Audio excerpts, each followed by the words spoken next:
Is the stream lagging for anyone else?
Alright, all shared.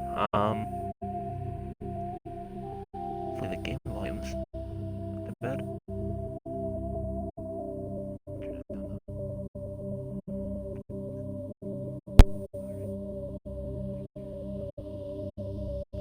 Alright, turn the game volume up a little bit more.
I like this one.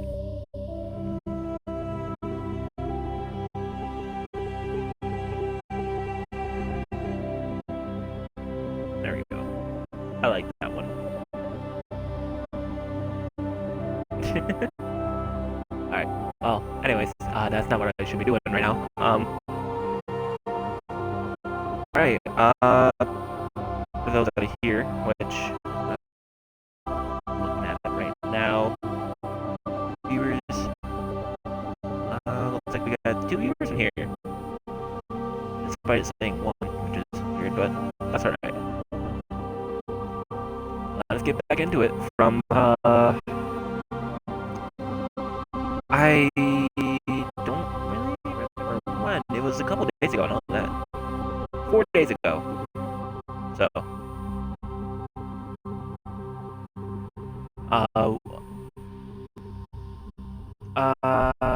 we just became a Spectre.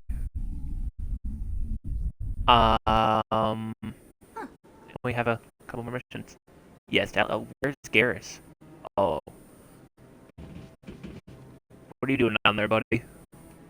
Through all my time at CSEC, I never got the chance to witness a meeting of the council in person. I need to turn it up on my own TV.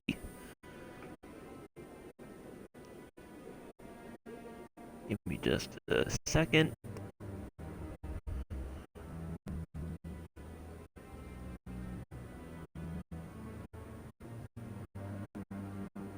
Not too many people have free access to the tower.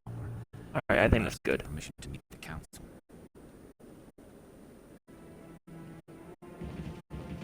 300 years ago, the Geth drove my people into exile. We asked the council to wipe the synthetics out, but they ignored our pleas. Maybe if they'd listened, we wouldn't be here now. Fair.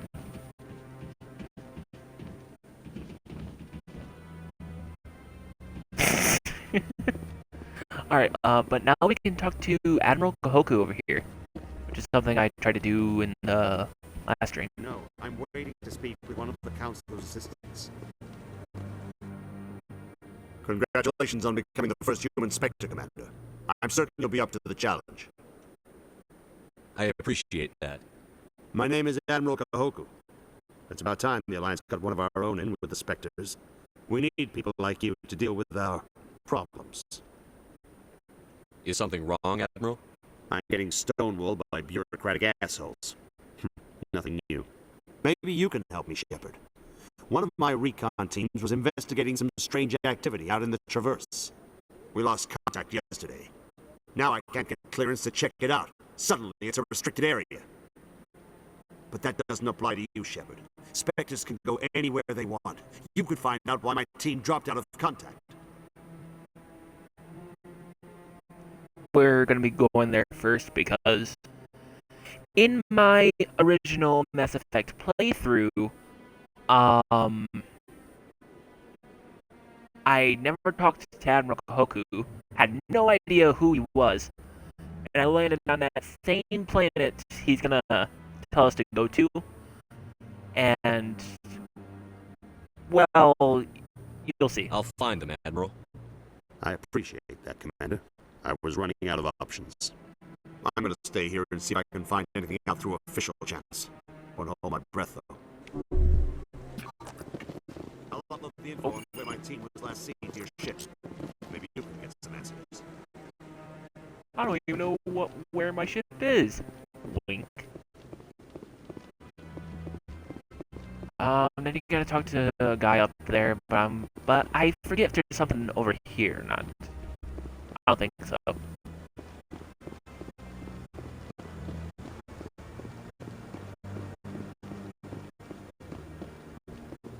Yeah, there's nothing over there.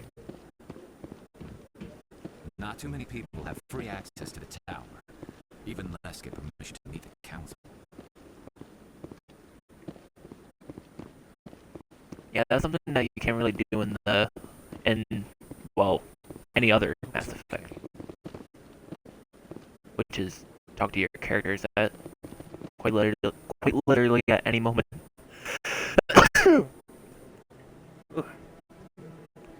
Sorry. Not too many people have free access to the tower. Even less get permission to meet the council. Yeah, and they just kinda...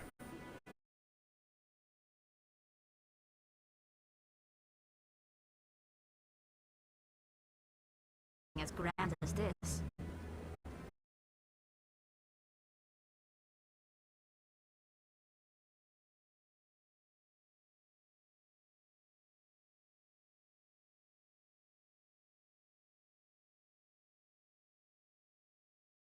Home system by the Geth nearly 3 centuries ago, most Quarians now live aboard the migrant fleet, a flotilla of 50,000 vessels ranging in size from passenger shuttles to mobile space stations. Home to 17 million Quarians, the flotilla understandably has scarce resources. Because of this, each Quarian must go on a rite of passage known as the pilgrimage when they come of age. They leave the fleet and only return once they have found something of value they can bring back to their people. Other species tend to look down on the Quarians for creating the Geth, and for the negative impact their fleet has when it enters the system. This has led to many myths and rumors about the Quarians, including the belief that underneath their clothes and breathing masks, they are actually cybernetic creatures, a combination of organic and synthetic parts. Damn. But that does actually kind of remind me of, This after the Geth secure... This... right, and then... Roughly 1,200 years ago, the Turians were invited to join the Citadel Council to fulfill the role of galactic peacekeepers. The Turians have the largest fleet in Citadel space, and they make up the single largest portion of the Council's military forces. As their territory and influence has spread, the Turians have come to rely on the Solarians for military intelligence and the Asari for diplomacy. despite a somewhat colonial attitude towards the rest of the galaxy. The ruling hierarchy understands they would lose more than they would gain if the other two races were ever removed. Turians come from an autocratic society that views discipline and possesses a strong sense of personal and collective honor. There is lingering animosity between Turians and humans over the First Contact War of 2157, which is known as the Relay 314 incident to the Turians. Officially, however, the two species are allies, and they enjoy civil, if cool, diplomatic relations. Right. So that's what's going on with our two squad members. You know, Tally is a Quarian and Garrus is a Turian. And I'm gonna be, pretty much taking both of them on every single mission. However,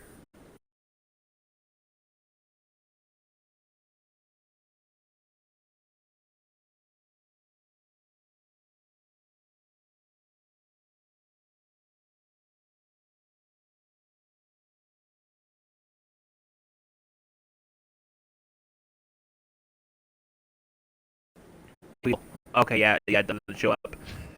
That's because I took Tally pretty much everywhere I went. Now, we have to take Garrus everywhere I go. Because I already did it for Tally. And I don't have that achievement just yet, so. Anyways, let's talk to I'm on Garroff. break. Talk to someone else if you need anything. I've got a lot on my mind. Maybe I can help. Maybe you can. You're a soldier, right? You ever head out the Traverse?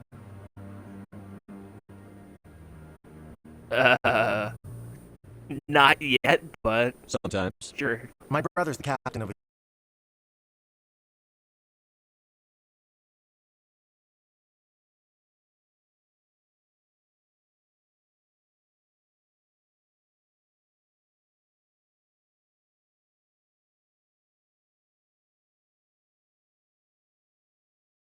Yes.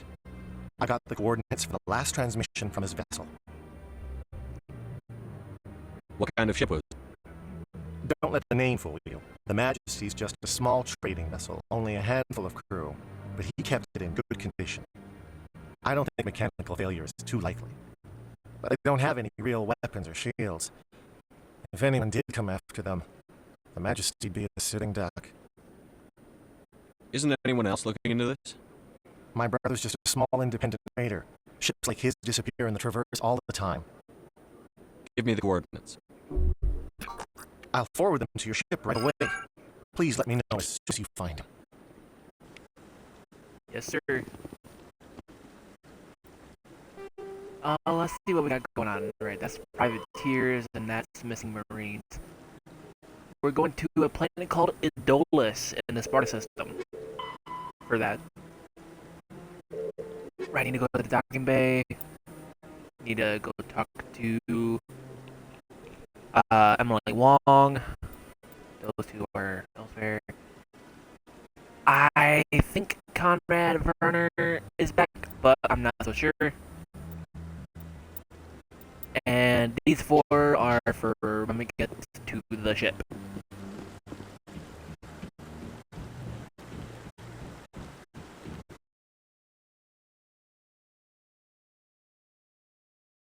Are going to the wards. Both of them.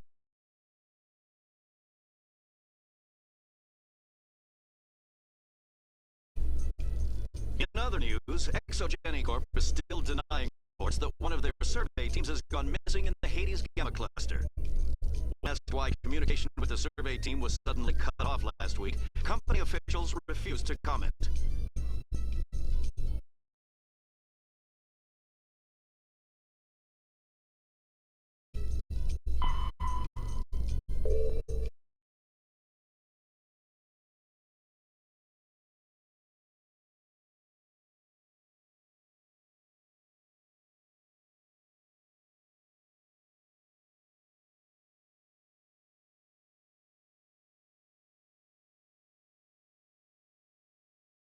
But yeah, this is how they hide their loading screens, and actually, it's not a bad idea.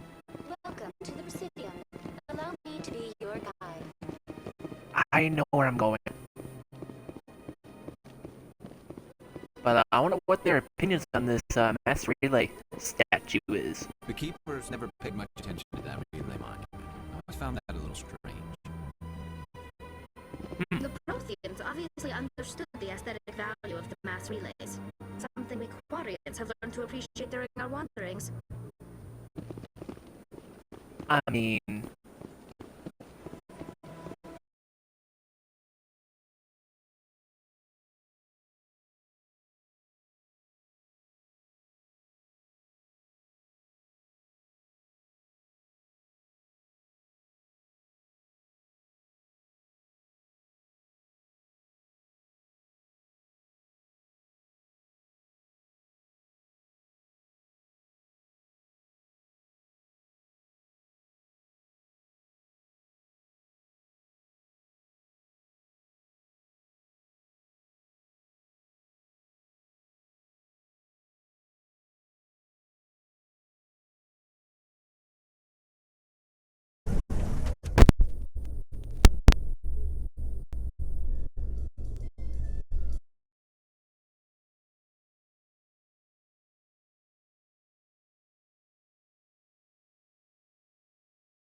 unbearable.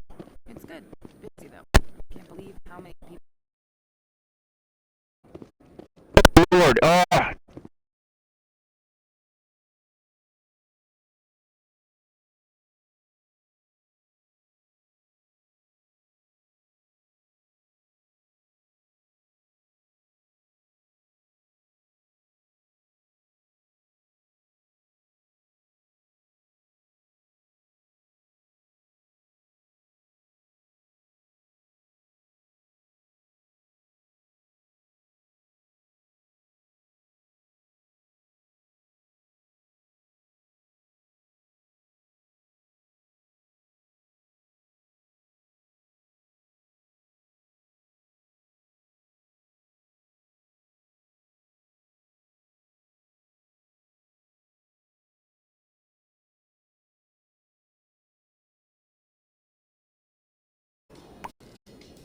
I see. There you go.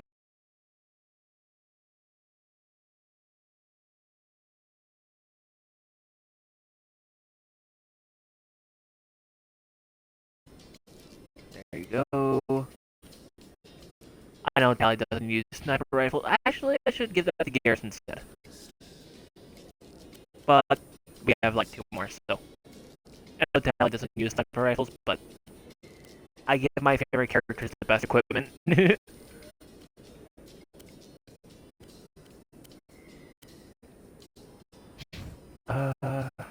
Okay. Excuse me. Alright, I already gave you that, and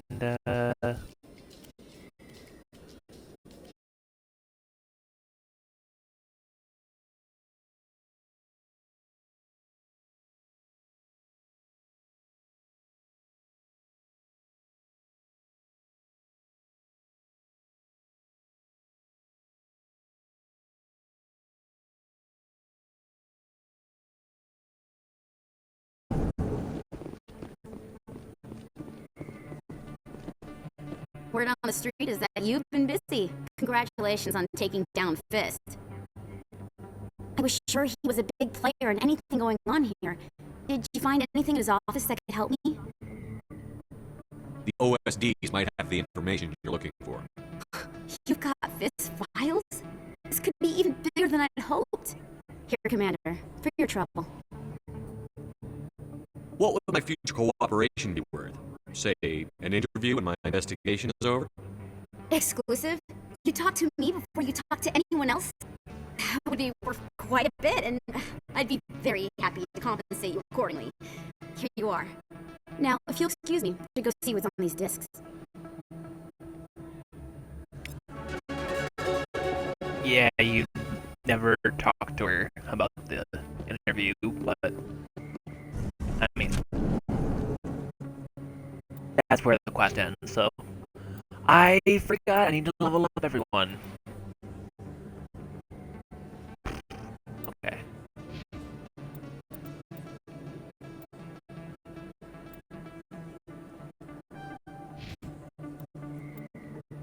Or not.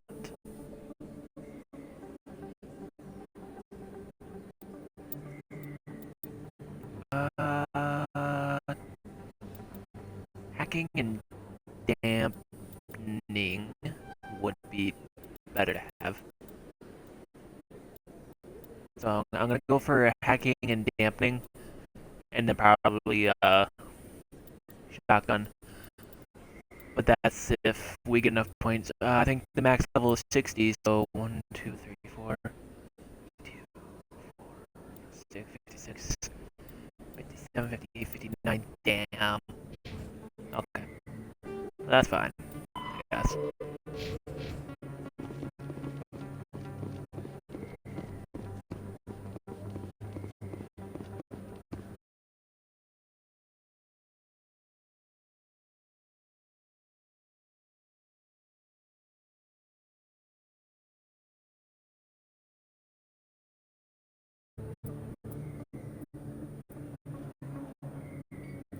Yeah, no.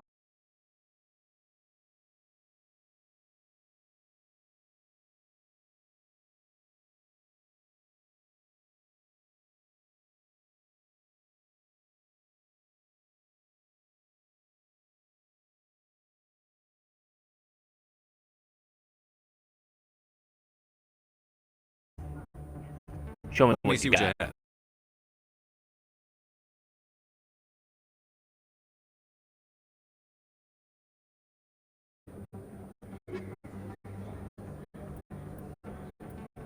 Ooh, I actually do want these. But none of that Hello stuff. there, welcome to Moorland's famous shop.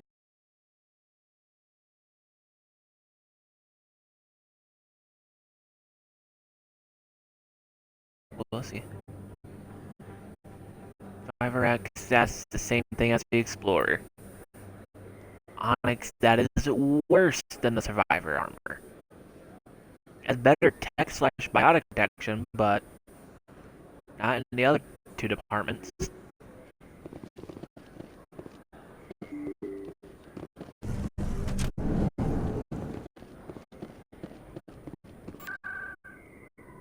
Also, in this game, we are not going to be doing romance. We'll be doing a romance in Mass Effect 2 and 3.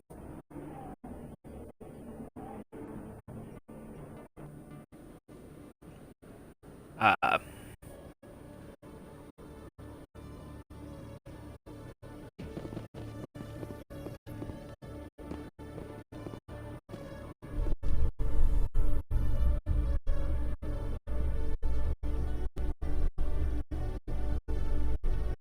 The Quarians endangered the entire galaxy when they let the Geth break free. I hope your people are properly contrite, Tally. As the Turians are properly contrite for releasing a genophage upon the Krogan. You're assuming that sterilizing them was a mistake. at the time, it wasn't, but now.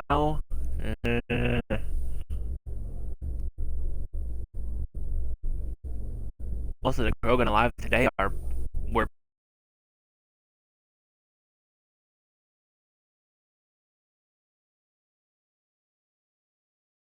for their ancestors' mistake.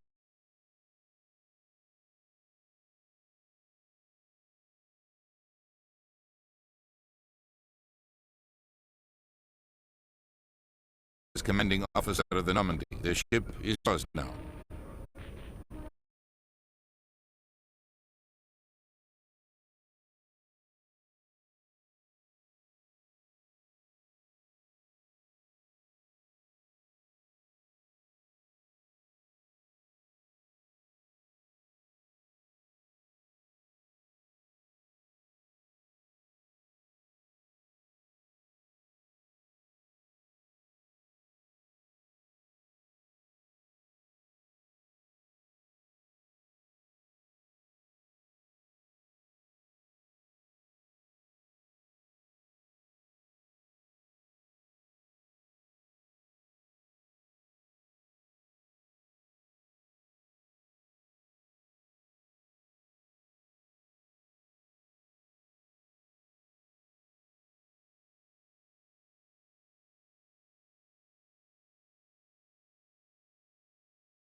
I'll stop him.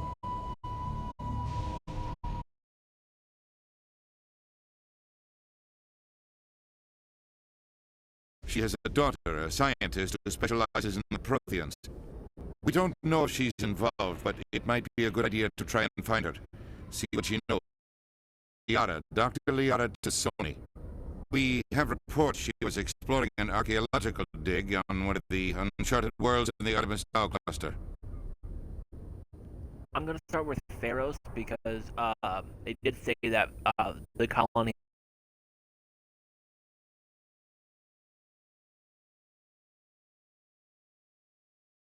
It's your decision, Commander. You're a Spectre now. You don't answer to us. Your actions still reflect on humanity as a whole. You make a mess, and I get stuck cleaning it up. I'll take care of Saren. You take care of the political fallout. Not exactly the answer I was looking for, Shepard. Remember, you were a human long before you were a Spectre. I have a meeting to get to. Captain Anderson can answer any questions you might have.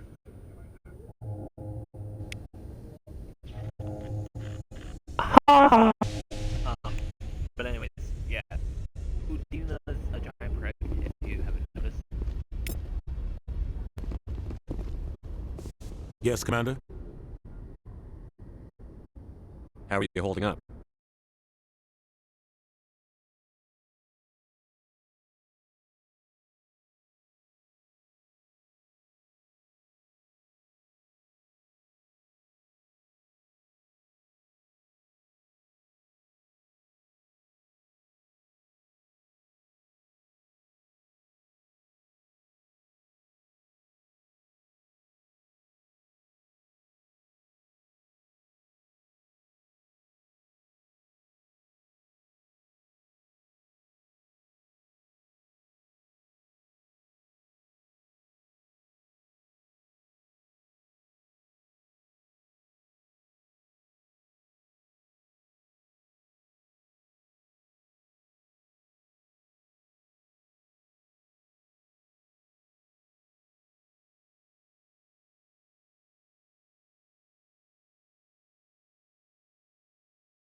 What if I turn it down a resolution?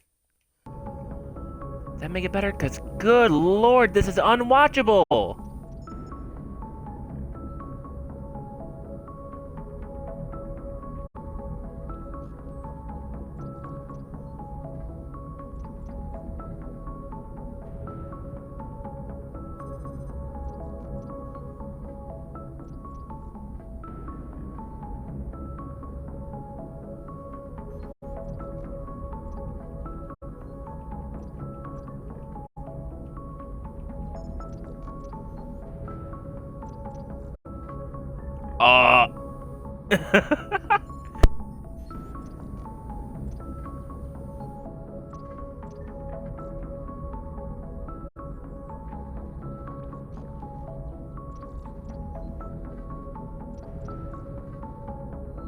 Captain Anderson should be the one in charge.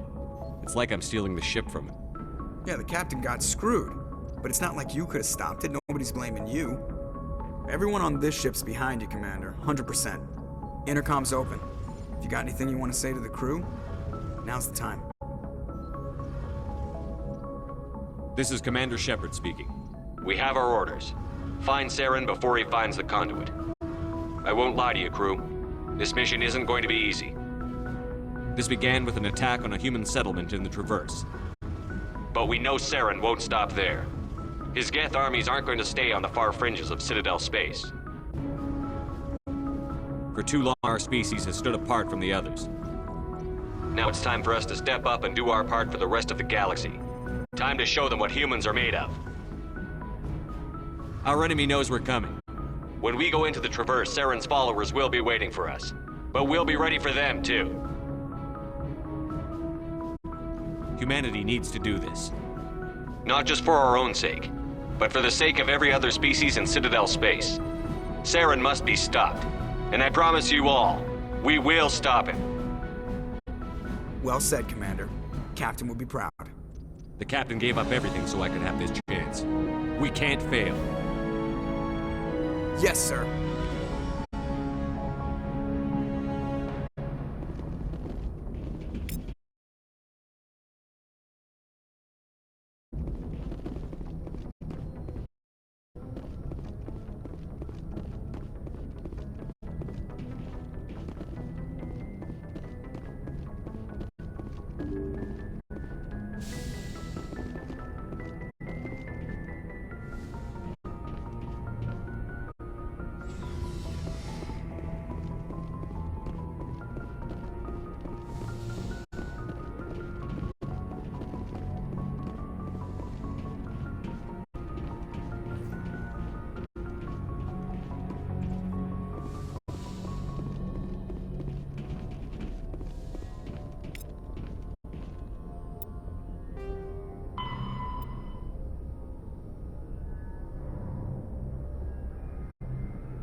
Anything you need, Commander? Just trying to get a sense of where the crew's at. Thoughts? I've wasted enough of your time for now, Commander. We'll have time for personal debriefings later. What's your opinion on the last mission? I don't see how we could have done things any better. At least not without getting to Eden Prime sooner. And we were on the scene faster than any other Alliance ship could have been.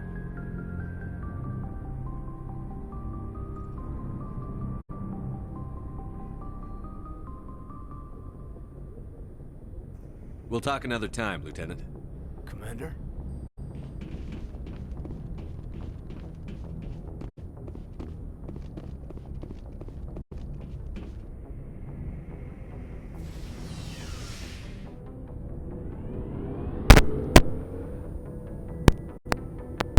How long was my mic like that?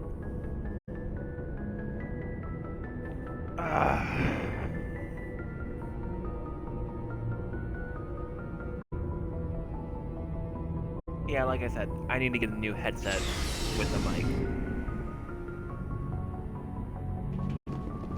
But anyways, we can talk to the requisition officer for now, and then we'll talk to Ashley, Garrison, Rex, and then finally Tally. Looking for supplies? Let's see what you've got. You bet, Commander. I think we talked to him. I think we did talk to him. And holy shit, Colossus X armor for Rex. Fuck yeah. Oh, but that costs a lot of money.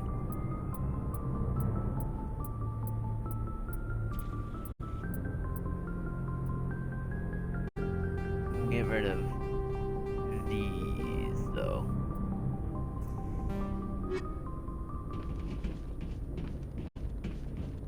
And I'll be honest, I don't even know if we have already have Colossus armor for Rex. Yeah, I'll give that to Rex.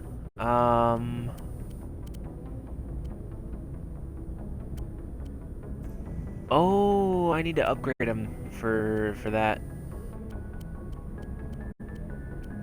Let's see what kind of other Krogan armor there's. Liberator. Okay, he can have that for now. But I do want to upgrade him to the Colossus because matching armor is fun to have. For Tally, I think we can get Colossus X armor on. Garrus has Colossus 7.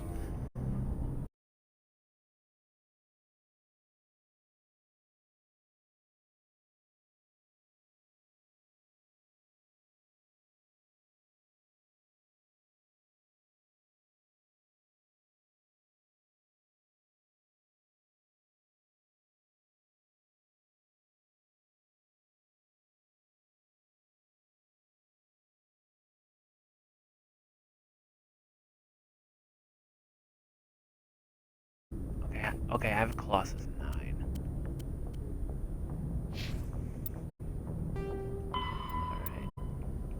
Alright. System lines, N7. All 26 letters are used. The numbers run from 1 to 7. The N is the letter code for Special Forces personnel.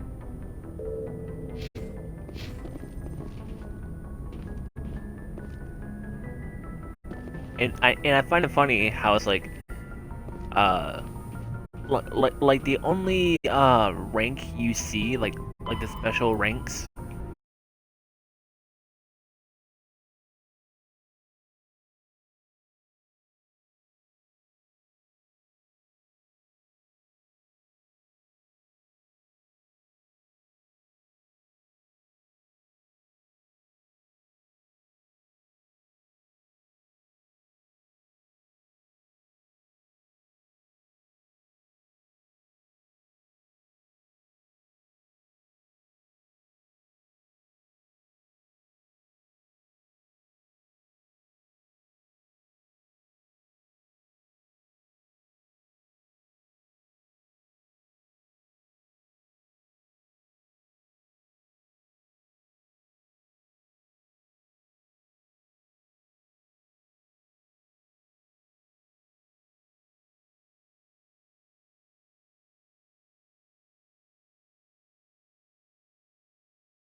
example of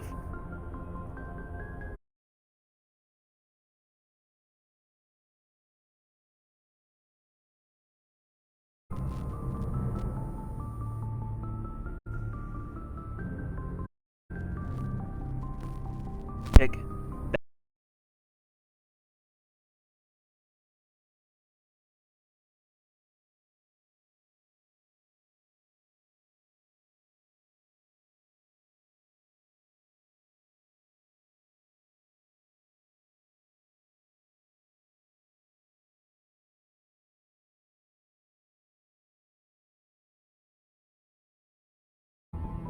But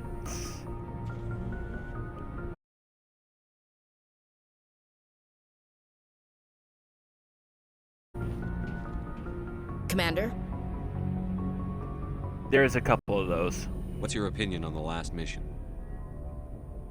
Kinda wish you'd got there sooner, Commander.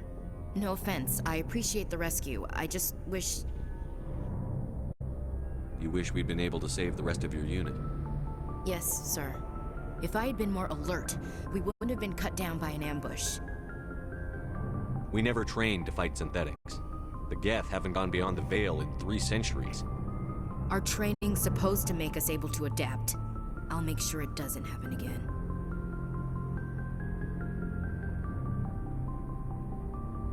Do you have a few minutes to talk one-on-one? I'm sorry, Commander. I need to get my duty squared away. I wouldn't mind talking more later, though.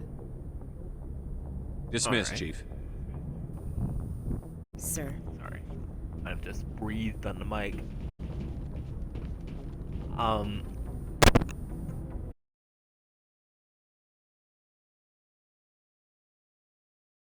Main mission, like after Pharaohs, talk to everyone. After we find Liara, talk to everyone.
I talked to you for a Krogan reason. lived for centuries. Don't tell me you haven't.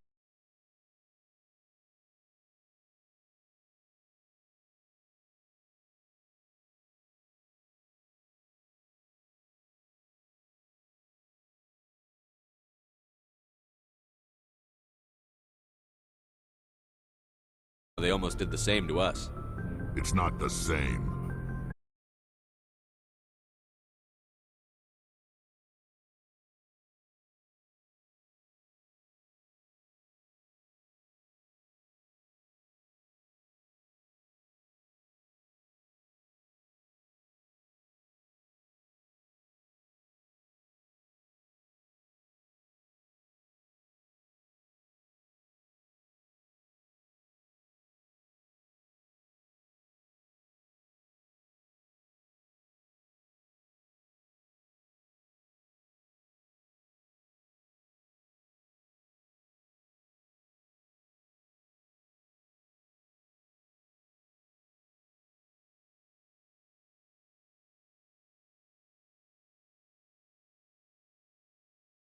warriors.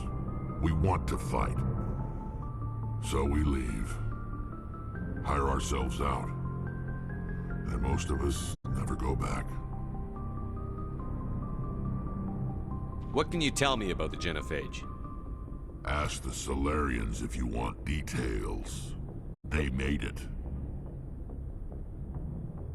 All I know, it makes breeding nearly impossible.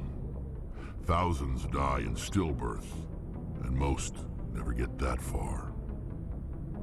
Every Krogan is infected, every one.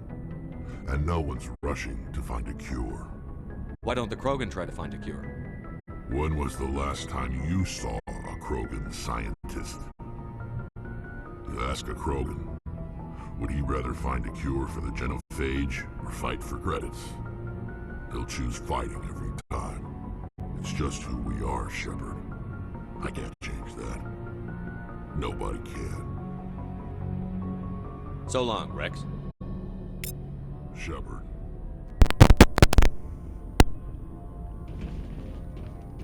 Find it funny how it's just like, Rex is like, our people are dying. Shepard's like, and then Shepard's like, I see. Your ship's amazing, Shepard. I've never seen a drive core like this before. I can't believe you were able to fit it into a ship this small. I'm starting to understand why you humans have been so successful. I had no idea Alliance vessels were so advanced. The Normandy's a prototype. Cutting-edge technology. A month ago, I was patching a makeshift fuel line into a converted tug ship in the flotilla. Now, I'm sitting on board one of the most advanced vessels in Citadel space. I have to thank you again for bringing me along. Traveling on a vessel like this is a dream come true for me. I had no idea you found ship technology so interesting. It comes with being a Quarian. The migrant fleet is the key to the survival of my people. Ships are our most valuable resource. But we don't have anything like this. We make do with cast-offs and second-hand equipment. We just try to keep them running for as long as we can. Some of the fleet's larger vessels date all the way back to our original flight from the Geth.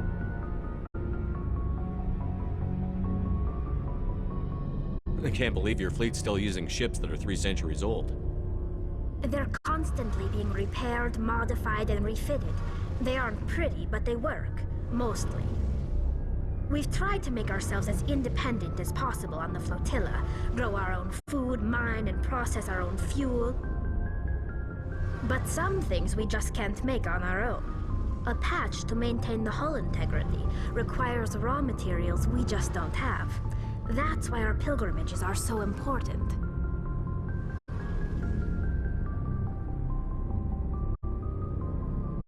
Don't talk to Tally about the Geth. I've learned that from experience, but I'll go over it. Regardless,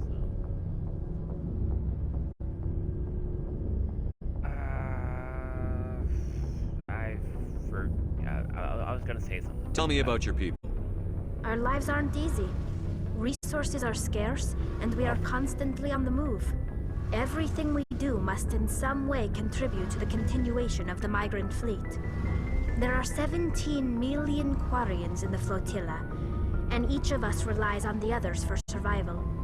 The bonds among my people are strong. Unfortunately, we have had to surrender many of the freedoms and civil liberties other species take for granted.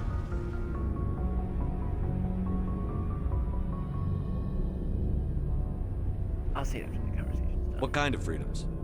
Well, it's illegal for parents to have more than one child. If our population grows too much, it would strain our resources to their breaking point. Of course, we also can't allow our numbers to become too few. If our population is in decline, the rule against single births is temporarily repealed. In extreme cases of population decline, incentives are even offered to encourage multiple births, though the Conclave hasn't had to take such measures in nearly a century. That's your government. The Conclave can elect a representative to serve on the Conclave and make decisions that affect the fleet as a whole. On matters that affect an individual ship, however, the captain has the final say. It's a tradition that dates back to the early days, when the fleet was governed by martial law. Fortunately, most captains nowadays are smart enough to have an elected council from their crew to give them advice and guidance. So it's kind of like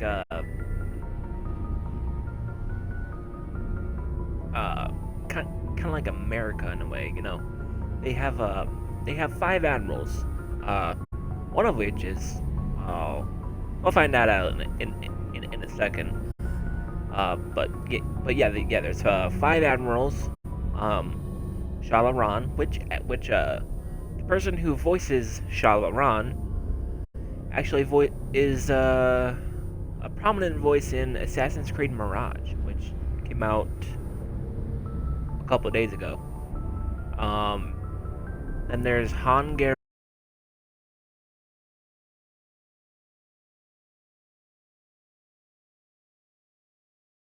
Present a certain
In practice, the Conclave and the respective to set the rules that govern our daily lives.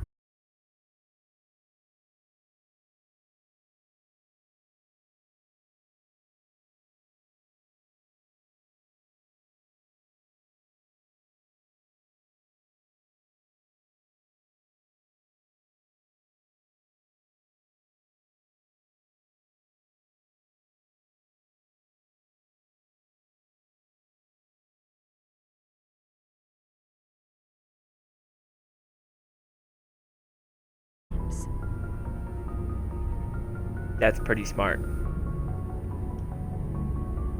I want to know more about the pilgrimage. When my people reach maturity, we leave our birth ships and seek acceptance with a new crew. It's necessary.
Else. Like what?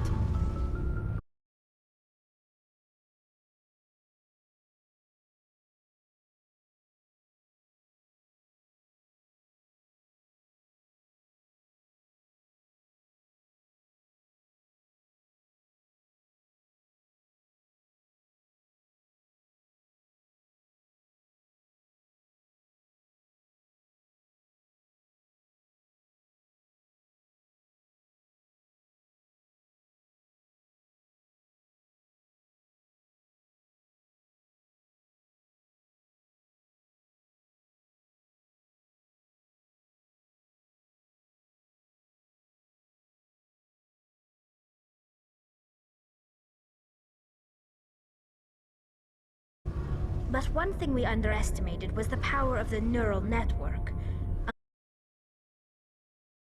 So they're real AI.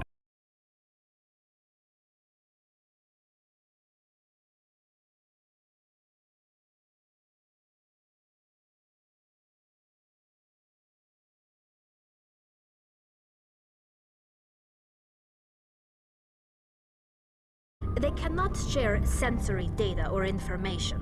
Their programming cannot handle that much simultaneous input. Each Geth maintains an individual awareness and identity. The neural network only operates on a process-based level. It's basically the synthetic equivalent of a subconscious. But when they're in close proximity, they can coordinate low-level functional processes, freeing up more capacity for original or independent thought. Doesn't make any sense. I'm probably oversimplifying.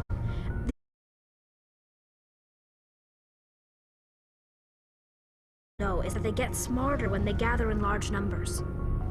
As we built more and more Geth,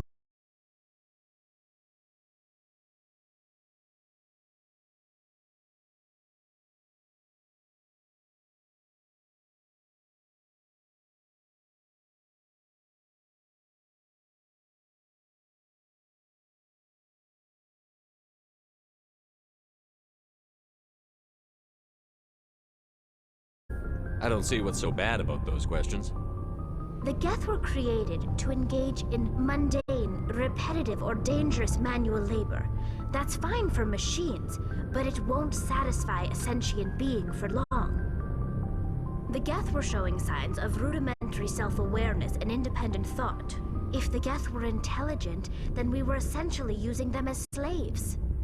It was inevitable the newly sentient Geth would rebel against their situation. We knew they would rise up against us, so we acted first.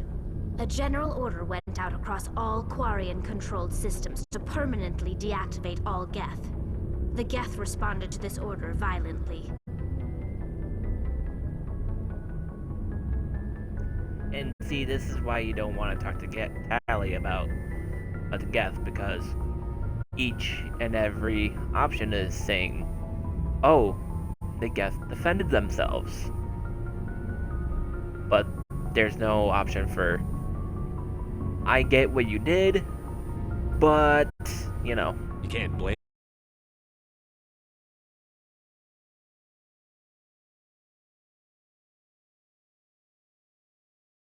Most of the Geth would still be little more than machines, incapable of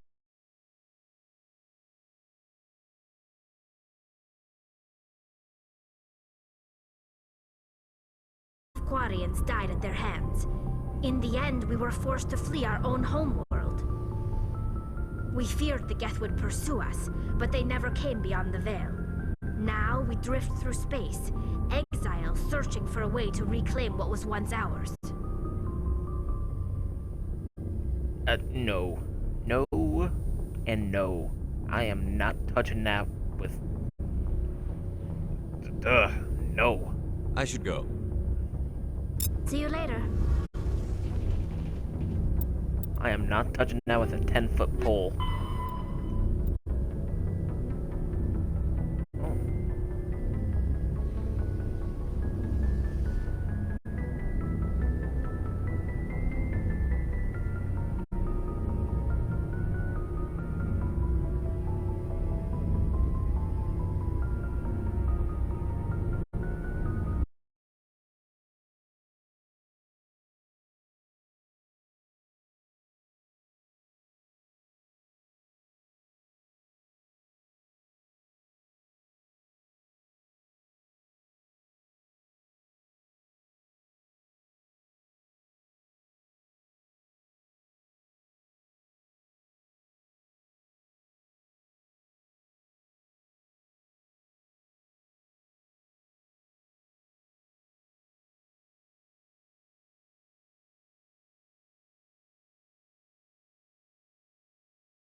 Large mining concerns span millions of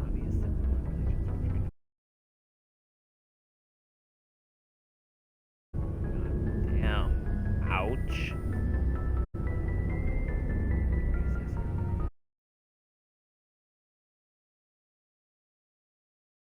Skilled engineers and technicians. More than one.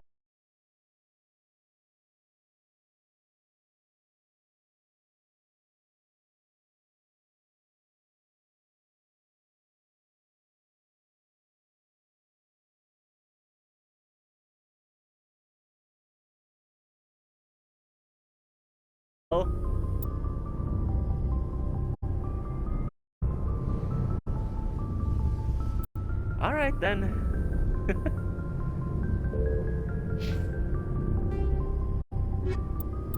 I haven't known much. I don't know all that much about the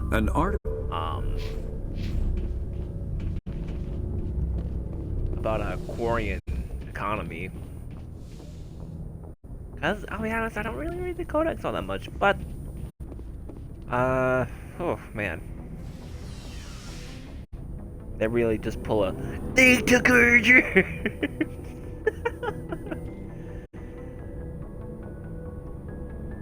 And this was 2007, so if that was a reference to South Park, I wouldn't be surprised.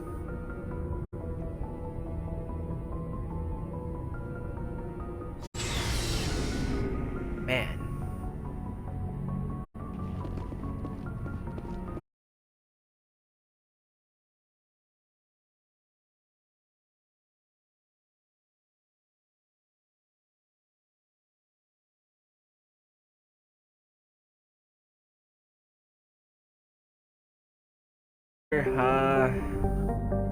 Quite a bit of the game's gonna be at.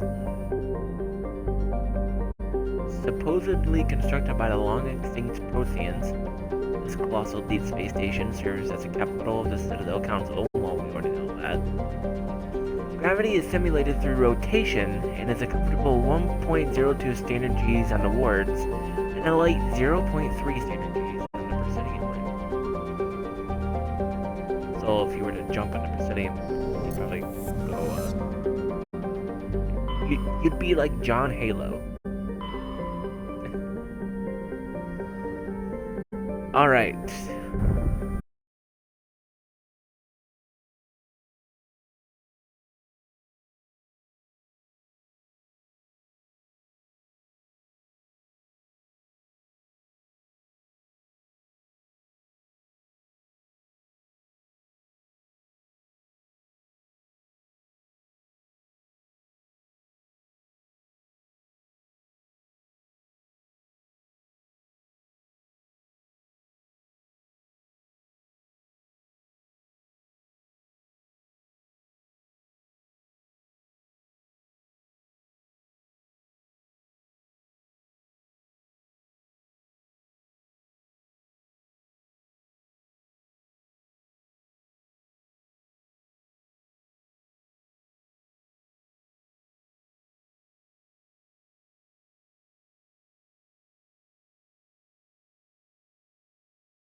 Let's go to the Artemis Tau cluster, but we're not gonna get Liara just yet. We're gonna go to Sparta, because we're gonna be going to Adolis.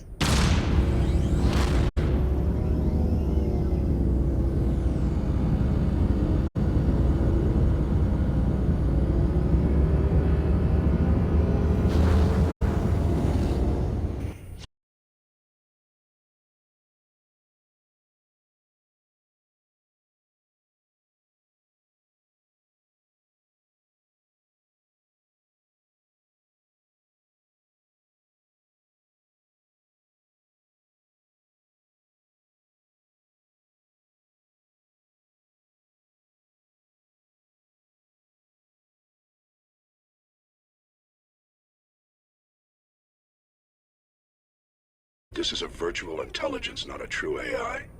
It's not self.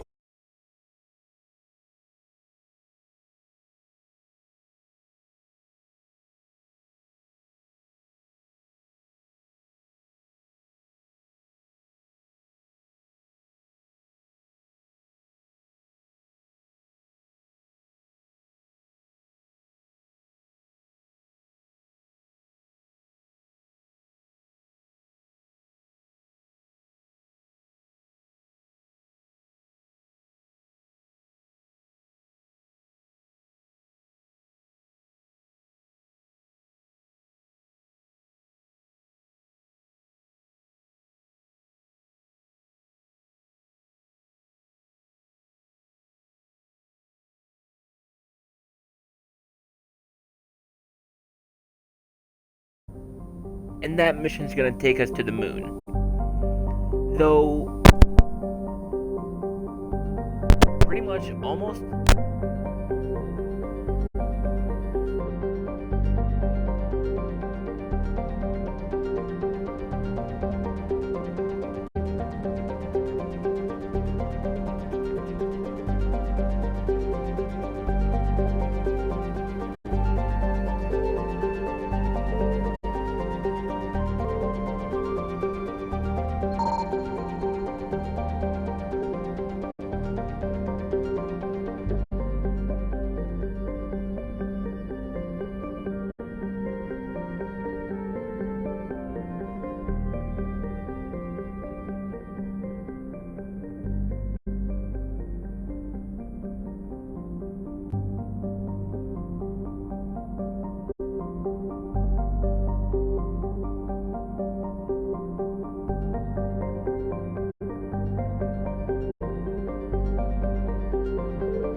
Oh, I didn't expect that, but we have to find 7 of those, but in total there are, let's see, 1, 2, 3, 4, 5, 6, 7, 8, 9, 10. And that was the only one in this system.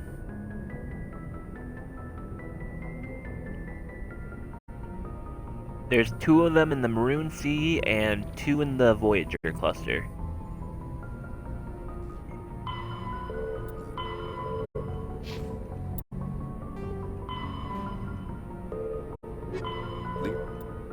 Nope.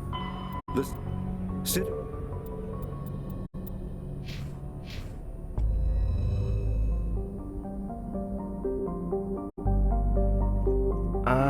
Okay, so that was Prothean discs.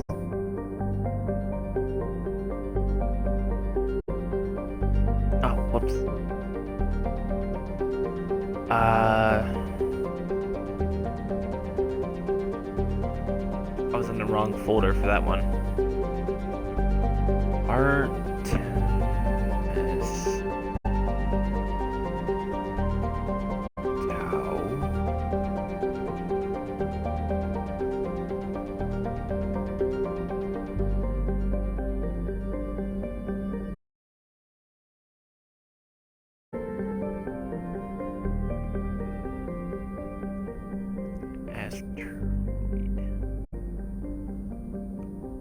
I have like I have a bunch of folders on my phone saying where everything is.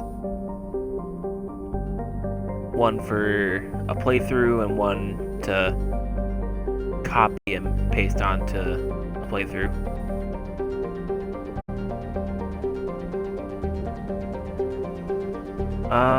Turning insignias, there's one in the Artemis Tau cluster, but not in this system.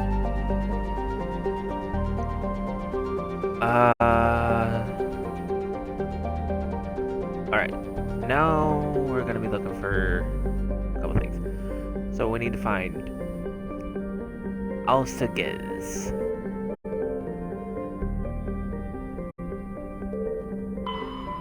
There we go.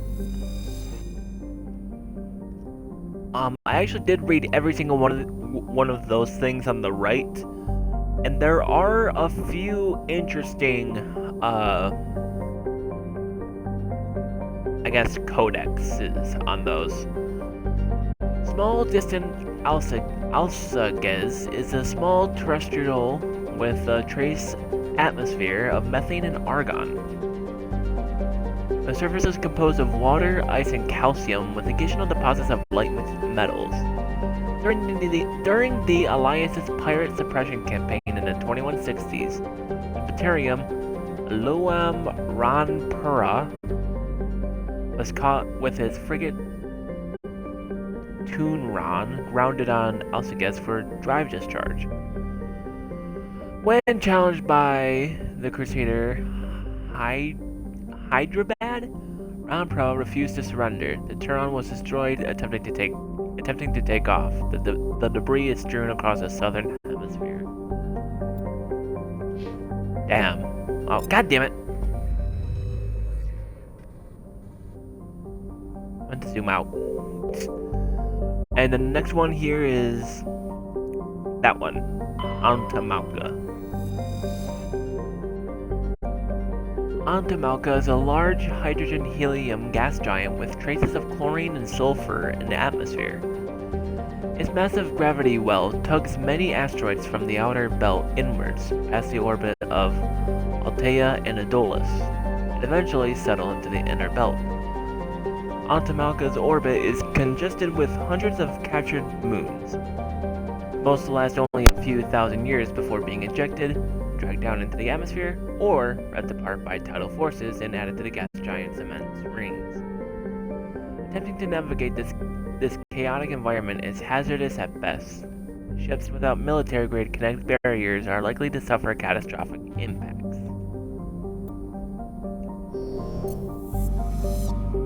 Alright, now the rest in this system should all be on Adolis.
And hell, I think by the end of the game, it gives you that much.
Yeah, we're not gonna be going back to the Citadel for a little bit. I'm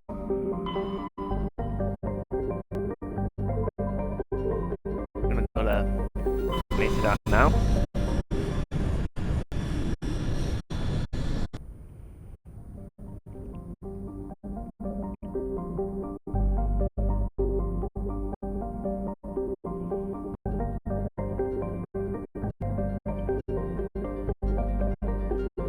And we can also land on this planet.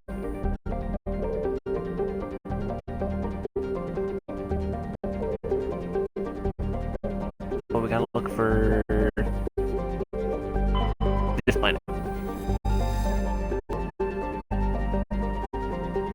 Not much code in here, just saying is a normal gas giant.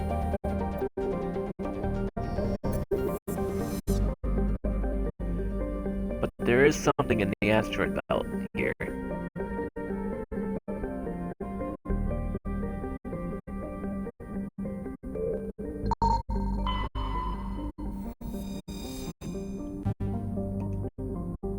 While scanning this asteroid field in the Artemis Tau cluster, you detected a large deposit of titanium.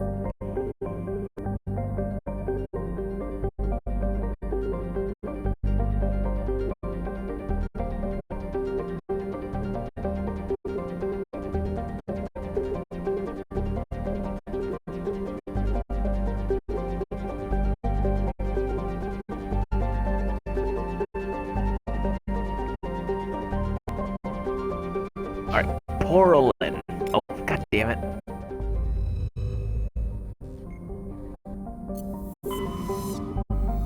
Nope, wrong one.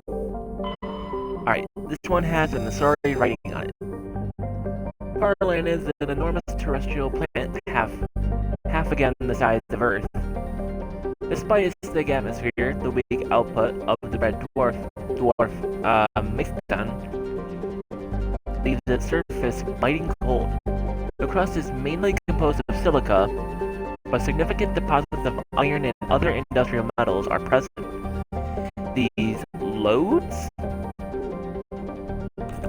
Hey, yo, what? May prove rich enough to be profitably mined despite the heavy gravity. You were scanning the planet Prolin when a strange signal came from orbit. Navigator Presley determined the signal was from an ancient beacon. Your salvage team brought the beacon aboard and found one of Matriarch Deligna's writing in its storage component. There's actually a place on the Citadel called Deligna Hall. Right, Hadavig. Hadavig is the second of the Macedon system's giant terrestrial planets, and by far the more interesting. Most of the surface is covered by a vast sea of liquid ammonia, in which a unique aquatic ammonia-based biosphere has developed. While the frozen continents are largely bare of life, rich bounty of complex organisms, many larger than human, flourish in the chilly toxic seas. While dreadfully inhospitable to humans, Hadavig is suitable for colonization by the Volus, because they're an ammonia-based species, so that's why they're in those funny little suits. Well, negotiations between the Systems Alliance and the Volus's patrons, the Turian hierarchy, have made good progress.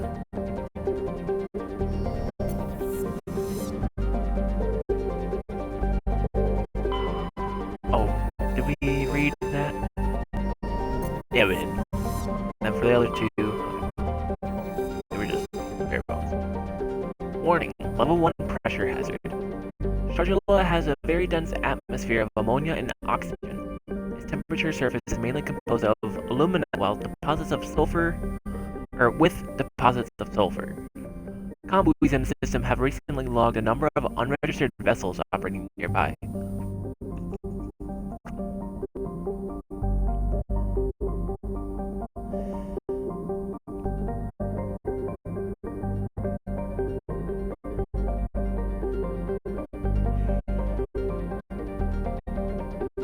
Why not just say that in chat?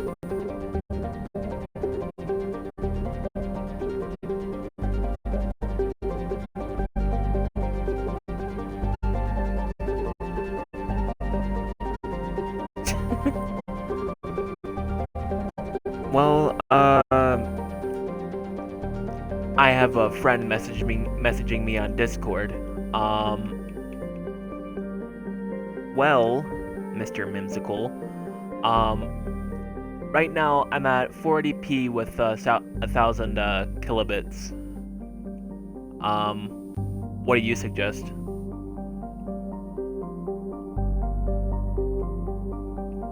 Lowest I can go is 360p with 500 kilobits.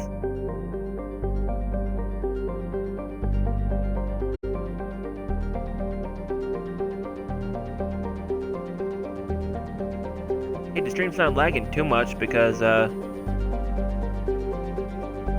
not quality. Well, I'll just send you a picture then. Hold on. Let me zoom in a little bit.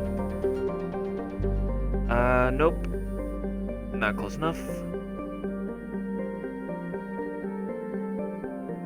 Yes, here we go.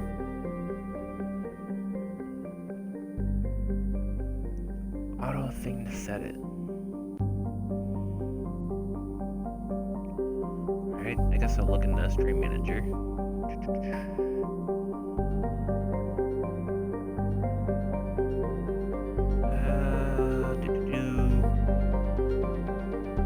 Oh, it's not there.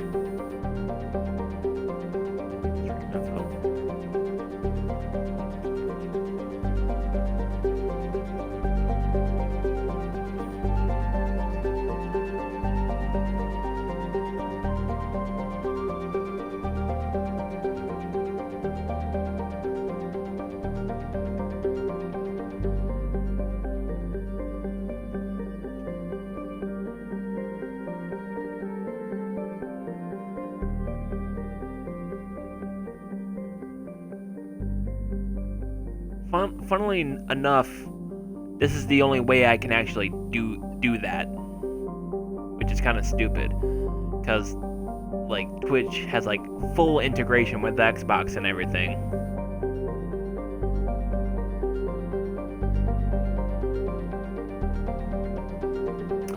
And my phone crashed.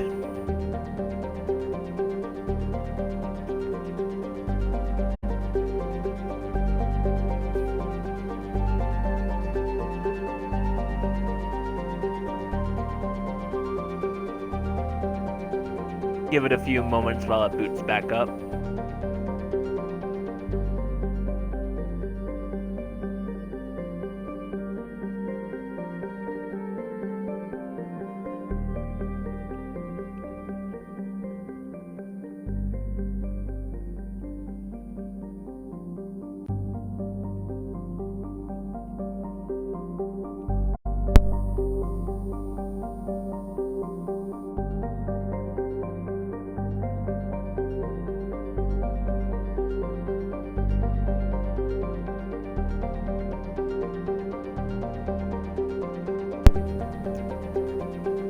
And it's back on.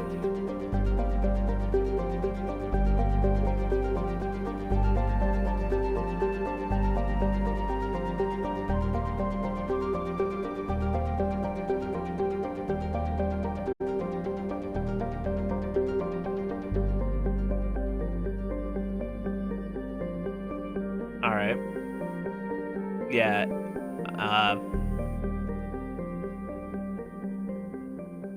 Hold on. Let me get the picture for you. Actually, no.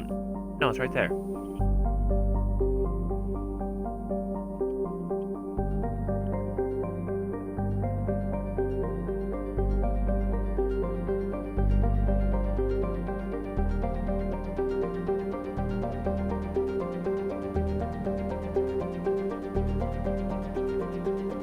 The highest resolution is 1080p. Then there's two options for either 6,000 kilobits or 4,000 kilobits. Then the quality goes down to 720p for 3,000 kilobits. I'm currently on 480p with 1,000 kilobits. And then the lowest one is 360p with 500 kilobits. So I did notice earlier it looked like the actual like stream was melting when I was on 720p. So.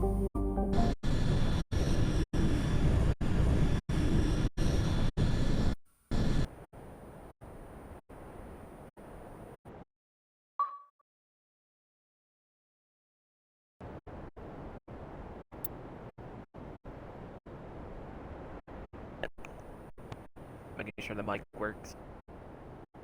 Alright, let's bring Garrison Tally on this one.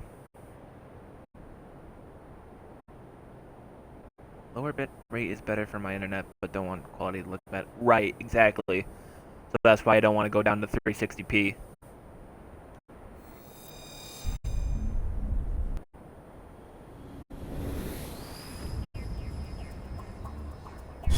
Now, whenever you actually play the game, it starts more. Yeah, a little bit. Because when I was on that other planet, Adolis, it wasn't looking too good.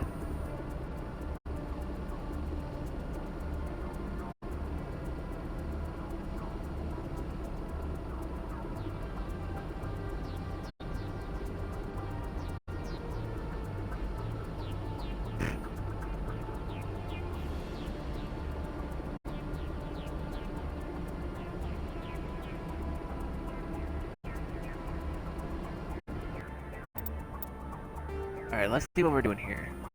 Alright, Stronghold. Anomaly, alright then. Well, I hope I'll see you later then. He appears to be going to work. Let's see. Chargilla.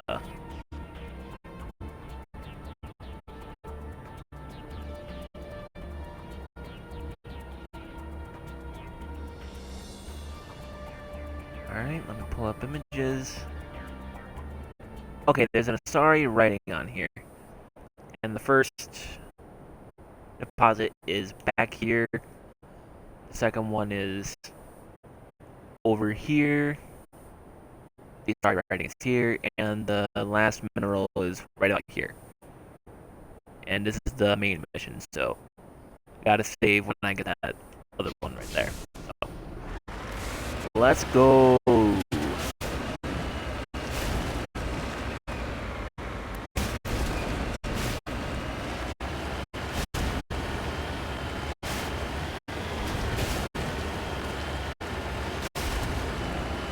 There's a level 1 hazard here. Actually, that does remind me a little bit of Andromeda, but there's like no real like there's no real worry, I guess.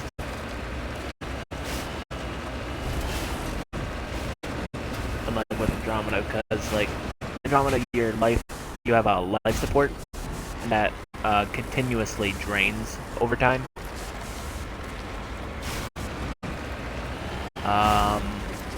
And in this game, I don't really know what goes down.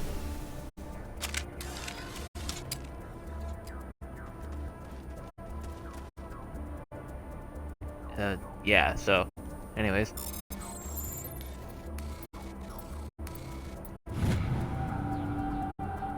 Alright, that's one.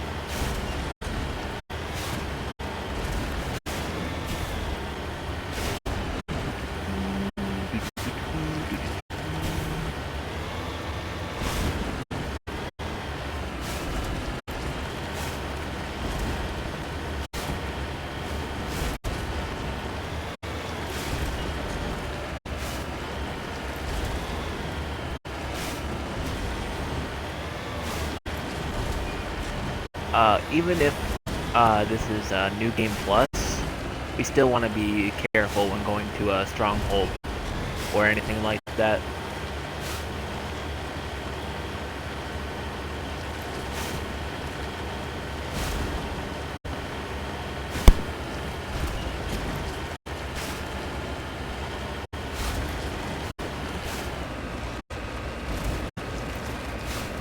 Alright, here's where it gets a little tricky. Come on, get up, get up, get up. Alright, got it.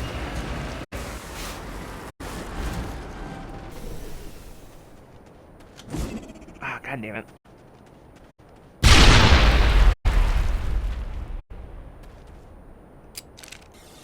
There we go. Oh god, this is the uranium deposit. Shepard blows up the planet.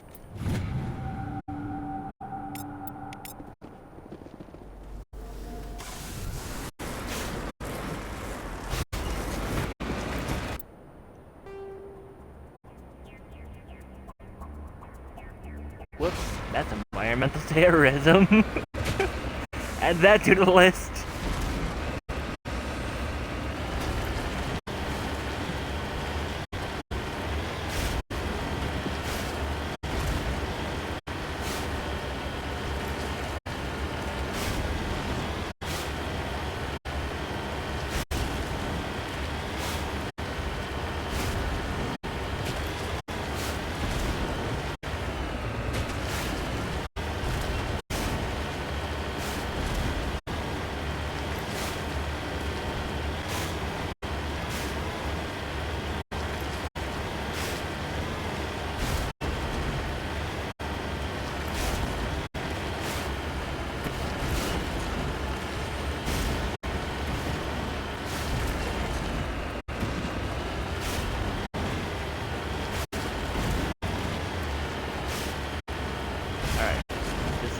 Sorry, writings up here. En route.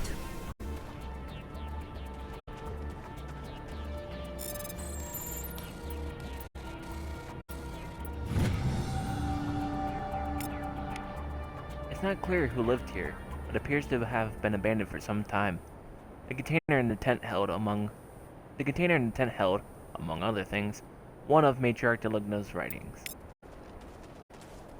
That also gives us about 50,000 credits, so it is mighty helpful. Plus, it actually serves a purpose in later games. Well, for like one single quest with, funnily enough, Mr. Conrad Werner.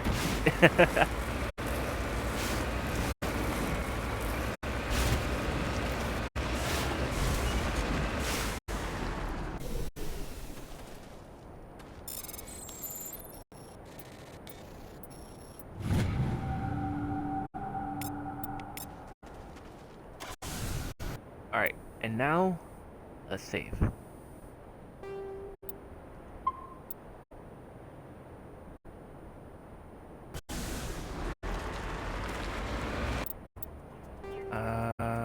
Over here.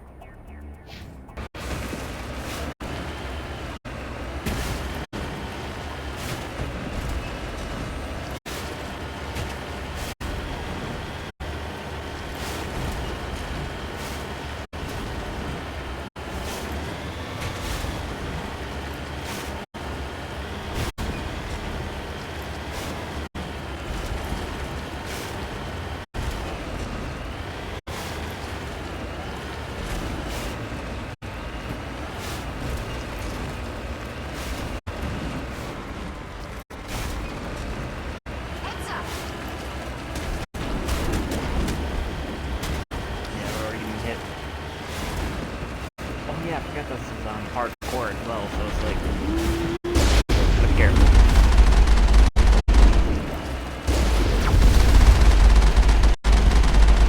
You tumbled bitch. Oh my god, look how far he went!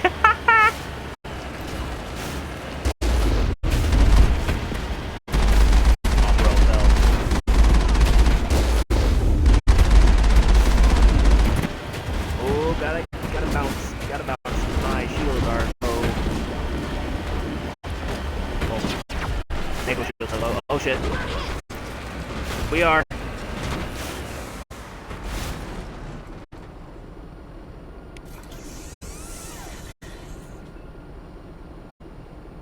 Yeah, in the original Mass Effect, you just kind of have to sit there while they repair. Plus the shields take forever to go back up.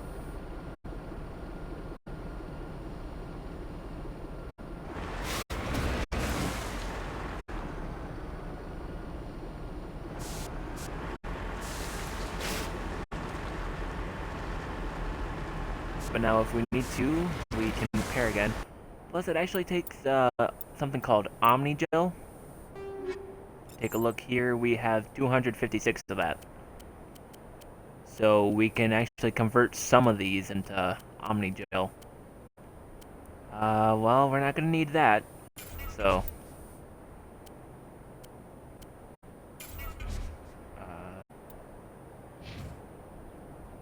Or that, so.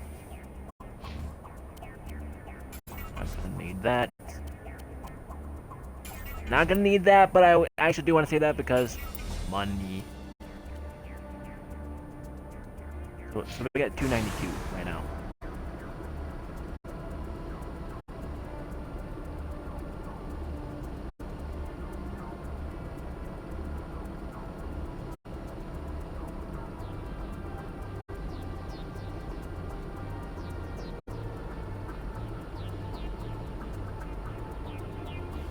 So if you take a look at the bottom, you can actually take a look at the Mako's shields, and right now only that bottom bar is filled all the way up.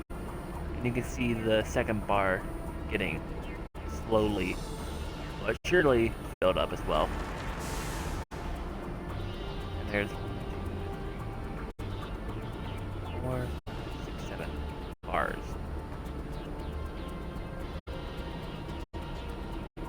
I'm not gonna wait for all of them to fill back up, so.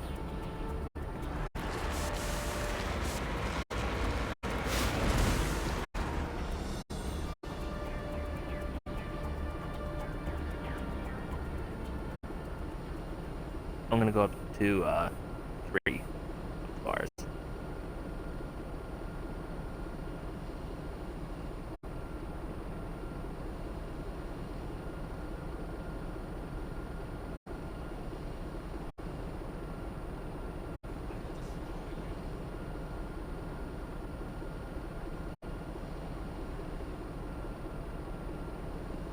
Mako is slowly but surely sliding down. Get up here. No, but they can get me. Alright, bring it out. Oh man. Oh, that was the entire thing too. Haha.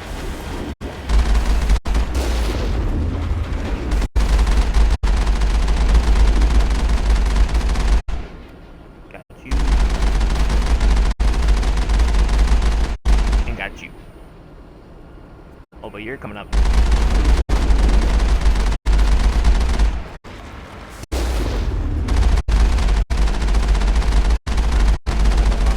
Gotcha.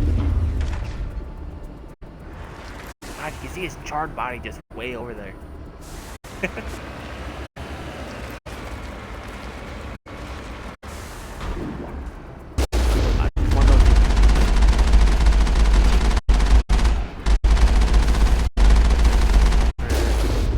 Oh, got them both. Shit, you shit. Ah, fuck.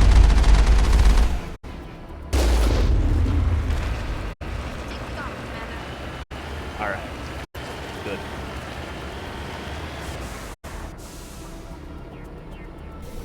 While we're inside, I hope the Mako's shield is charged. But we're also gonna save here, because I don't want to do that again.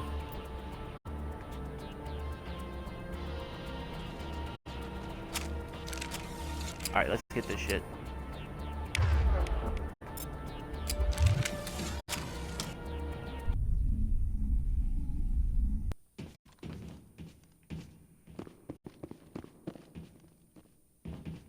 Alright, now this combat's gonna get a little wacky.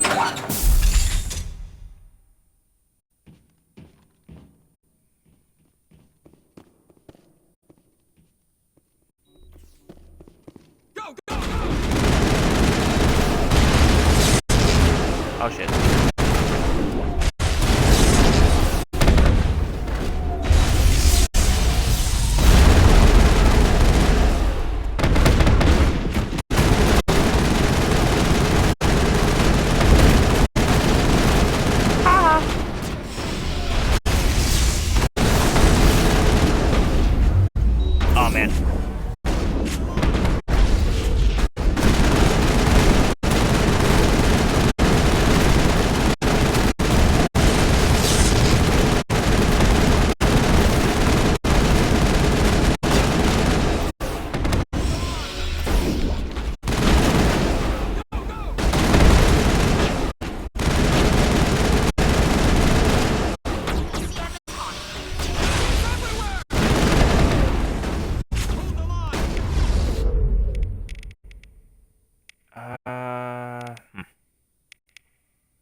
still use overkill.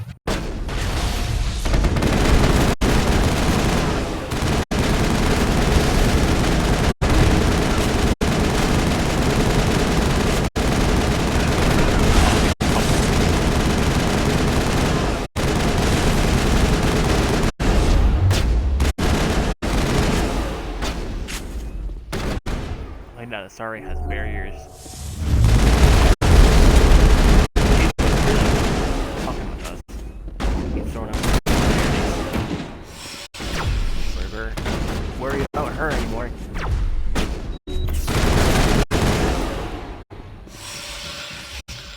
The reason why they're doing that is because I got cryo ammo. Here you go, down. Oh shit.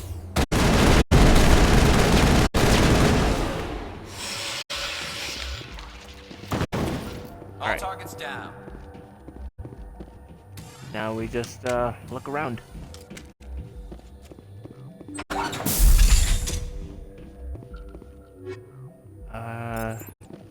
Probably not gonna use any of those, but we can sell them.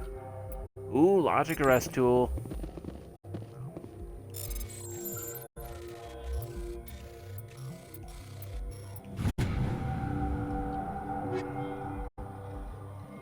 Not gonna use any of those, but it'd be good to sell. You can actually find Quarian armor in some of those. Well, I actually don't know if you really can, but that's where I found most of it. But I don't think you're gonna be finding any Colossus X armor.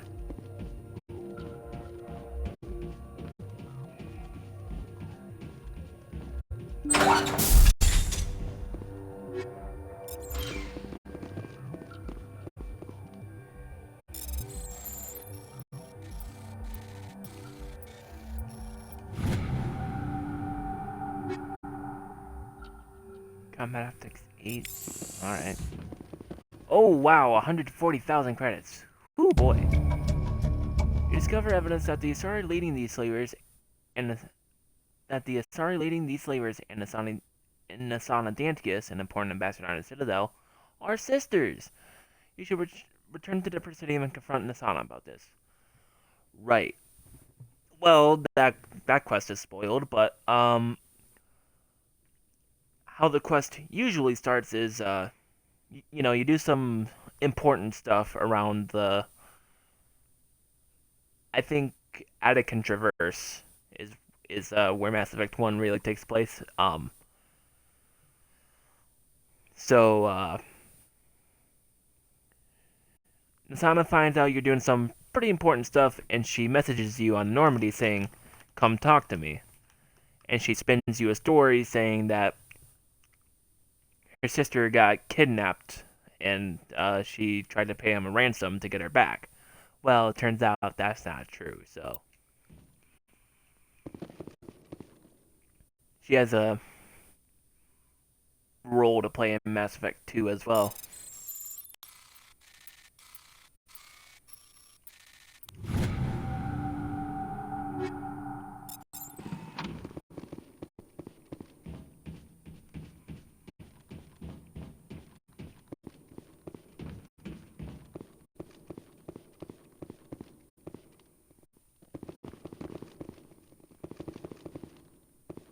Yeah, that happens sometimes.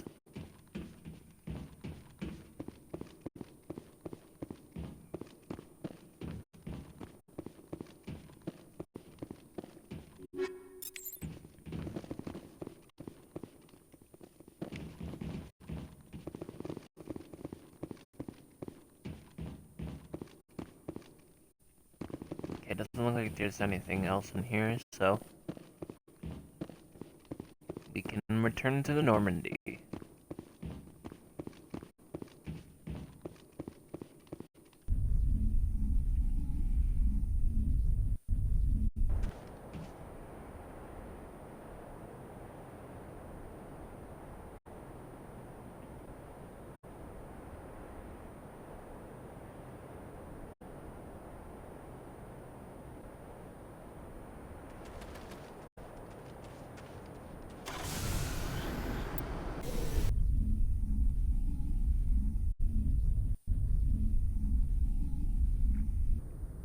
Can I do it on the playthrough? Yeah.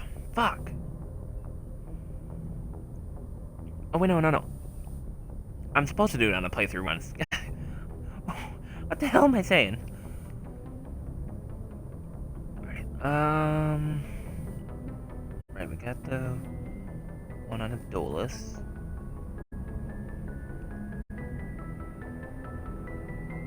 For League of One. Trophy and discs. There's none left in the system. Turning insignias. Athens. Pharos.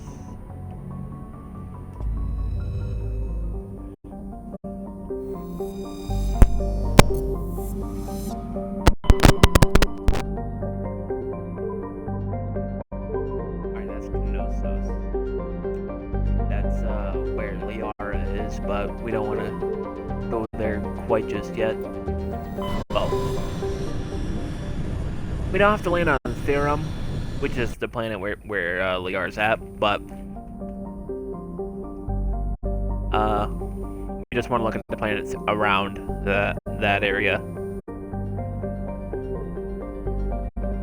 Alright, nothing in the asteroid belt.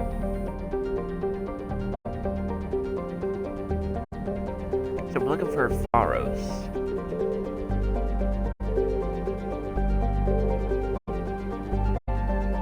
There we go.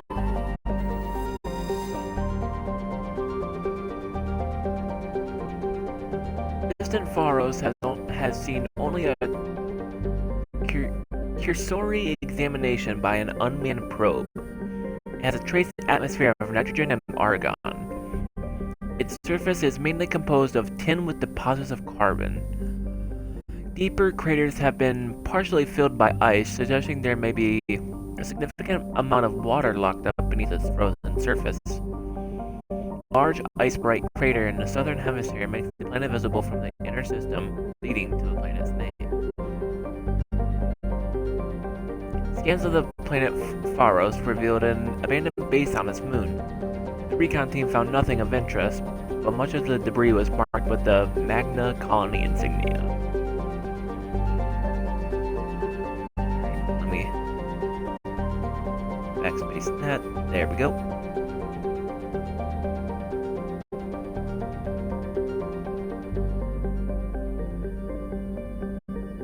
Sort of writings.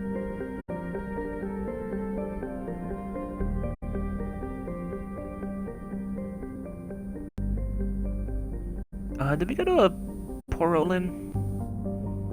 I think so.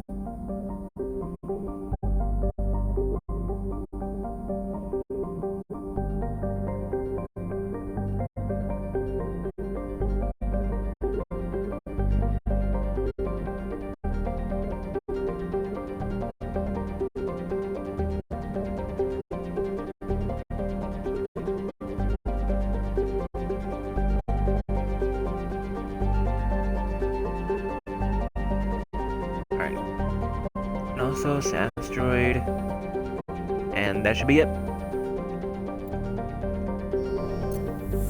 But we should take a look at these other planets, like Salamis.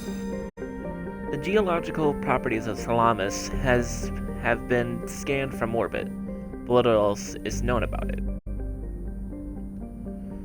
Due to its thick carbon dioxide atmosphere and proximity to the energetic star Athens, the equatorial daytime temperatures have been known to turn the surface molten. The crust is composed of iron with deposits of platinum group metals. Not that interesting. Proteus. Like the Hanar homeworld, which is Kahe, Proteus has more than 90% oceanic cover. The incredible heat thrown off from Athens raises global humidity to 100%. Good God. Creates constant cloud cover and powers colossal typhoons that rage across the surface year-round. Hot, humid, and storm-racked, Proteus's rare combination of oxygen, nitrogen atmosphere and carbon-based biosphere nevertheless recommended it for colonization. A pilot program is studying the possibility of colonies below the ocean surface, safe from the worst effects of the weather. Dude. That sounds awesome. Proteus has a large amount of free oxygen. Capital, Ithaca.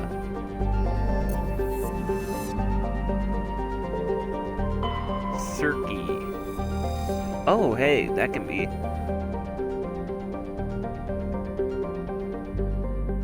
Oh, we were just on Proteus, too.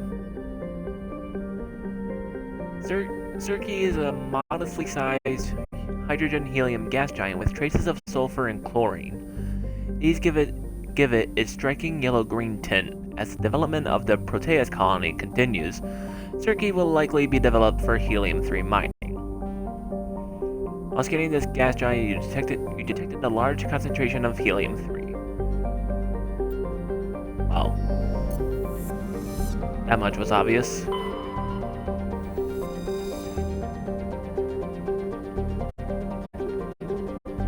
Traces of sodium in the atmosphere give Nausicaa its overall dark gray color, but it is otherwise a typical hydrogen-helium gas giant. An abundance of water vapor in the upper atmosphere account for its white clouds.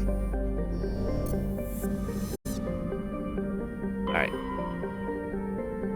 Then we're gonna go to Knossos, but we're just gonna avoid Therum, which is right here.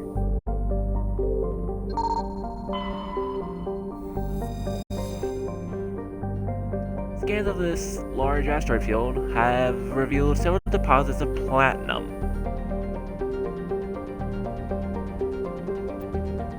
And the next one is Arcanes.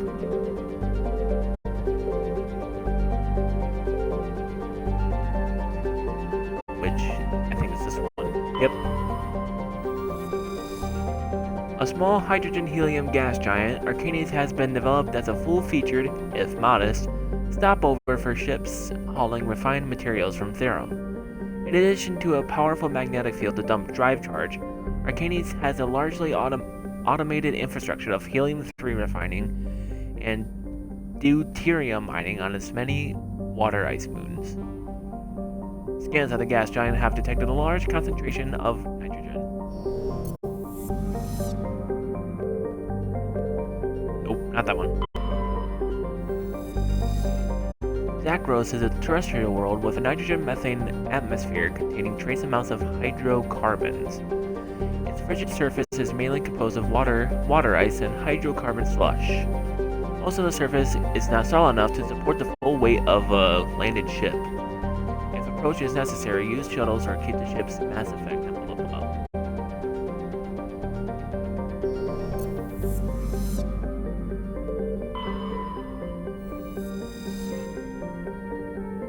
Phaistos is a small terrestrial with a trace atmosphere of carbon dioxide and xenon. The surface is scorching hot and mainly composed of sulfur and various silicates. There is little of interest in this desolate world. Well, I could have read that last bit and be like, oh, okay. Armeni is a terrestrial world with an unusually thin atmosphere of krypton and xenon. Its surface is composed of silica with deposits of carbonaceous materials. The initial flyby probe of Armeni detected multiple areas at the equator with oddly regular surface protrusions. Closer investigation revealed these as millions of elaborate crypts a few meters below the surface, left by a long-extinct spacefaring species called the Zeoff. Many human universities wish to perform archaeological excavations. Council law holds grave sites as sacrosanct. However, the matter has been tied up in court for a decade. Interesting.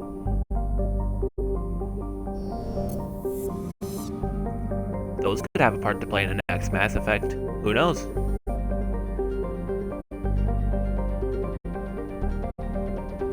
There's another bit in this asteroid belt somewhere. Oh, there it is. Did we go to Arcanes? survey that?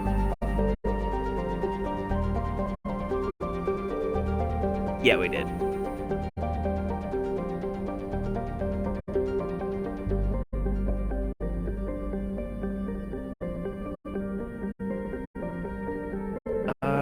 Carbonation is not asteroid. That should be the League of One medallion. Scans of the asteroid field in the Knossos system revealed some strange readings. Upon closer inspection, Navigator Presley discovered the remains of an abandoned Solarian fighter. The only thing of interest on board was the League of One medallion. Alright. Right, we can do the moon thing, or go to Hades Gamma, Voyager. Pretty much anywhere but, you know, these areas. Which, I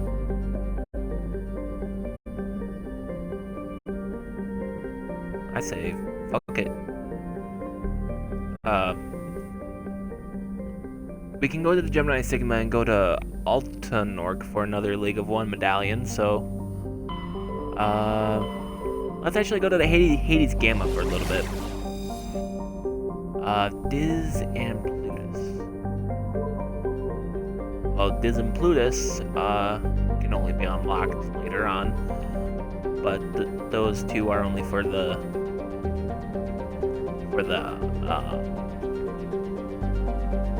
those two are only on land. So let's see here. Rocks, Hades Gamma. Alright, Antaeus. There's Trebin, and then up here in Farinata is Neptune and Asteroid. So, I forget. Is that the planet with Rex's loyalty mission? I don't think so. No, it's Tuntao. But that's an Argos row, so.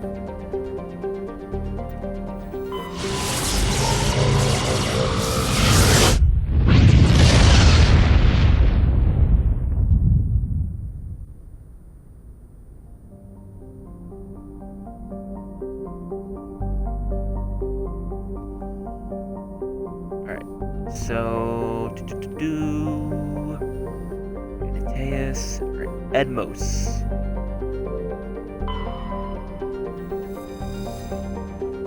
Edmos is a standard hydrogen-helium gas giant with traces of methane in its atmosphere. If Trebin's terraforming is successful, it is expected that a helium-3 fuel refining facility for the system will be set up here. While scanning the planet Edmos, you detected a large concentration of hydrogen.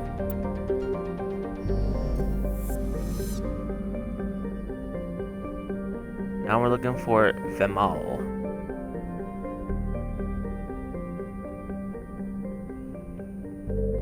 Ploba, Hunidor, that's Trebin, and that should be Vemal. Vemal is an enormous terrestrial world with of mixed rocks and ice with an atmosphere of methane and ethane. Its frozen surface is mainly composed of calcium with deposits of iron because of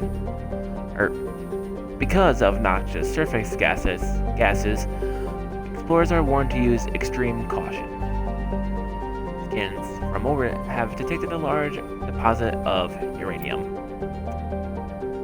Well, I guess that's what those surface gases are.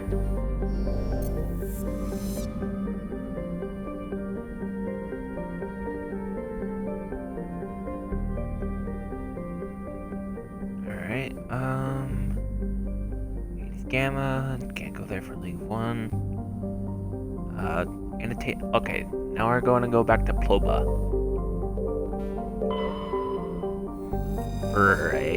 Sorry writing. Ploba is the second, and by far the larger, of Anateus' two gas giants. Active scans by survey ships have returned tantalizing indications of massive solid structures deep within the atmosphere. Too regular in pattern to be anything natural. You know, this planet does look a little familiar. It actually kind of looks like the planet you see. Hold on. So for those who have seen it, last N7 day, Mass Effect teased something for the next game. Hold on.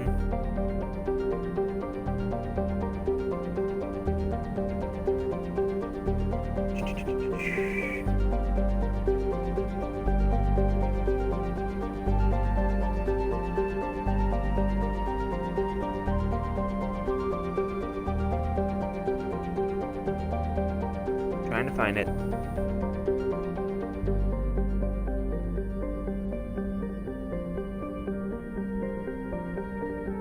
Well, they have it pinned on their Twitter. Right. Why did Walmart Canada Gaming? Okay.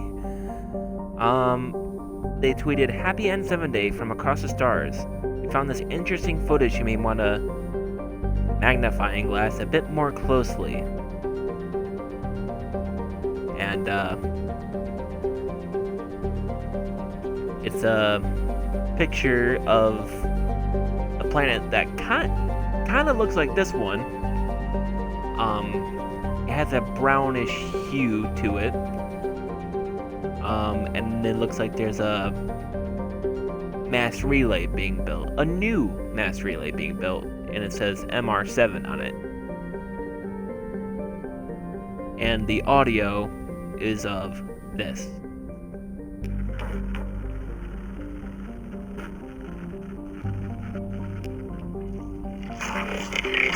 I can see something.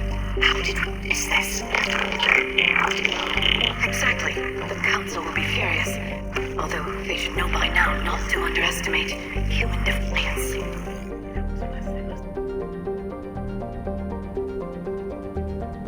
So, yeah. This planet kind of looks like that. But anyways. Oh, hey. Thanks for being really loud, stream. Some believe Ploba is a Jupiter brain, a planet-sized supercomputer. Adherents of this theory have fruitlessly beamed signals towards the sunken megastructures, hoping to get the machine's attention. Others believe that an ancient spacefaring race disposed of their weapons of war by dumping them into the planet. The last attempt to reach and salvage Ploba's deep anomalies went tragically wrong, and ended with a crew of 12 being trapped and crushed in the gas giant's lower atmosphere. You recovered a strange object orbiting Ploba. Chief Engineer Adams and Tally tried unsuccessfully to determine its origins. They did find one of Matriarch Deligna's writings stored within them.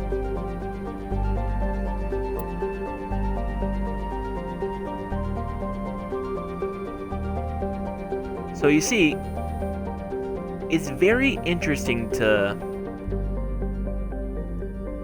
look at the little codexes on the sides here, because I have looked at and read every single one from Mass Effect 1, 2, and 3, and well, some of them have proved to be quite interesting to read. I haven't done it with Andromeda, but I might go back and look at it, as much as I don't want to. Age code. During the initial survey of the Anateus system, only a single flyby probe was spared for the small, scorched world of Age code. It revealed a planet unusually rich in heavier elements, given its size. Age code is a standard terrestrial with a thin atmosphere of krypton and xenon. Its Its crust is mainly composed of magnesium with deposits of cobalt and other heavy materials, or metals. Due to extremely rough, cratered terrain, starships are discouraged from landing.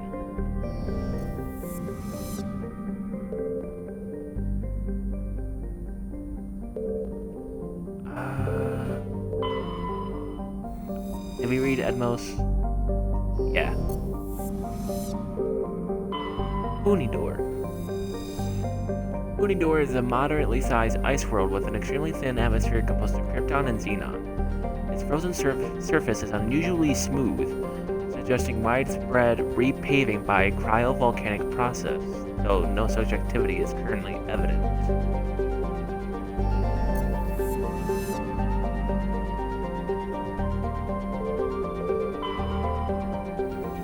We already did that one.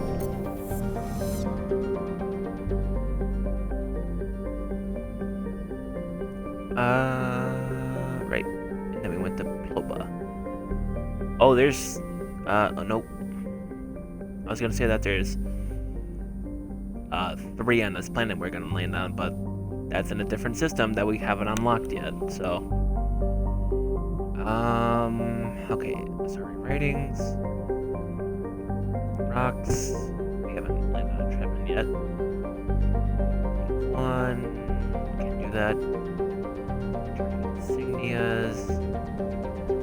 Tribun... Discs... Farinata.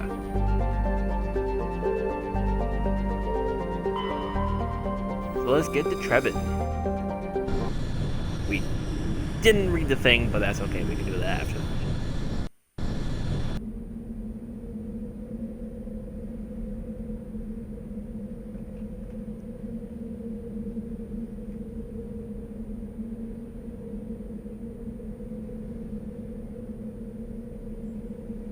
Ooh, on this planet we can actually hear something that not many people know is actually...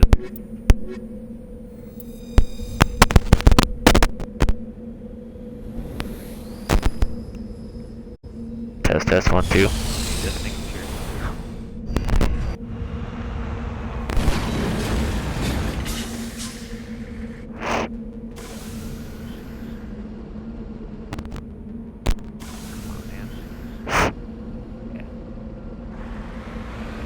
This way, I believe.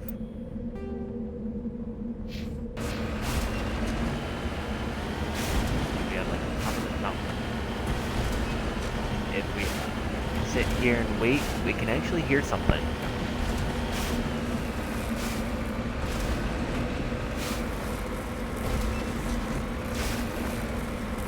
Alright, come on, come on. Oh, made it.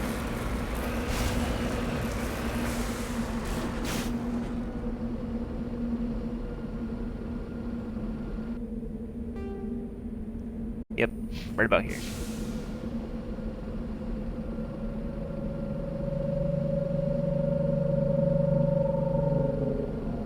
There it is.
That is what they call the Rachni song.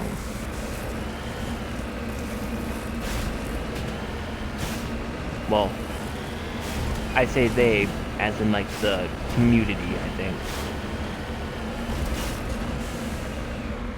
Because I don't think BioWare has explained what the actual fuck that is.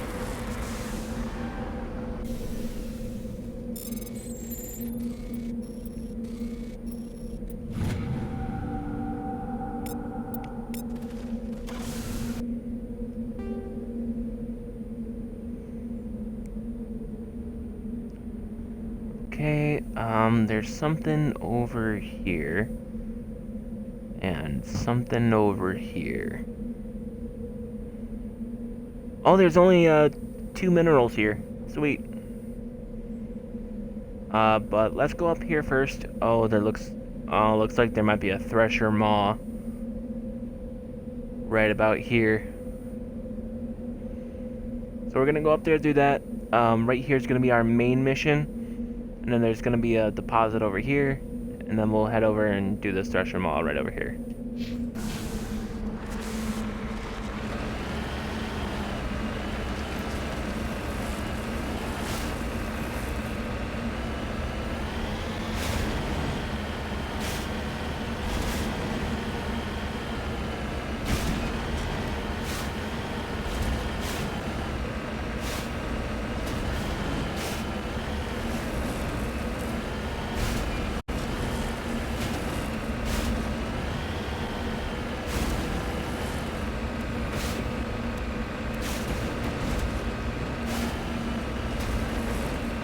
There's enemies over by that debris over there. But am I gonna go get it? Fuck no. Not even worth it.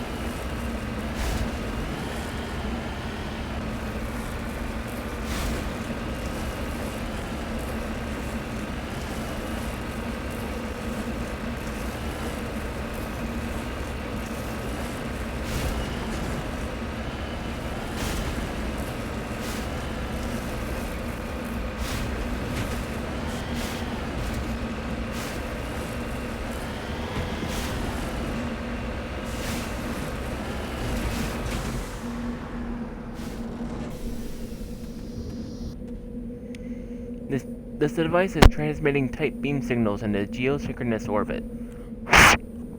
This disrupts the survey team's GPS satellites, causing them to crash nearby.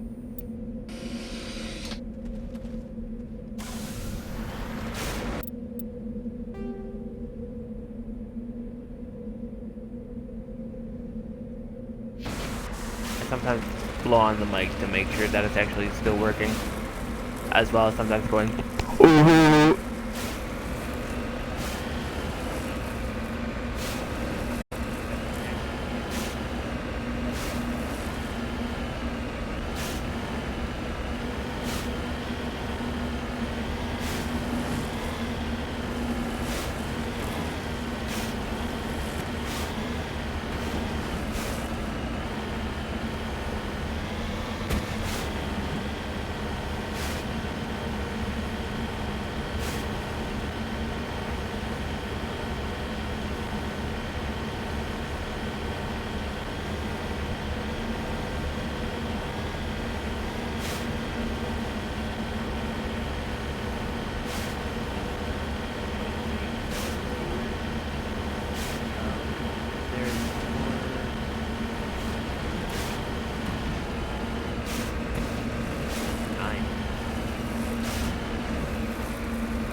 Why not drop a follow?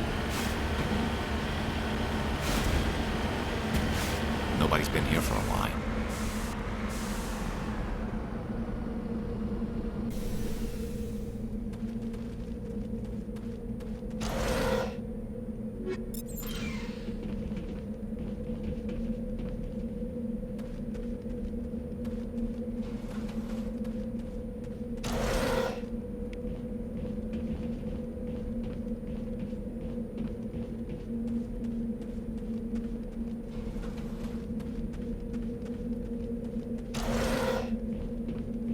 According to these data logs, the survey team unearthed some kind of alien technology. We should check out the excavation site. Could be some answers there. Good idea.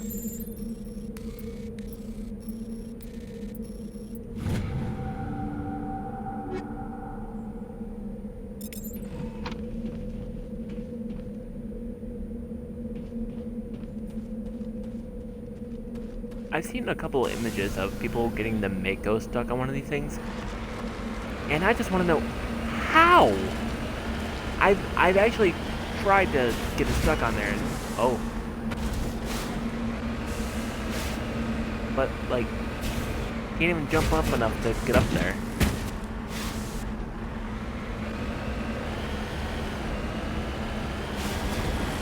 Like can't even make it from here. I'll make it from here.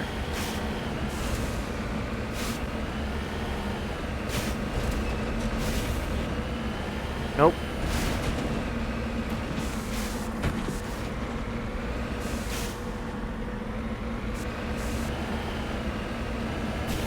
Look here.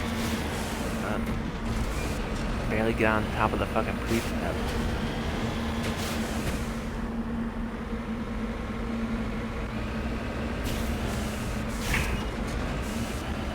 Yeah, I don't see how you can get up there.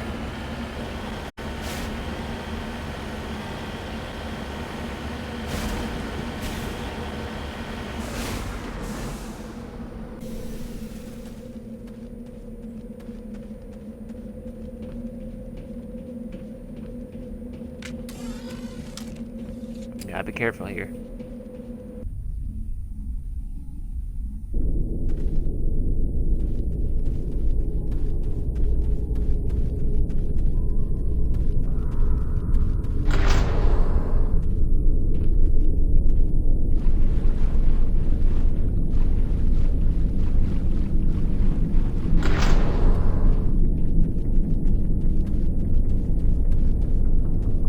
Alright, there's 1, 2, 3, 4, 5, at least 6 behind that door. Hostile spotted. Oh fuck, they're husks.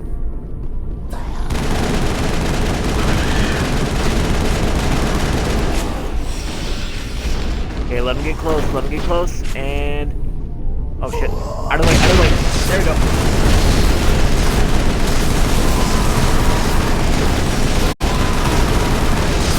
Gotta tell you, get out of the way. Oh shit. Fall back. Oh god.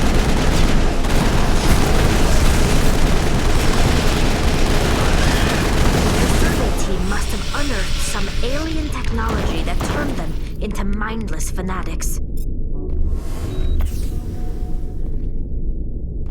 Whatever they found, it's long gone now. Yeah, I bet. Oh man.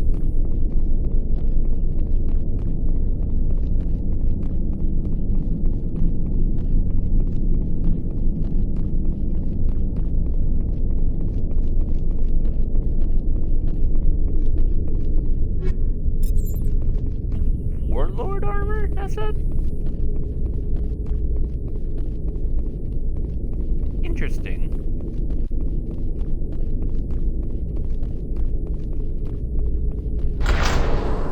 Oh fuck, more husks!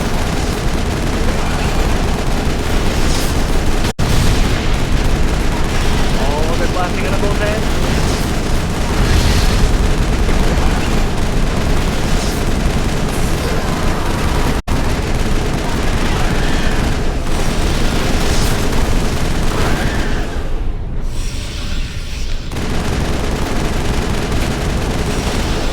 Alright, got it.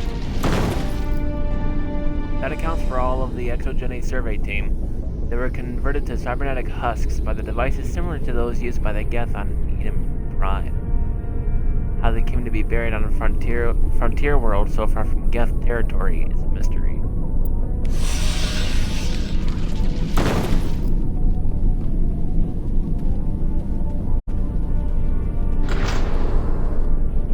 Yep, there they are. Dragon's teeth.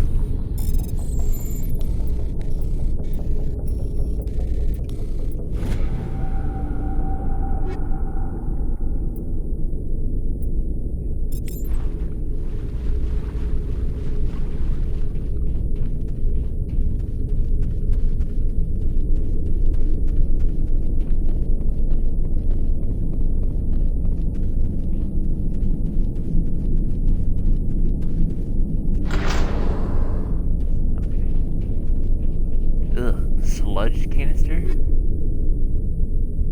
I don't have anything I want, but I got some good stuff in there I can sell.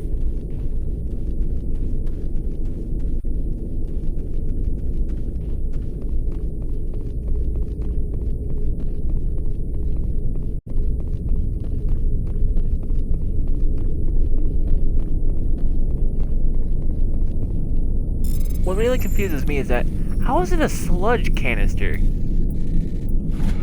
Like, what component of it makes it a sludge canister?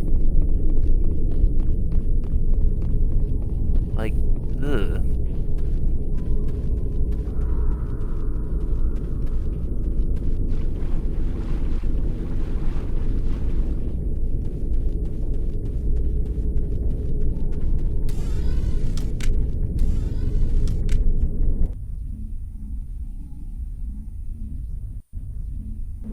Oh yeah, I should mention, on a planet in the 6th Theta, that's gonna cause the game to get, like, real laggy. The same problem as in Legendary Edition, unfortunately.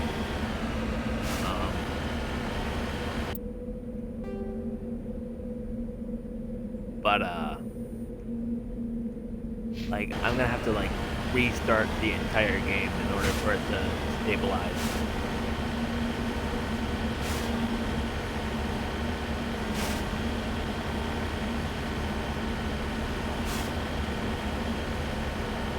But that's not gonna be for a while, because Novaria is gonna be the last of the 3 main missions we do.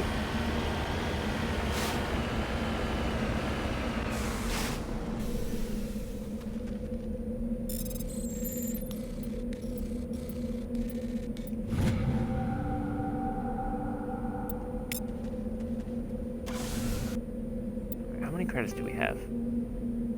Almost 2 million. Sweet. Alright, down to here now. And this is where we're gonna go fight that Thresher Moth. You can usually tell when one's gonna spawn because they usually appear in big open areas, like not like this where there's like, you know, like bumps every here and there, but like in just complete like flat lands. I'm like right there.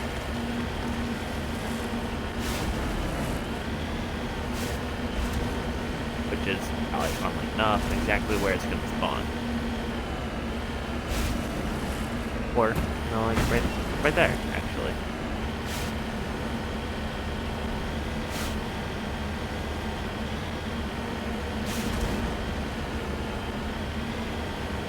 Yep, there it is.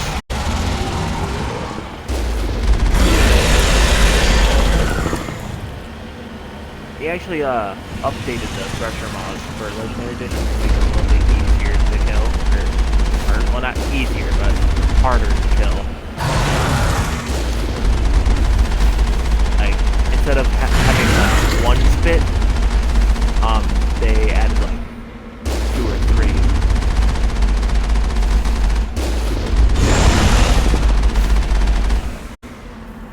Plus, they can attack you from underground Legendary Edition. Fuck!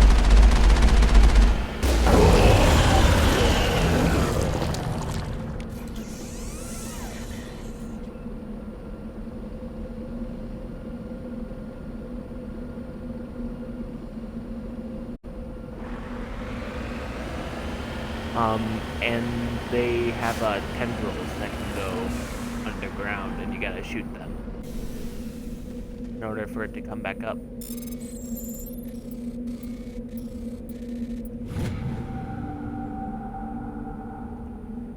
There are no signs of any survivors. The pod is empty except for a small tattered flag marked with the Mines colony insignia.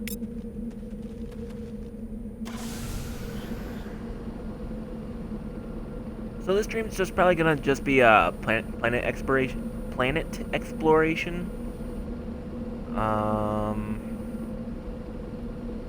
Let's see that was Turian insignia. There we go. That was Trevin.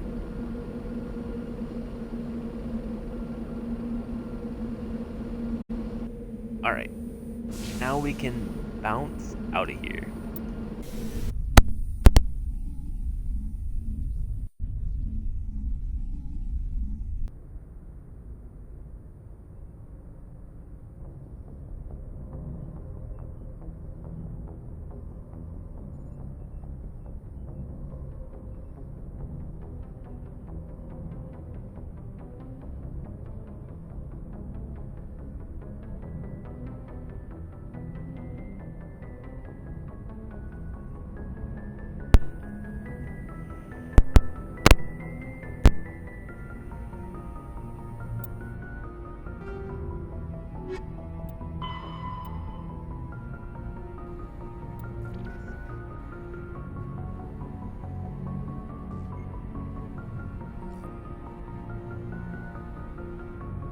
Before they joined the Citadel Council...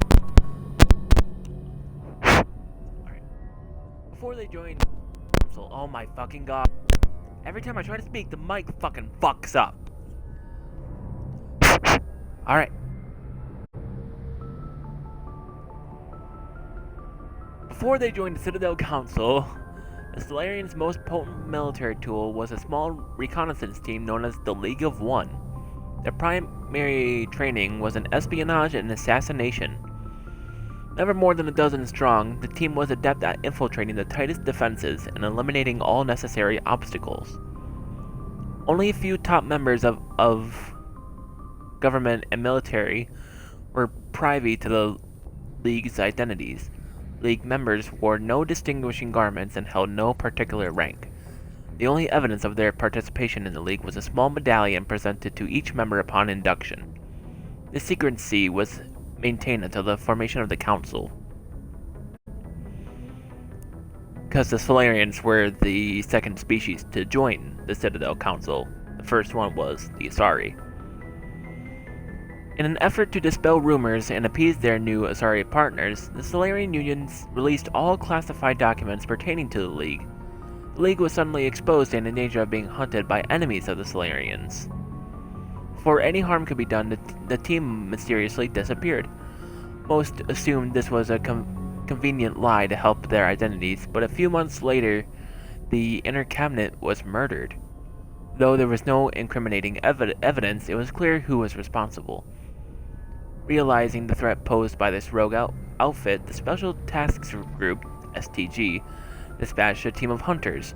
When they didn't return, the STG dispatched 10 of its brightest operators with broad discretionary powers. Only 2 returned. They reported no evidence of the League.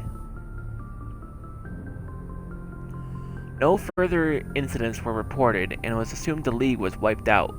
Some recently declassified documents, however, have suggested there may have been a 13th member who eluded the Solarian military.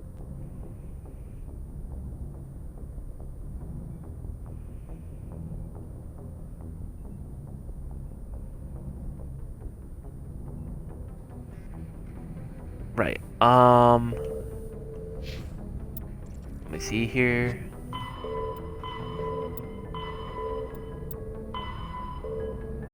Oh, we've already found all the gases, surprisingly. Apparently there are actually 4 more gases. There's only 10 gases, but like 30 light materials, heavy materials, and rare earths. But let's see, locate signs of battle, right. League medallions. I actually have those, all in here. So we have 1 League medallion. 2, 3, 4, 5, 6, 7.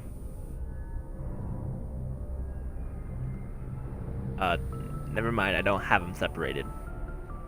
I had them separated at one point, but oh well.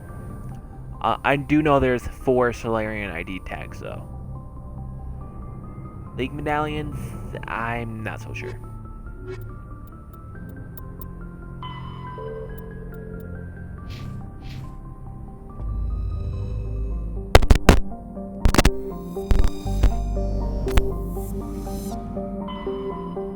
Alright, it is time to go to Farinata.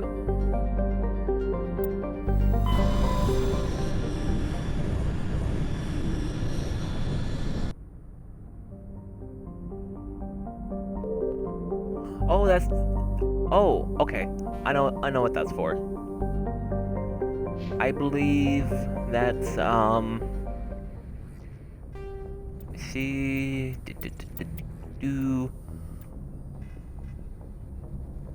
Oh. Oh no, that's this one. So I gotta take a Garrison Caden for this one.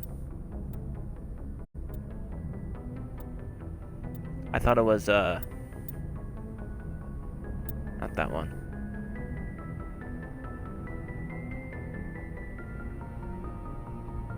Not that one either, I don't think.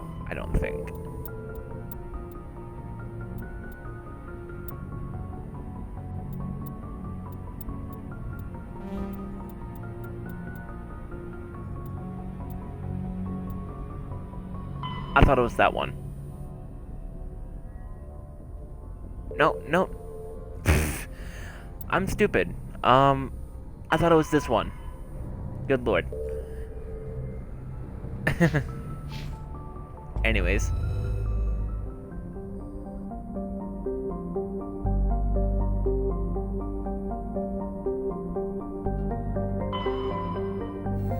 Alright. Tonshagen. Tonshagen is a hydrogen-helium gas giant with traces of chlorine and nitrogen in its atmosphere. It has an unusually small number of moons for a gas giant, a mere 7. This is no doubt due to the star Farinata capturing the majority of the mass during the nebular collapse that created the system. Nebular collapse? Wow.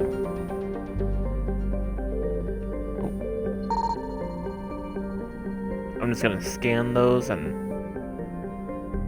I'll come back to it. Alright. Jontalma, which we can survey. Jontalma is a small, broiling terrestrial world. Its thin atmosphere of carbon dioxide and ethane is being steadily blown off by the powerful solar wind coming from the star Farinata. The surface is scorching hot and mainly composed of sulfur with deposits of copper. Its density low enough. Its density is low enough to leave the world tidally locked to Farinata. The Alliance Defense Data Network notes that several ships have been spotted cruising near the Jontalma with transponders turned off. While an Alliance patrol attempted pursuit of one, the unidentified vessel rabbited to FTL. Its trail was lost when it obscured a slight trace in the confusion of signals, along with the Anansi Ishtar shipping lane.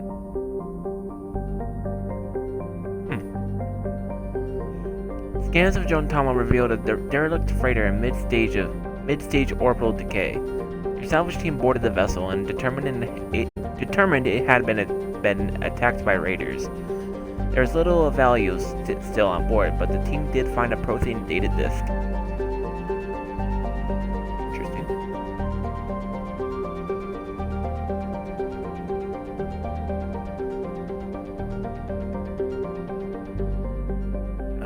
There it is.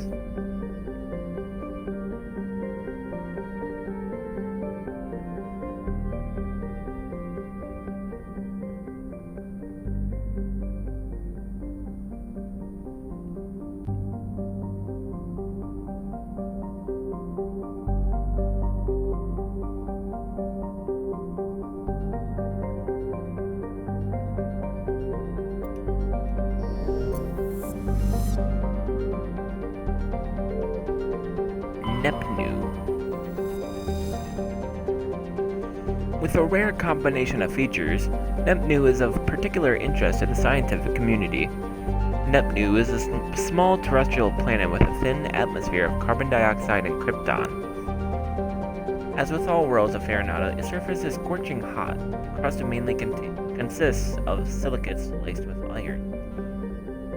While scanning this planet, you detected a large deposit of thorium on a nearby moon.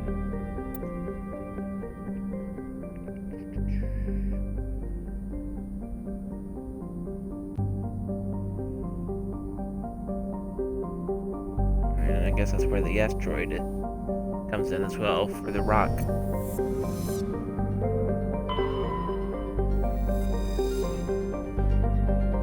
While scanning the asteroid belt, you detected a large deposit of magnesium.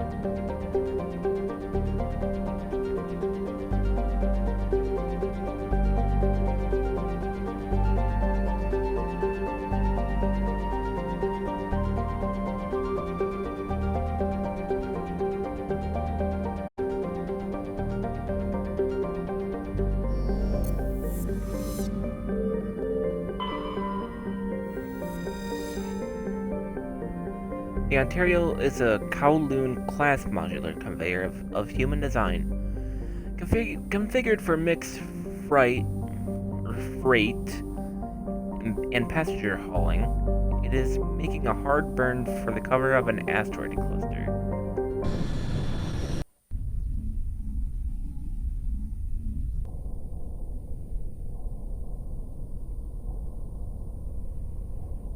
Alright, gotta take Caden for this one, because this deals with L2 biotics.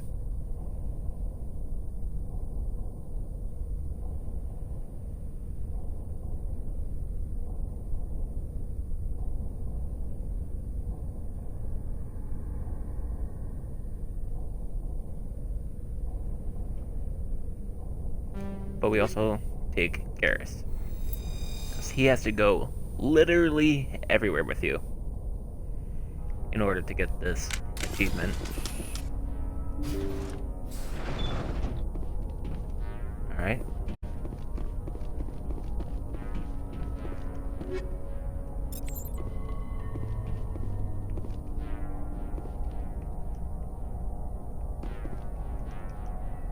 Oh. Okay. A lot of these ships are gonna keep like the same design. Okay, so we want to go right.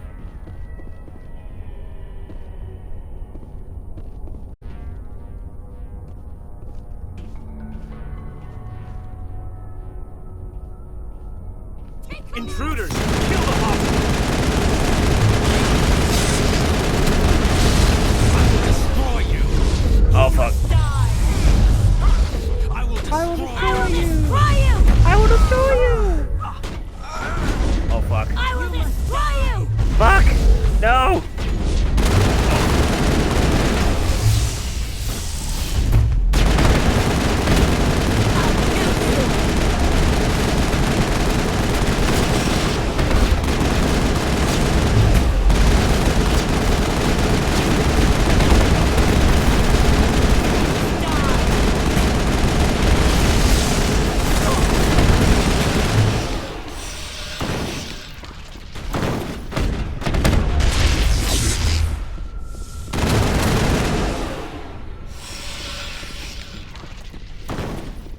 Perimeter secured.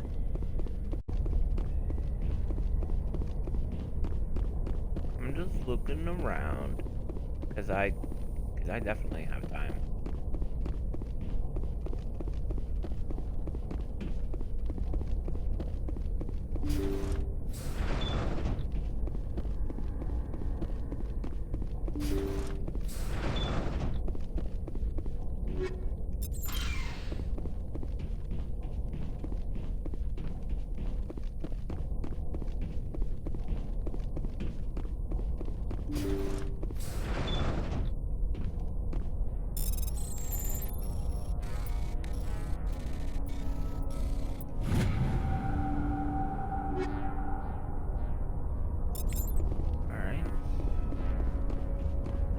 Stuff that I really want.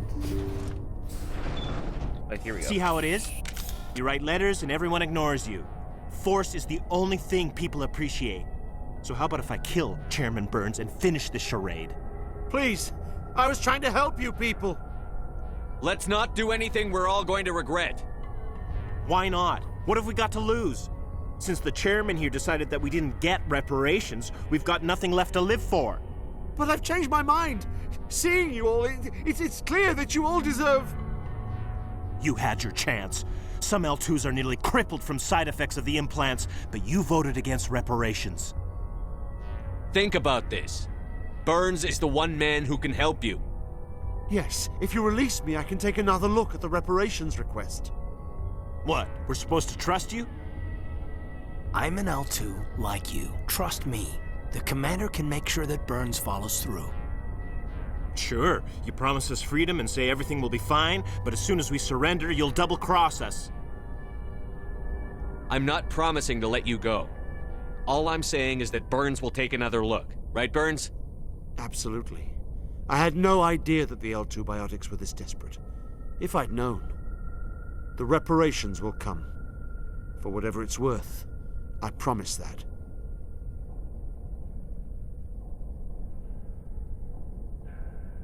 You're right. I don't want to die. Maybe something will happen this time. We surrender. Thank you, Commander. I thought I was dead when they took me. I'll see to it that the reparations discussion is reopened. I didn't know they were so desperate. Then you weren't doing your job. The 5th Fleet cruiser will pick you and the prisoners up.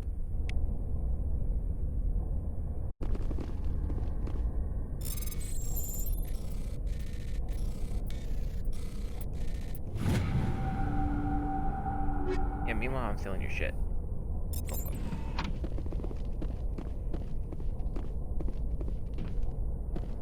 I guess I can steal everything that's not the powerful, weapons. Ooh, Cypher 9. Let's see. Alright,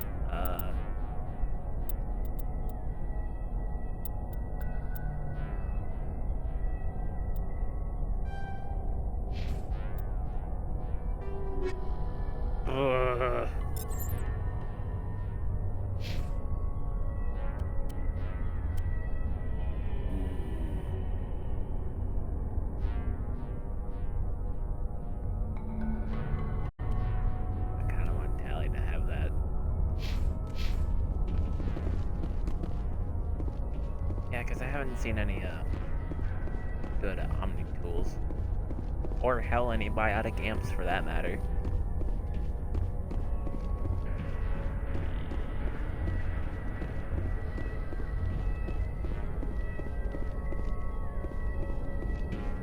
I will admit though, they do get a little bit overlooked by myself, so.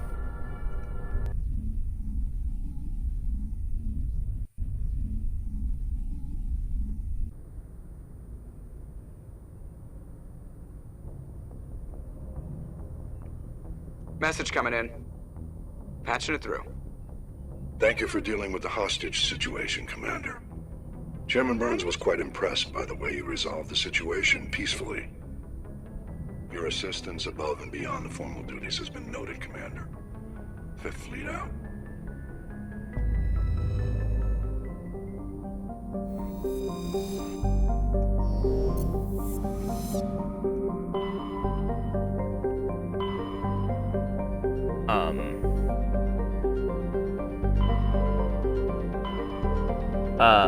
Fuck.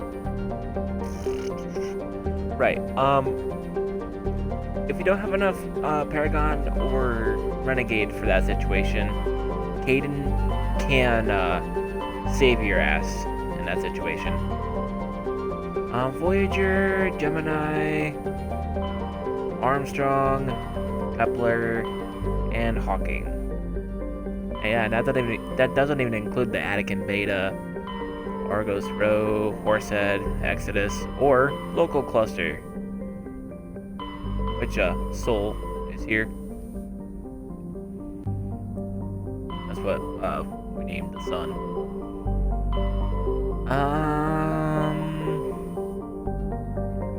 Let's go to the Gemini Sigma. That shouldn't take too long. Han is gonna be over here. But that's only when we unlock the Helena Blake mission.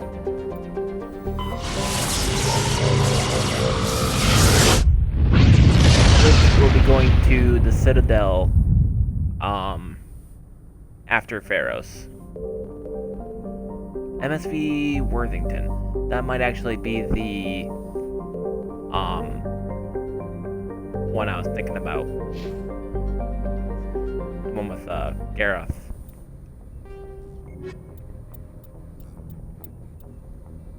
Privateers. Nope. It's not. That's in the Horsehead Nebula. Okay.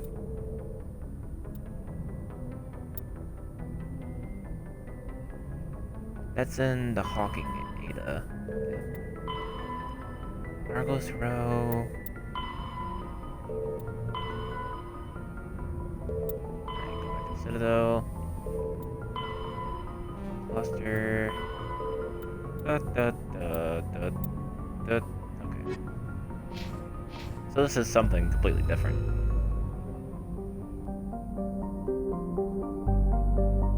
So far in Ming, we have Prague.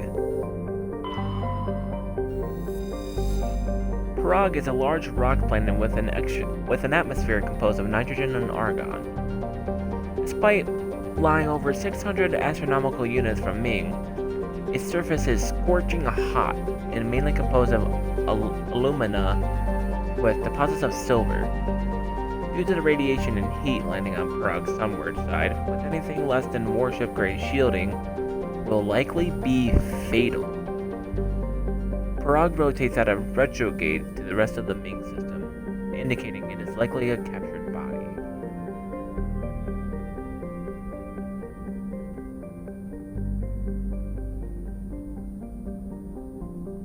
Alright.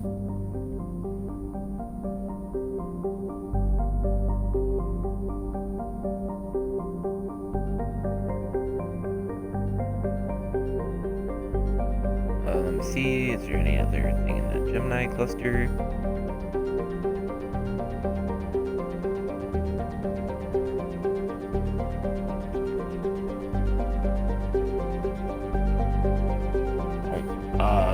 One in Han.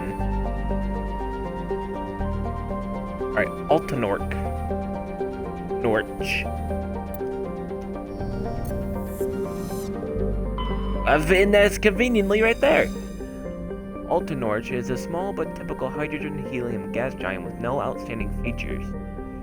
Its combination of strong magnetic fields and relatively shallow gravity well make it a popular stopover world for discharging FTL drive cords.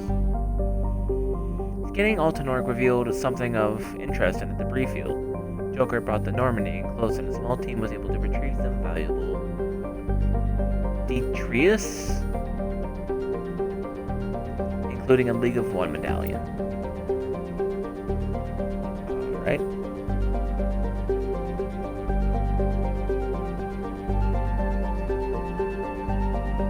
And I think the rest of the stuff that's in this cluster is in Han. So this is the only one that we didn't go to. Antiropus. I don't know. It's a hydrogen-helium gas giant that formed in the outer regions of Ming's system and is in the process of migrating inwards. In a few million years, the planet's atmosphere will begin to boil away into space. There's a sizable temperature difference between the side of Antiropus. Is that how you say it? I don't know.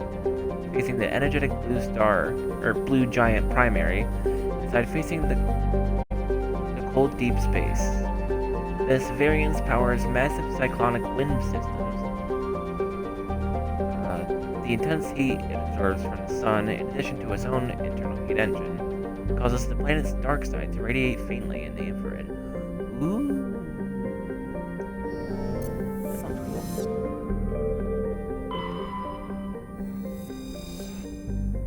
The Worthington is a Kowloon-class modular conveyor of human design. configured for mixed freight and passenger hauling, the ship appears to be in a shutdown state. The main thrusters are cold, and it is adrift off in the orbit of Entropis. The Morrison Company, Shanxi. Oh yeah, Shanxi. That was the planet involved in the Relay 314 incident.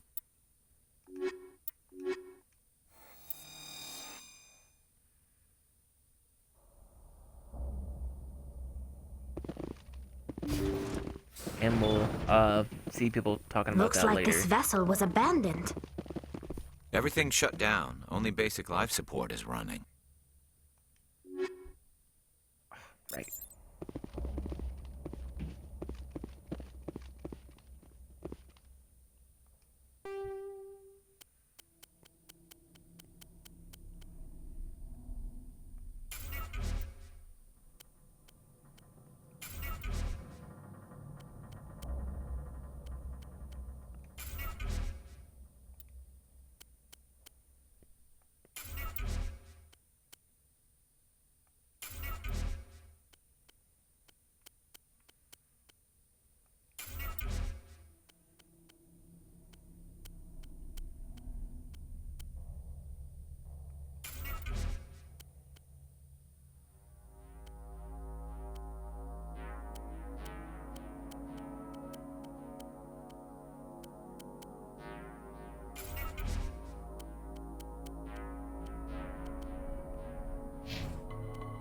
That reminds me. Here you go.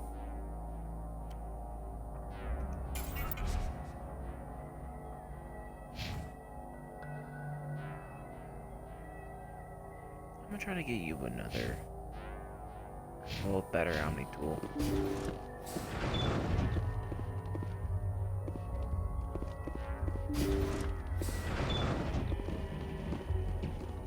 Did you hear that?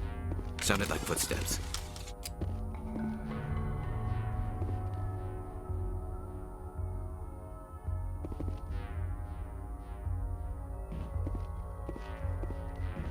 That was no accident. The whole place could be a trap. Oh wait, no, I know what this is.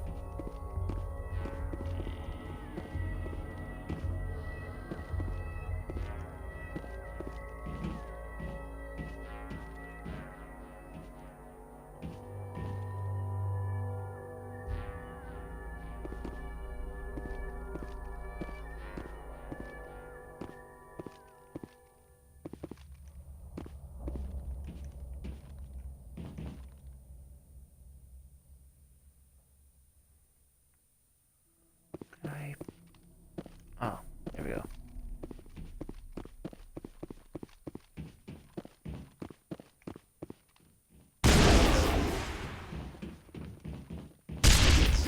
Shit. Perimeter clear.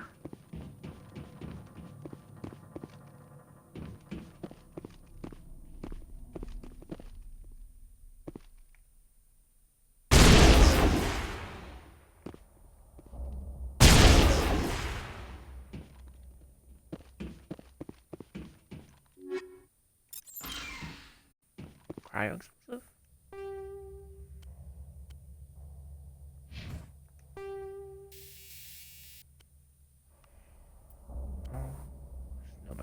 Snowblind rounds.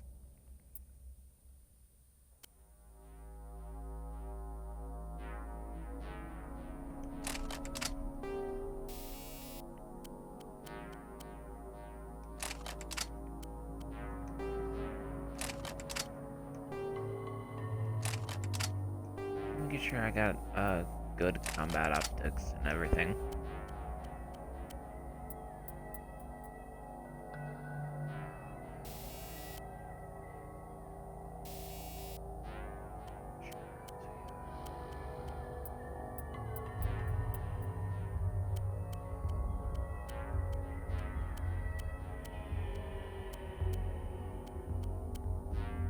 Alright.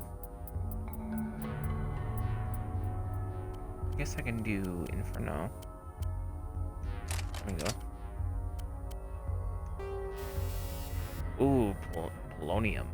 Yikes.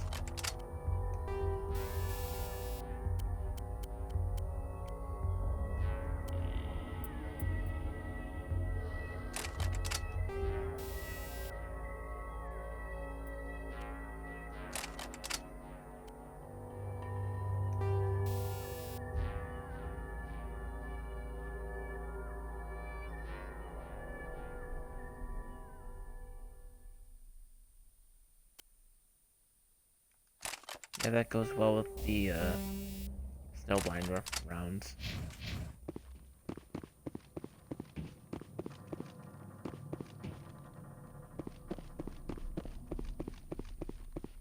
Oh, be careful.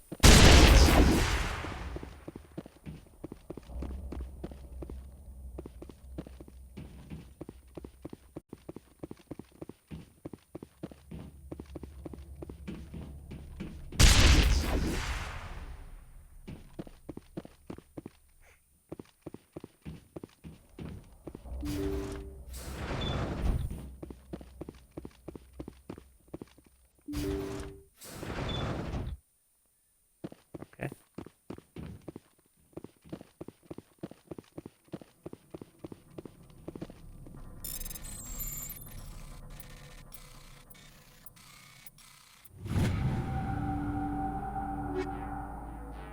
Oh. Reaper. They say Jacob's gone. They say his brain isn't functioning anymore, and they want to shut off his machines. But Jacob's the only thing in the world that matters to me. I don't know how to help him, and it's tearing me up inside. I just feel so helpless, so damn angry. Dr. Smith gave me some meds to calm down, but I didn't take them. I can't. Not until I figure out a way to help Jacob. I won't give up on him. I won't!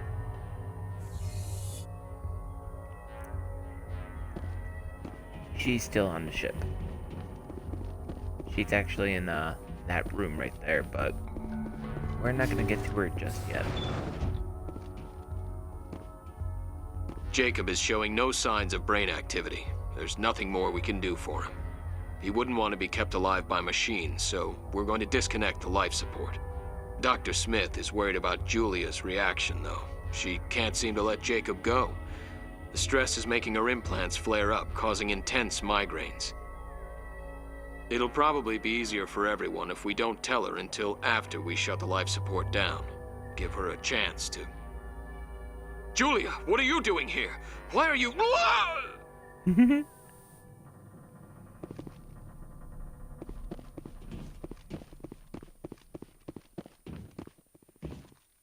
Alright, get ready for... Oh. Garrus. Thank you. Get ready for a firefight in 3, 2, now. Or not.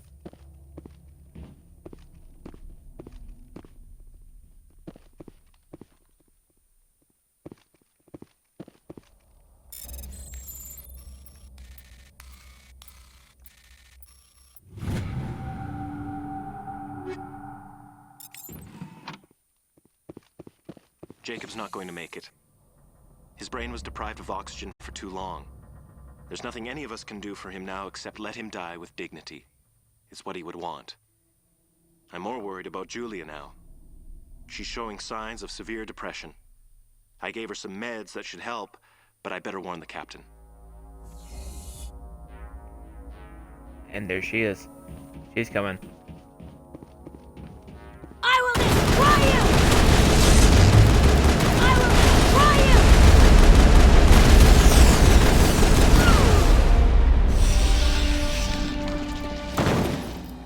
Clear.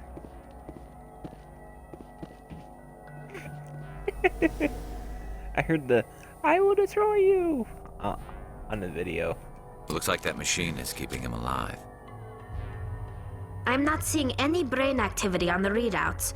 He's dead. Dream, I guess. This body is just an empty shell.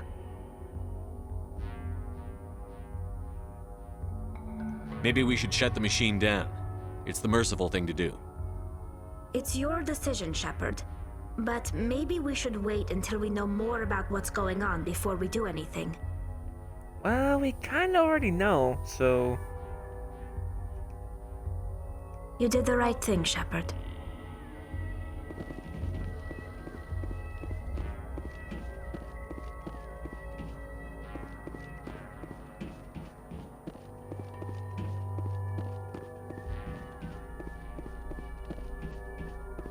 Yeah, if you leave it on, I don't know if he actually does come back or not. Probably not, though.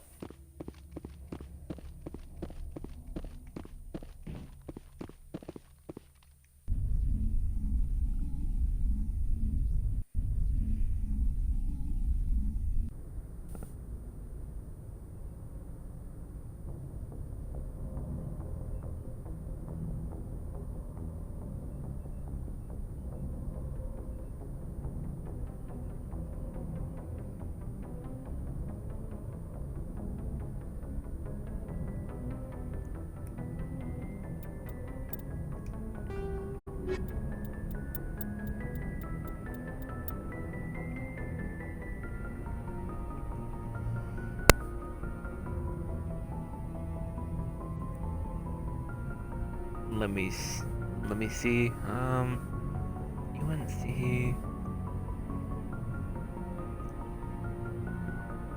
Ooh, excuse me. Lost Freighter.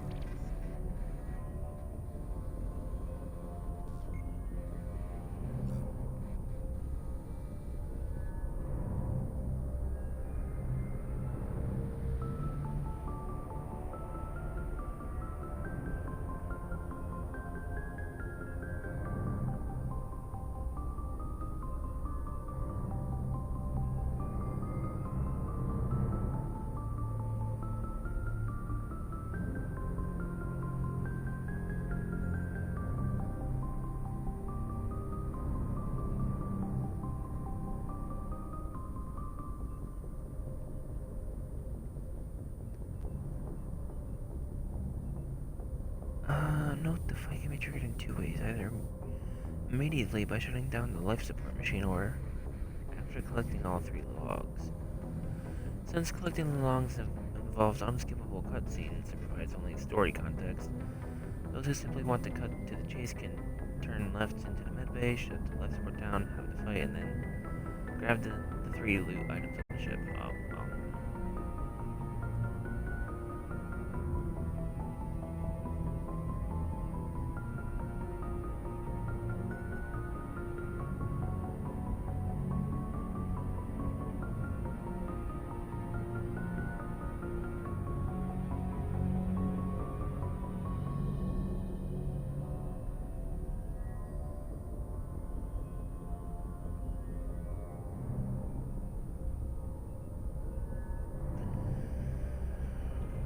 If you haven't, either leave Jacob's life support on or turn it off. It's your choice and has no effects in-game. Once you are done, navigate back through the cargo hold to the Normandy. Just watch out for any containers that you might have missed. Oh shit, alright.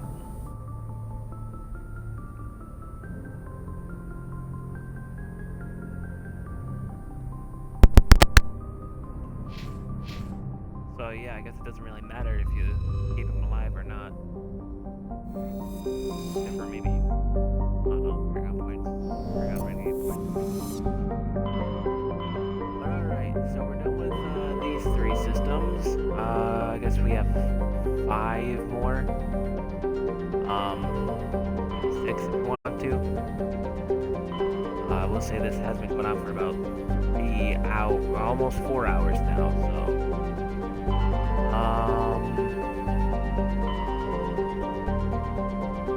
I guess let's do Voyager, and we're gonna skip the Armstrong Nebula. We are skipping that. So we could do Voyager, and maybe the Hawking ETA. Yeah. I think there's only one system in the Hawking ETA. Don't know how many there are in the Voyager cluster. There are 5 in the Armstrong Nebula, each with planets you can land on. Kepler Verge, I'm not so sure about that one. But, yeah.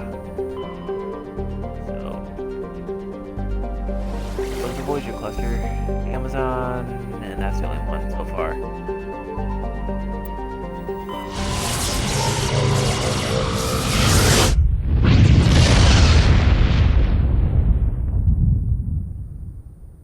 Commander, incoming signal from 5th Fleet HQ on the Citadel. Commander Shepard, something uncomfortable has just come up. Oh, yeah. In the First Contact War, we fired a lot of espionage probes into Turian space. We just received a mission-complete burst from one of them. Where's it been in the meantime? No idea. Lost in transit. These probes were built in a hurry after First Contact. What makes this uncomfortable? When these probes were launched, we didn't have any idea who we were fighting. We didn't want to risk aliens examining our technology. That's fair. The probe has a demo nuke built in. A 20-kiloton tactical fusion warhead. About equal to the bomb dropped on Hiroshima back in the 20th. Oh. If somebody finds that probe, tampers with it, you don't need me to finish, Commander. Damn. I understand this must be handled, but I don't have anyone trained to deal with this sort of thing, sir. I know. I wouldn't ask if it wasn't important. These probes have been classified for 26 years. The Council will call fusion bomb booby traps dangerous and irresponsible. The Alliance would face censure if they find this probe. I'm asking you because the Normandy can get on site quickly and quietly. It's in the Voyager cluster.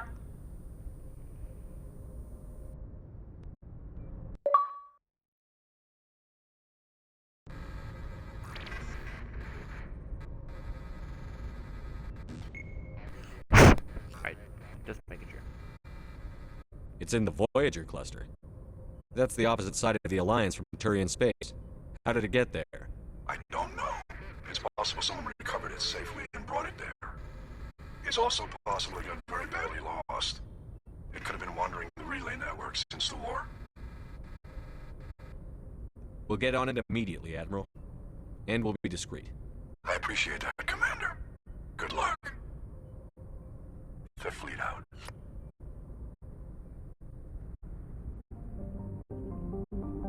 Alright.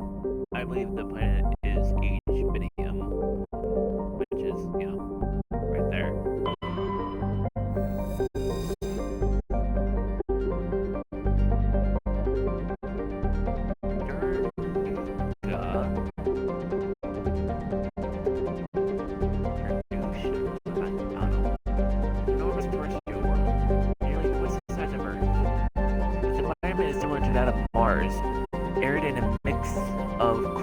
Basalt highlands and sand-scorched deserts of iron-laced silicate dust.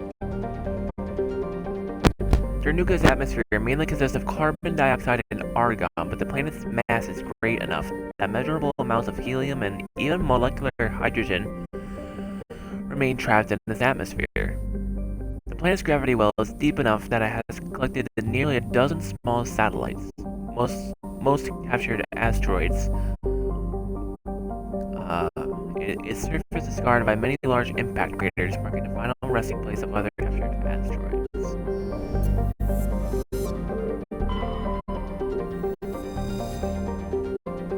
Sonedma is the second of the Amazon system's arid super-terrestrial worlds. It's considerably less dense than its neighbor Ternuka, and has an atmosphere of carbon dioxide and ethane. Its frozen surface is mainly composed of iron-laced silicates with deposits of sulfur. While scanning this planet, you detected a small deposit of polonium.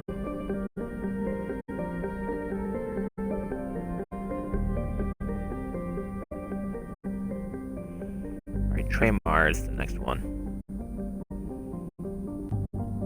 For the rocks.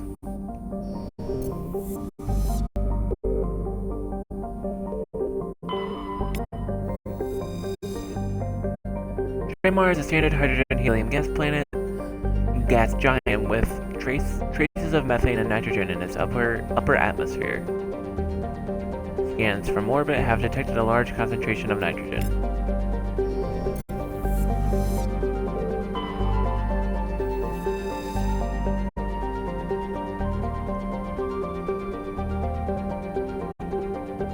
Cybin.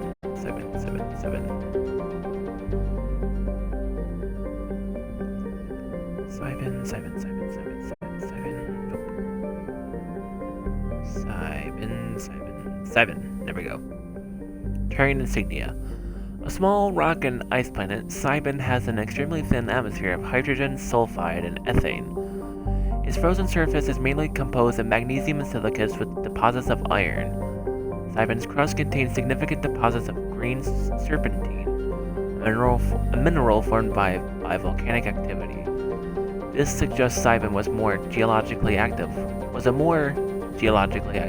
the distant past. While scanning the planet Cybin, you discovered a large mine grid in geosynchronous orbit. With help from Navigator Presley, your recon team recovered a small unmanned probe marked with the Quadim Outpost insignia. Okay, just making sure.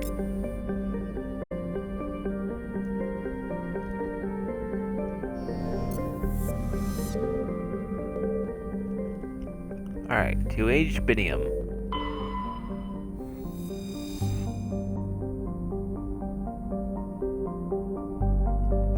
H-Binium is a small terrestrial world with an extremely thin atmosphere of carbon dioxide and krypton. Though the planet has sufficient mass to maintain a much thicker atmosphere, much of it has been blasted away. The red giant Amazon is a long-period variable star, currently at the nadir of a 16-year cycle. At peak, its energy output doubles, slashing H-Binium with intense heat and radiation. The crust is mainly composed of aluminum with deposits of tin. Much of the surface is coated with fine silicate dust, which easily penetrates the smallest cracks to foul machinery.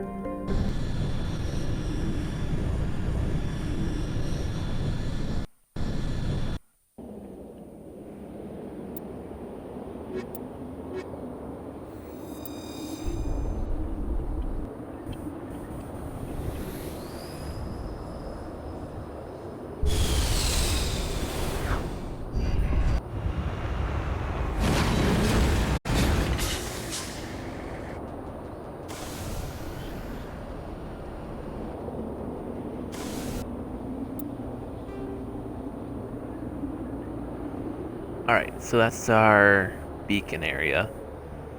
And I think we're gonna end up right about over here.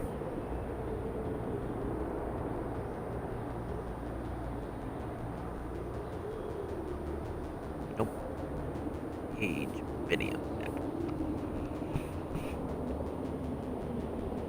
Alright, so there's one mineral here, one about here, and one up here.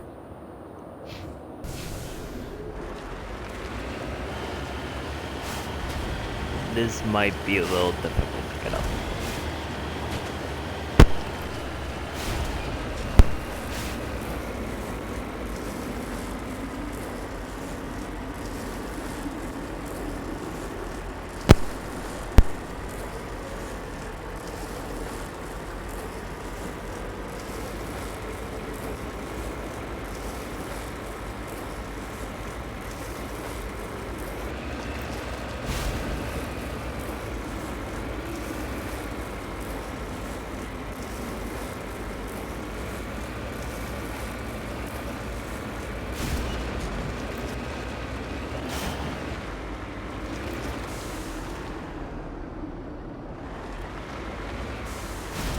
Instead of a remake or remaster, we got a remake.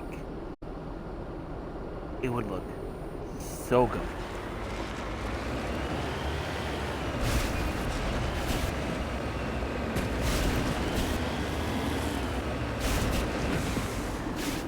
Heading to position. Oh man. Pressed X instead of Y.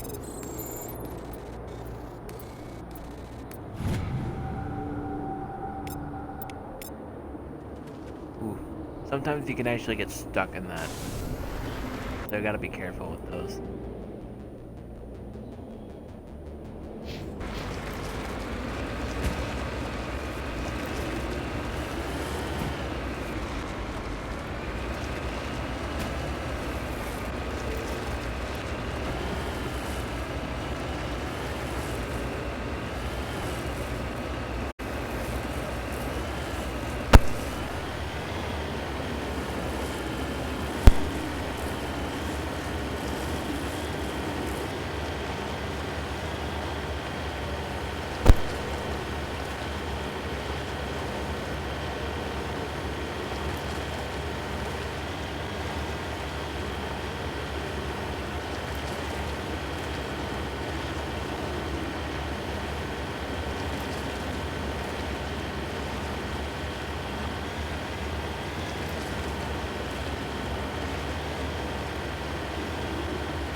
bit of risky handling by the Mako.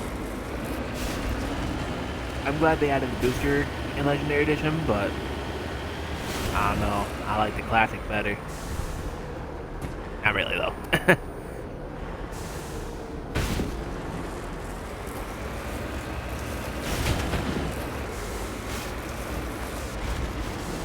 Moving out. It's good to come back to the originals though, after every once in a while. Especially because Legendary Edition is like, what, 90 gigabytes? Like, with all due respect, I love the Legendary Edition and everything. That's all the DLC, everything, but I just can't. And it reminds me, I may have all the DLC from Mass Effect 1 and 2, not 3, for the original games. I have all but, yeah. There is one Mass Effect 3 DLC I have that's, you know, not the extended cut, which is Citadel. I mean, like, come on. You can't have Mass Effect 3 without the Citadel DLC. But I need to get Leviathan, Omega, and From Ashes. And, who knows, I might get a Xbox Live gift card, or Xbox Live card soon, so I might just,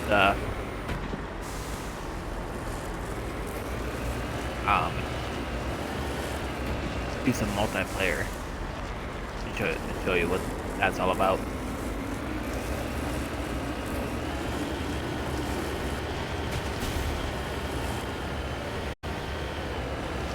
And hell, I actually haven't tried Andromeda's multiplayer, so who knows? We'll blow those up. Redeploying. Clear.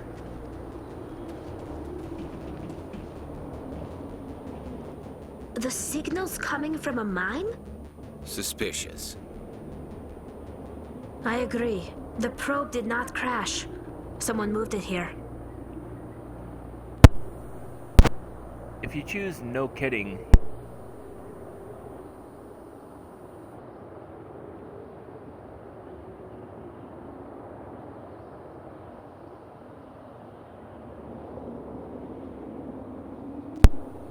They may not know what they have. Let's find it before they set it off. Affirmative.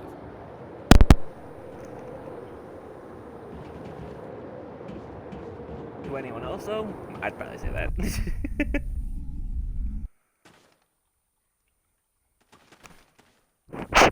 Alright, just making sure.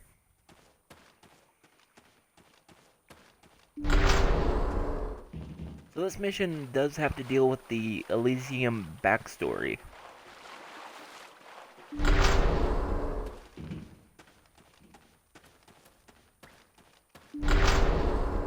So if your Shepard was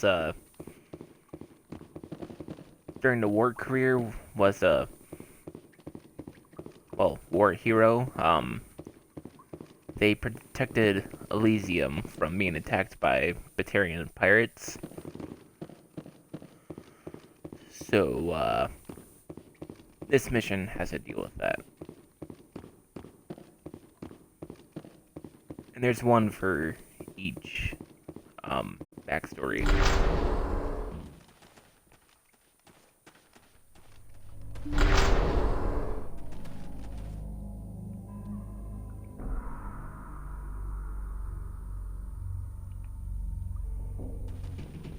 There we go. That was a detonator, Commander. Shepard. At last. Fun little fact, Alanos Haliat was originally supposed to be a Turian, but at the last minute they made him a human, and in Legendary Edition they turned him back into a Turian. You have me at a disadvantage. My name is Ilanos Haliat. I doubt you know it. Who do you think runs the Terminus clan, Shepard, huh? Thousands of pirates, slavers, criminals of every stripe? Who cares? You assume I give a damn. That's cute. The strongest leads. The one who kills the most men seizes the most ships, pillages the most colonies. 3 years ago, I was the strongest. I used my influence to assemble a fleet. We would drive your kind out of the Verge. So that was 2180. You're the one behind the attack on Elysium. I was the motivator, the instigator, the one who promised glory and riches for sacking the largest human colony in the cluster. The one blamed when it failed. Failed! I was ruined when your kind held against the Blitz. What better way to recover my reputation than by eliminating the first human Spectre? My crew will come for me. Oh, let them. We'll be ready. An Alliance warship would make a fine prize. Oh, and if you haven't noticed, the ores here are laced with heavy metals. I'm afraid your suit radios aren't powerful enough to transmit out. We'll find a way out of here. I rather doubt that. Goodbye, Shepard. What do we do now, Shepard? We've got air and light, and the Normandy's still in orbit. Let's look for another way out. There's no time to get out. You have to disable the bomb before it goes off. Yeah, 10 seconds.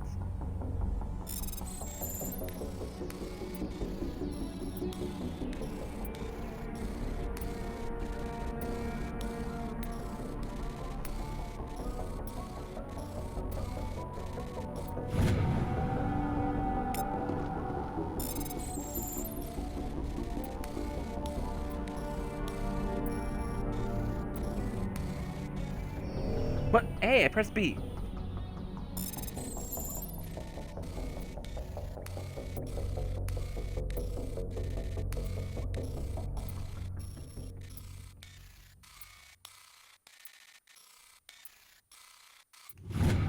There. And fuck it, we can spare 100 Omni Joe. You've disabled the bomb. Now, we can do a little bit of sniping practice. But, if we take a look, how are you supposed to snipe like that?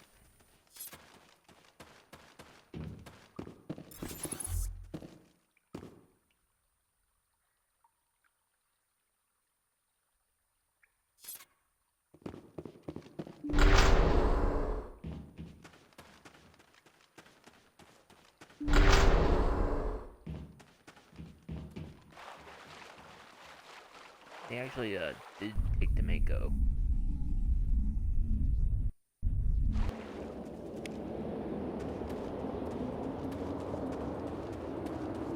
Which is actually just off this cliff.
our shields! Wow.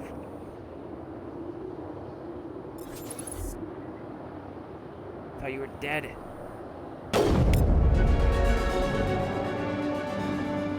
Talia went through a lot of trouble to draw you here.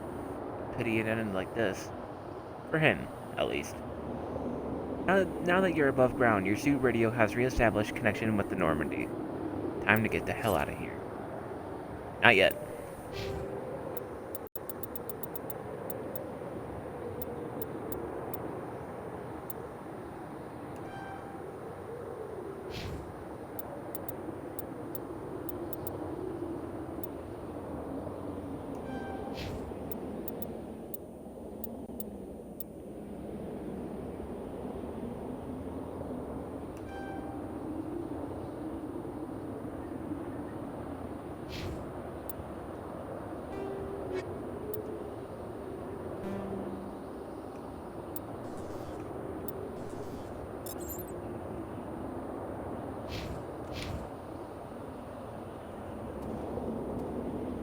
Hostile contact! And we're good, man. I think we're good, Shepard.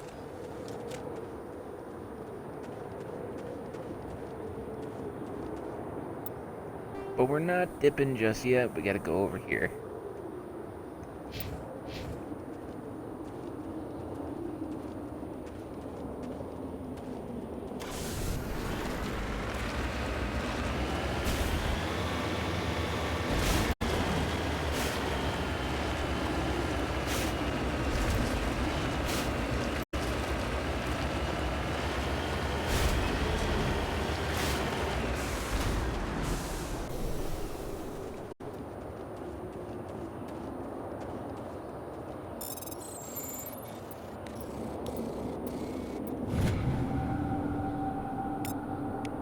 This body is a long way from anything, and appears to have been here for quite some time. On the body is a book of drawings, including one of the Siglar outpost insignia.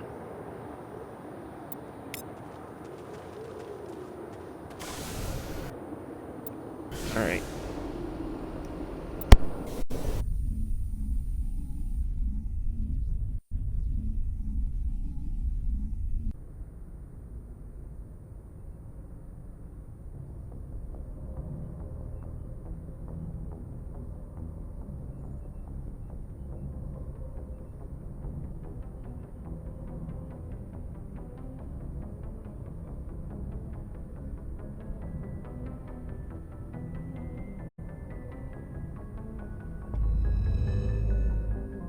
For now, we're done with the Voyager cluster.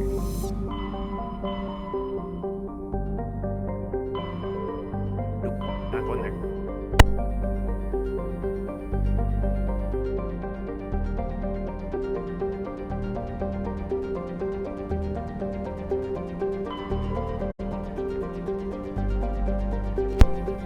Alright, let's do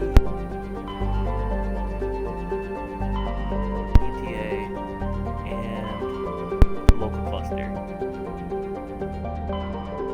And then we can do... And then, well actually that's where I'm gonna end Mass Effect for now. And then I'll stream it again when the VOD goes up.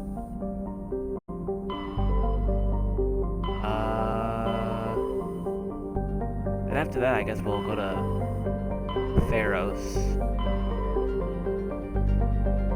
Then after Pharos, we go back to the Citadel. Then we'll go back to wherever. Go to Therum. And then on our way back to the Citadel, we do Bring Down the Sky. Go back to the Citadel, and then Pinnacle Station. And then Novaria. Plus anything else that we gotta do. So to the Kepler Verge. There's only Newton. For now.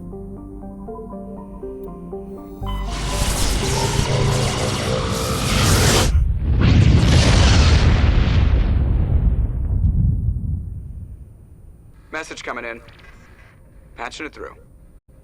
I've received some information I thought you'd want to see, Commander. Someone is killing former Alliance scientists. There have been 4 deaths in the past month. I'm happy to look into it, Admiral. What can you tell me? We found a connection between the scientists and you. They all worked on a classified project several years ago, on a cruise. This can't have anything to do with what happened to me on Akuz. Those Thresher Maws killed dozens of soldiers. If this was more than just an accident, we need to know. Commander, Shepard, what you do with this is up to you. I just thought you'd want to know. There was one other scientist on the project, Dr. Wayne. I'm transmitting his last known coordinates. Good luck. 5th Fleet out.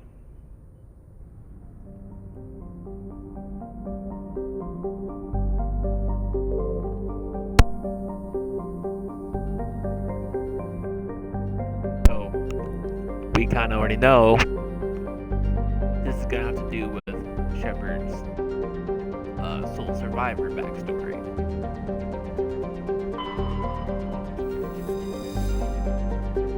For now, ooh, that has some good. I just kind of skimmed over the codex for that planet, and it has some good stuff. For now, we go to Junkro.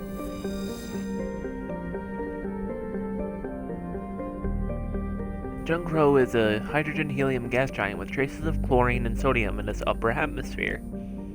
Like Uranus in the Sol system, it is tipped on its side, its north pole facing the star Newton. This gas giant appears to have a large concentration of hydrogen.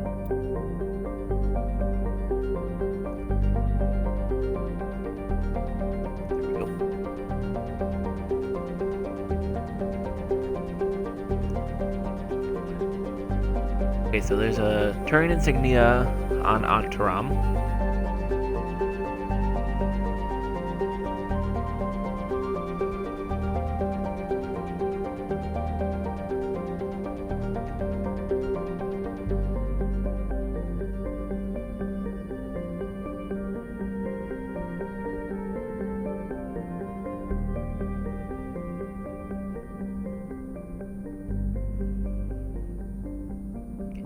Sorry ratings then. Sure is.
I saw that in Legendary Edition and was like, are they trying to clean up their tracks? But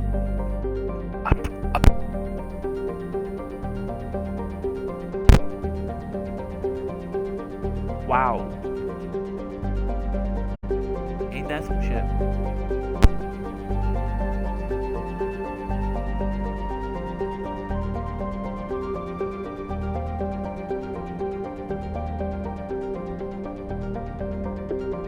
Systems.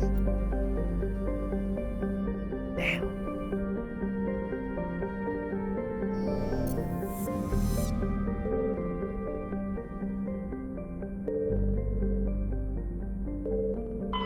Says Bose.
So first we'll be going here.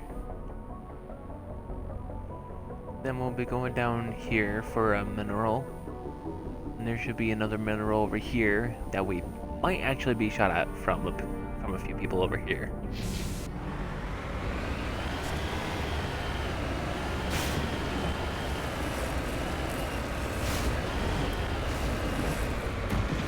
And this mission is actually one of a few important missions for Mass Effect 1. Because it does involve Mass Effect 2 a little bit.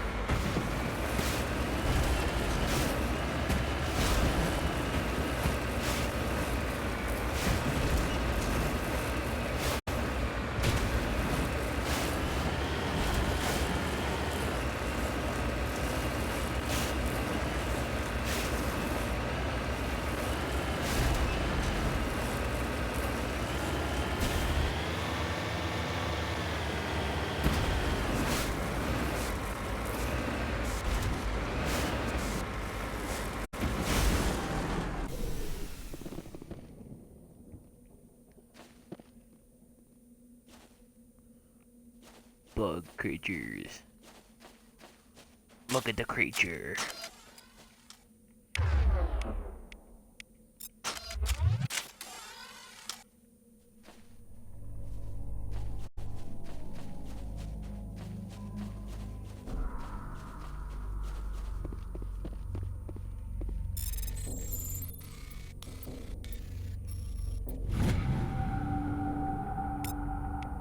It's unclear what happened to this Turian.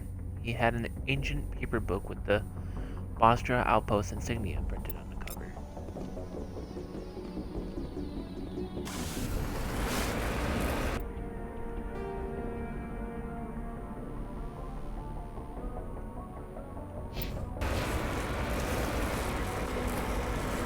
Alright, so unlike with other planets, you know how I said earlier where big open fields or flat fields of nothing usually indicate a thresher maw?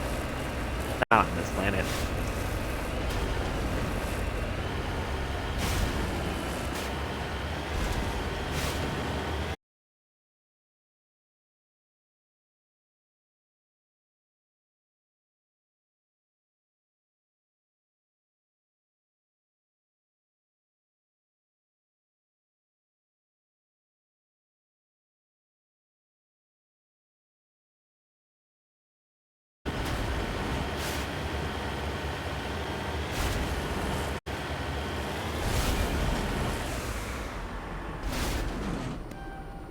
Oh, he had a suspicious cow. It can actually steal your credits.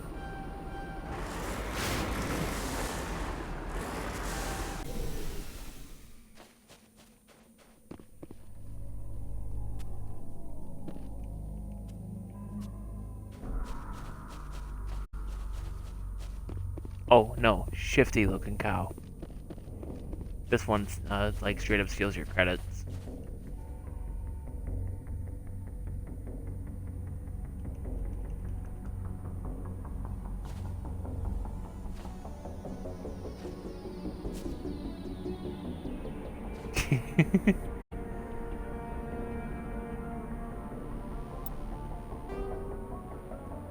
I have 3 million right now.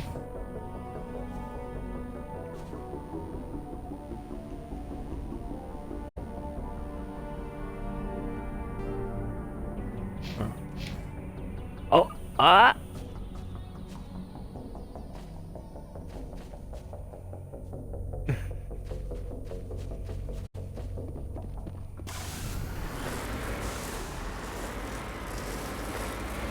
Stupid.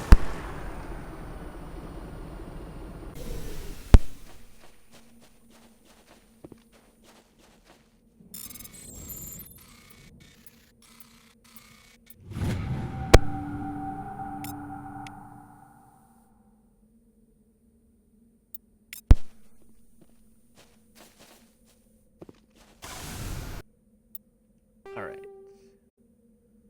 Next up is right over here.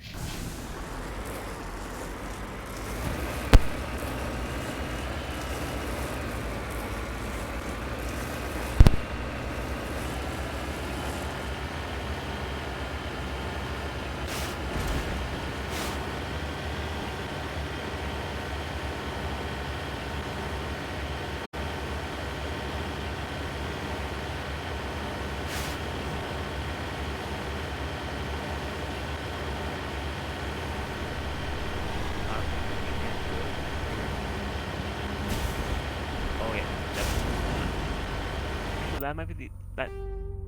Yeah, that's the debris. Way over there.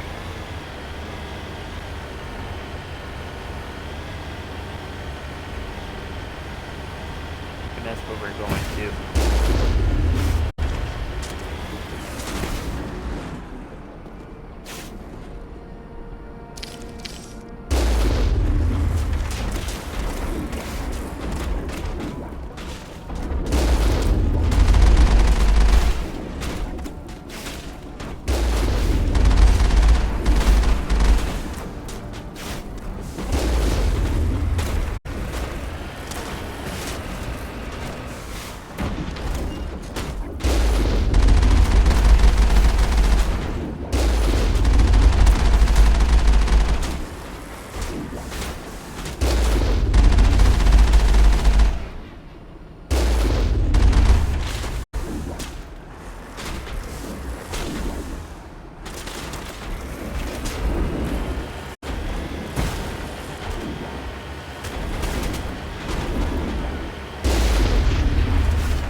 Yeah, we sure are. Under fire.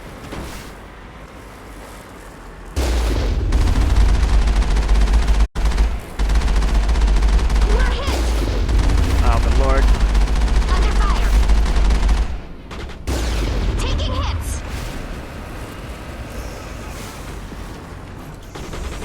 We're hit.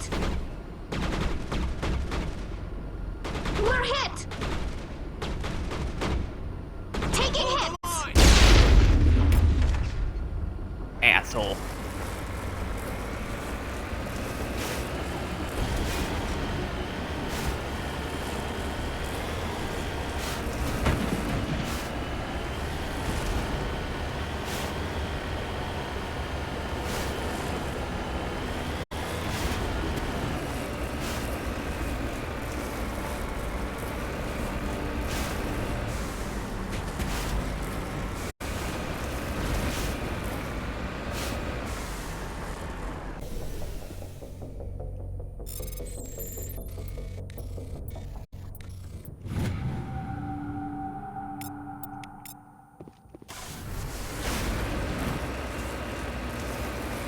Alright, now we head up there.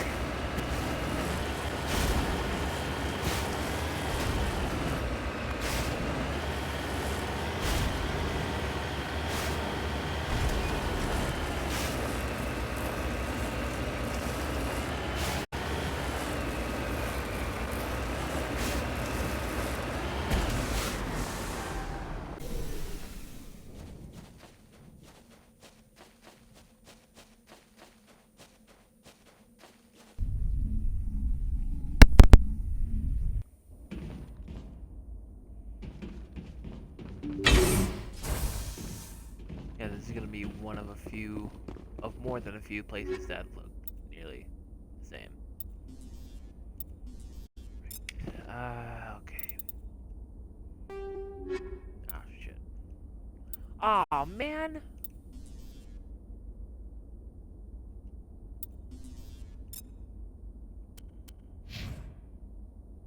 Oh, well,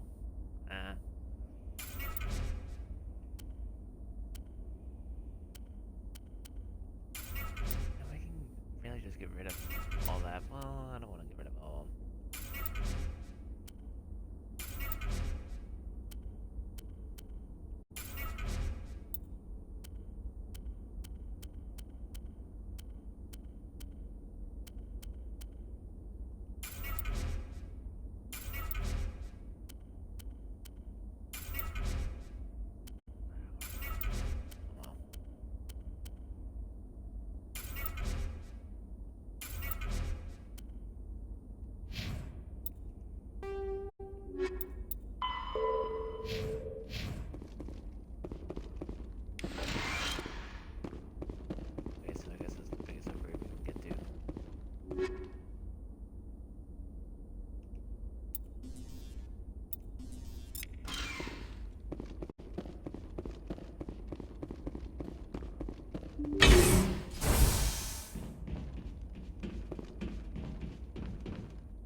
Watch out! Die.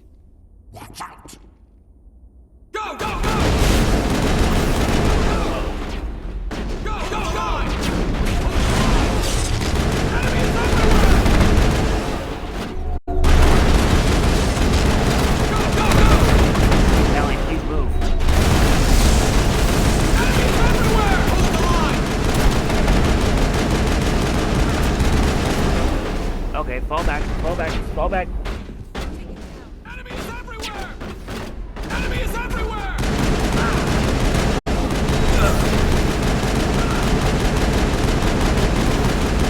That one, at least get that one, at least get that one. Okay. Whew. Let's wait till the shields are all refilled. Watch out! Watch out!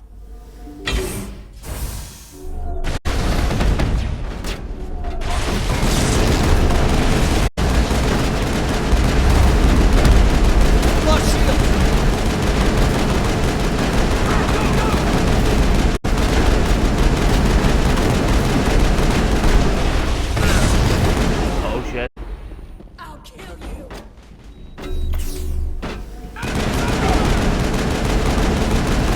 Yeah, there we go. Enemy is everywhere! You must die. I'll kill you! Yeah, there we go.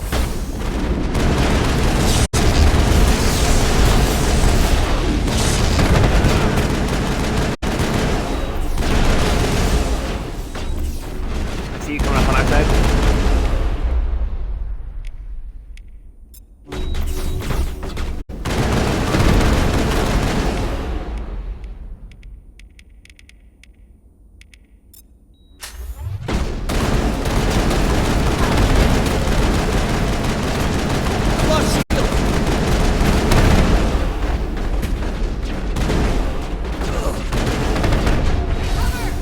Oh wait.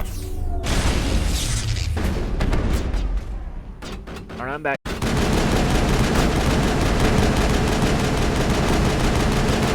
Oh shit.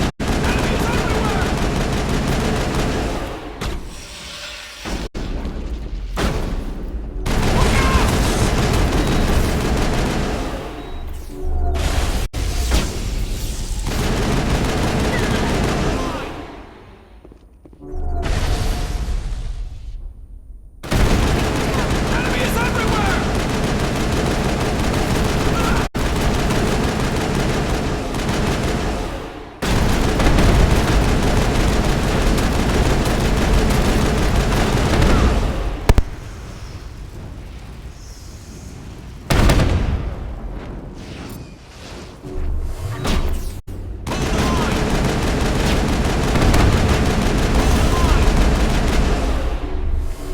Hold the line!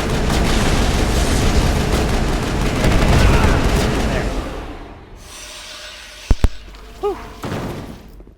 That was a tough fight. Made it through though.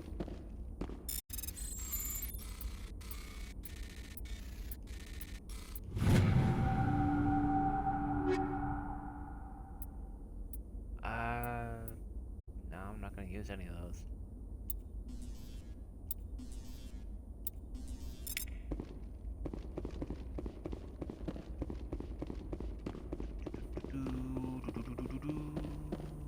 I don't want that.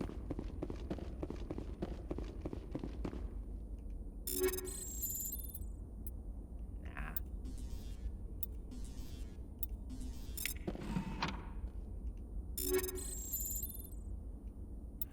Nope. Nope. And definitely out.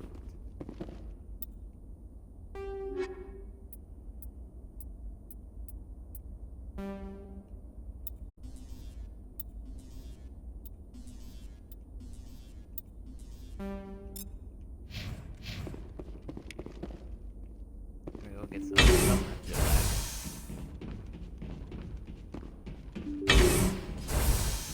Alright, not gonna go through there just yet.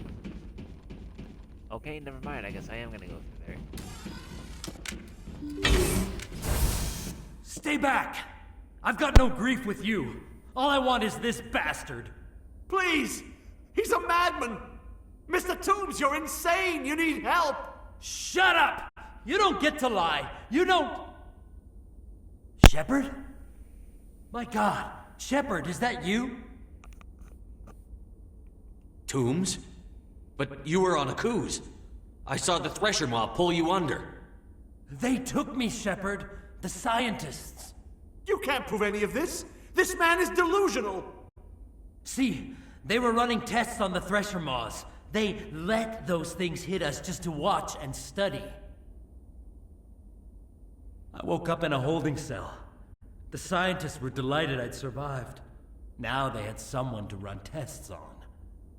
Toombs, I didn't see anybody.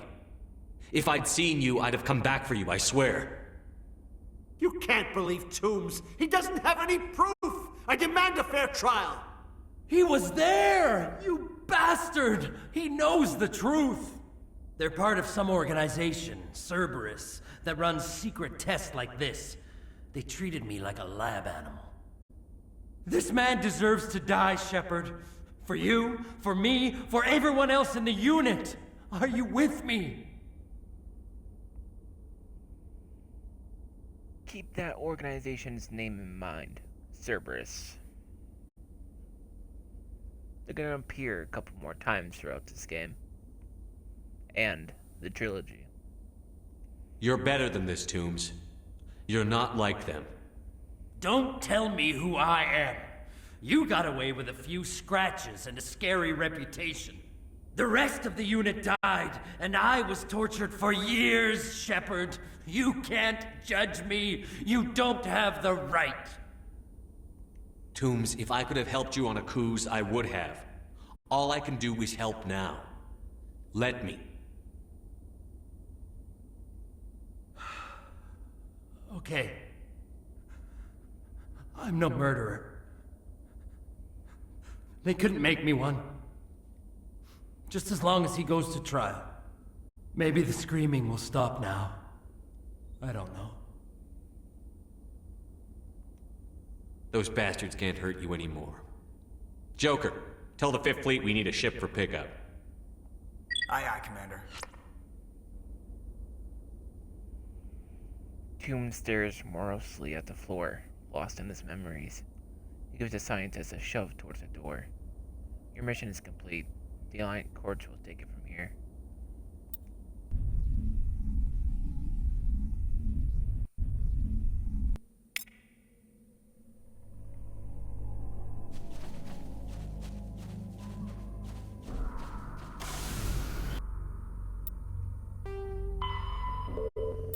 And that's just one of the atrocities that Cerberus does.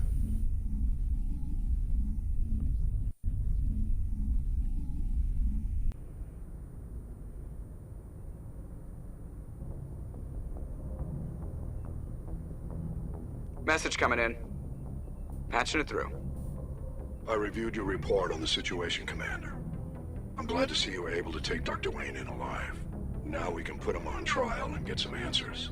Corporal Toombs seems to have found some closure. Hopefully with therapy, he'll have a normal life again someday. I hope this helped you find some peace, Commander. Thank you. Fifth Fleet out.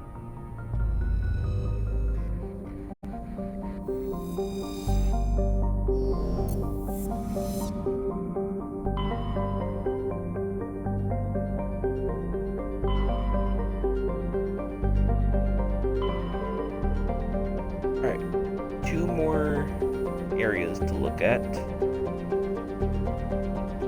And then we'll be done.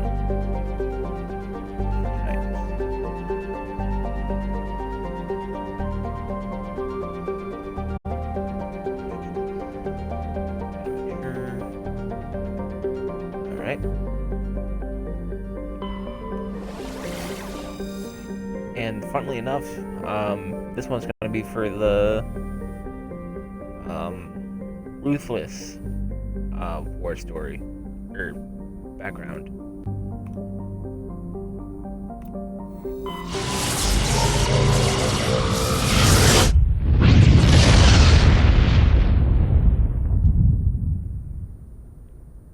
message coming in, Commander. Big surprise, the Alliance needs you again. Shepard, this is Admiral Hackett with Alliance Command. We've got a mission for you. An Alliance officer named Major Kyle has set up a small compound in the Hulking Eta cluster. He's attracted a number of followers, mostly biotics. He's become an outspoken critic of the Alliance, and we believe he's mentally unstable. This could be trouble, Shepard. What kind of proof do you have that the Major is dangerous? 3 days ago, we sent 2 Alliance representatives to meet with him at his compound. They've disappeared. We believe Kyle and his followers killed them. That compound is a cult, Shepard. They call him Father Kyle now. He set himself up as some kind of religious leader.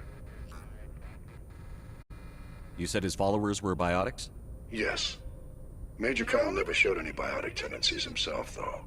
I think he's just latched onto a group he identifies with. Many biotics feel marginalized or ostracized by society. Kyle probably sees them as victims who need his protection, and they see him as someone who will fight for them. Unfortunately, he's convinced them that the Alliance is somehow responsible for all their problems. We can't let him go on like this. What were those Alliance representatives going to talk to Major Kyle about? They wanted to bring him back to an Alliance facility for treatment. Major Kyle served us faithfully for many years. We weren't going to abandon him. Given his state of mind, however, he probably saw them as a threat. We're almost certain he had his followers killed him. What else can you tell me about Major Kyle? He used to be a model soldier, but something happened to him at Torfin. Too many Alliance soldiers died under his command. Couldn't cope with the guilt. His psych evaluations showed he couldn't handle the stress of command anymore. He was given an honorable discharge in early retirement. We'd hoped he would get better in time, but we underestimated how far gone he was. Now it looks like it's too late. I might be able to end this without violence. You serve with him. He might listen to you. But he's already killed 2 Alliance representatives. I trust you to use your judgment. Hack it out.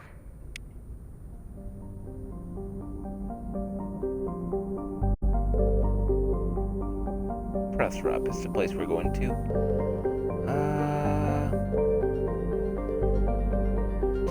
Nope. So that's to be this one. Yep. The terrestrial world of average size Candra's atmosphere is composed of nitrogen and argon. Its frozen surface is mainly composed of tin with deposits of calcium. Aside from some spectacular formations of water ice at the poles, the planet has little to recommend it. While scanning this planet, you have detected a significant deposit of cobalt. There should be an asteroid here as well. There we go.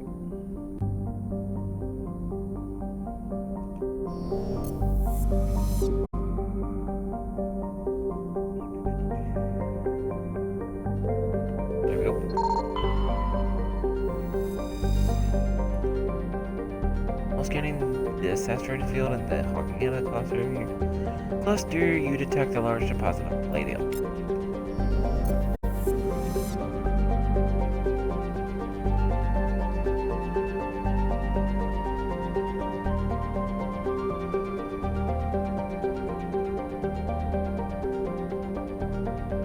There's some Turian insignia here. And we need to go to Throp something. This one.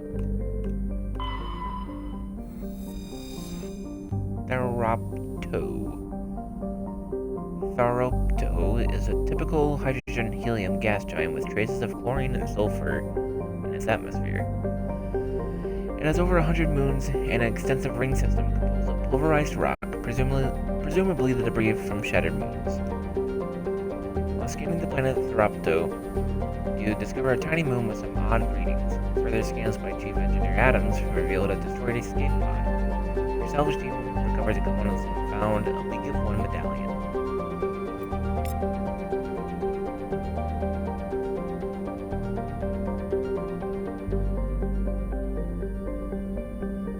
Alright.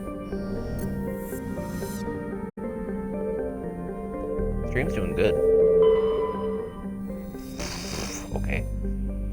Clendagan is an arid terrestrial, slightly larger than Earth, but with a lower density that reflects its relative lack of heavier elements. The crust is composed of tin and aluminum with wide deserts of dust-fine sand that are easily stirred by the wind. Clendagan's most striking feature is, of course, the Great Rift Valley that stretches across the southern hemisphere. What is most fascinating about the rift is that it does not appear to be natural. The geological record suggests that it is the result of a glancing blow by a mass accelerator round of unimaginable destructive power. This occurred some 37 million years ago. In Mass Effect 2, it is revealed that the target of that mass accelerator round was actually derelict Reaper.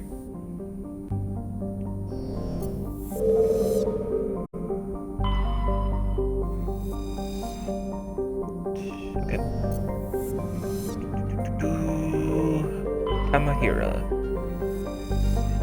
Tamahira has a thin atmosphere of carbon dioxide and xenon.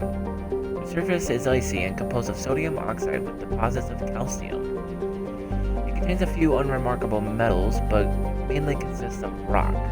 The presence of canyons and floodplains indicates that liquid water once existed, suggesting Tamahira had a thicker, insulating atmosphere in the past.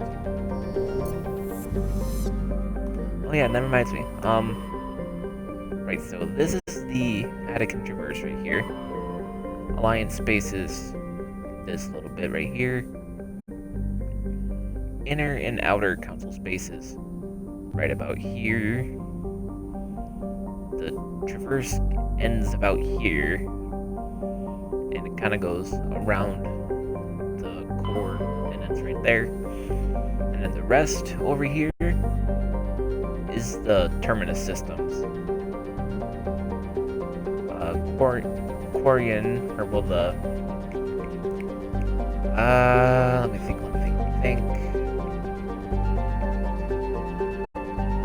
It's Geth controlled space, but it used to be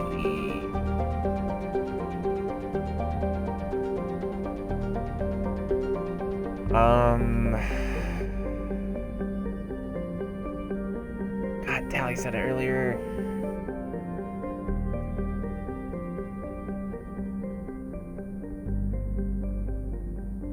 The Perseus Veil.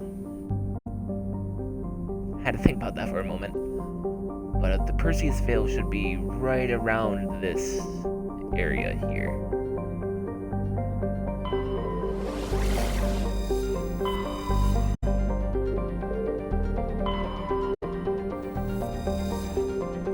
Pressrop is the moon of Clendagan.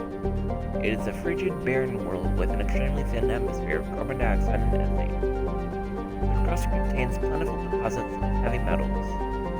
The Alliance has open bidding for the moon's mineral rights, but exploitation will be complicated by the system's proximity to the 5 kiloparsec ring around the galactic core.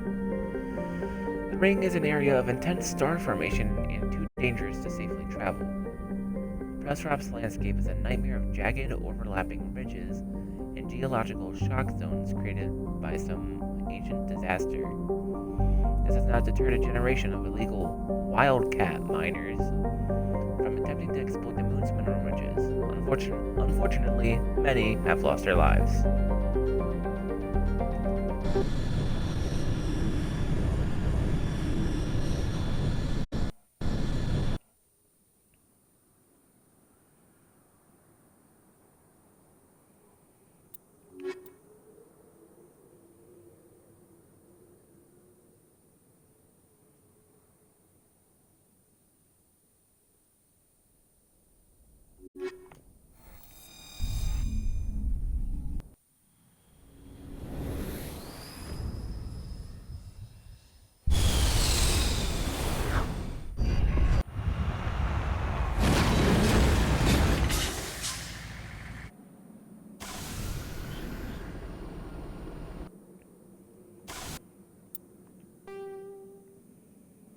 Okay, so there's two things over here.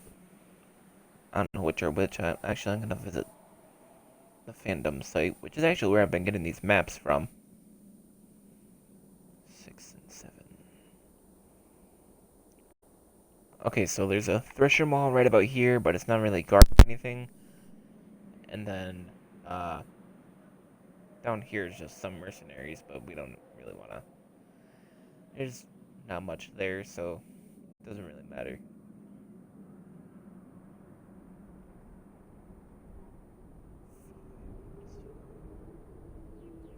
Abandoned camp, salvage.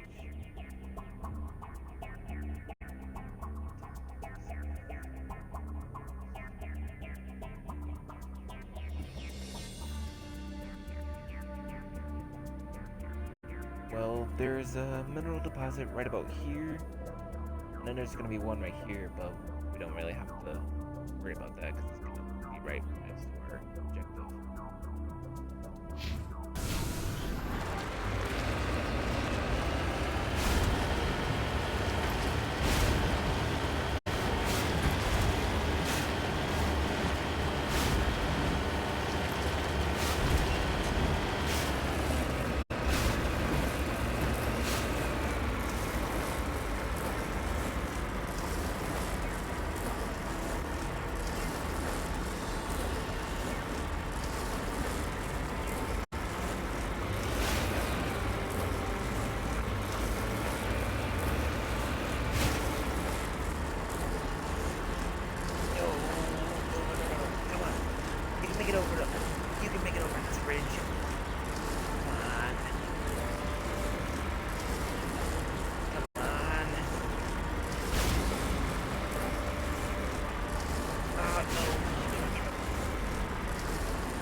That way.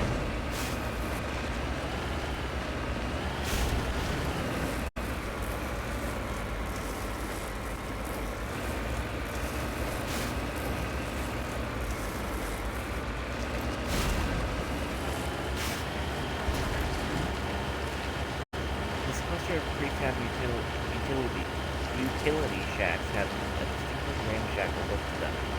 Set of railroad tracks lead away over the mountain ridge to the southwest.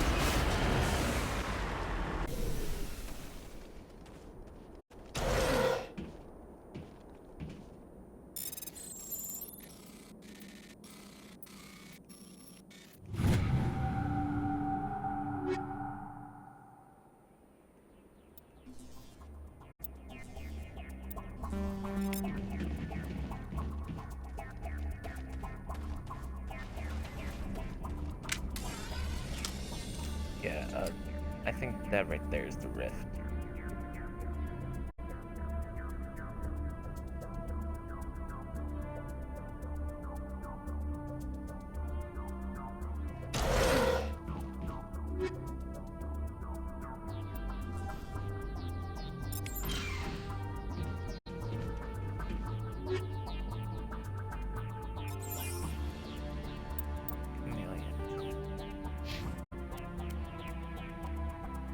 Oh, that's horrible.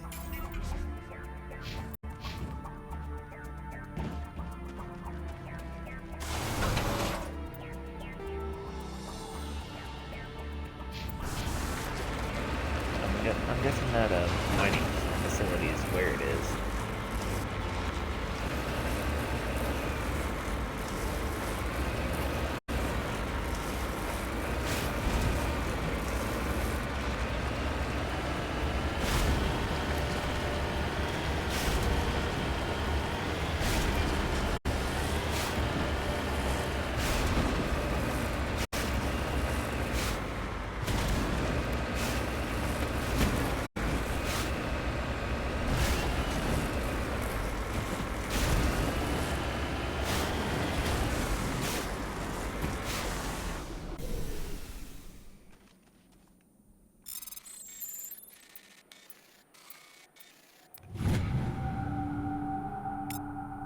Digging under the beacon revealed a piece of scrap metal, likely from a very old freighter. It was marked on one side with the Maeston Outpost insignia.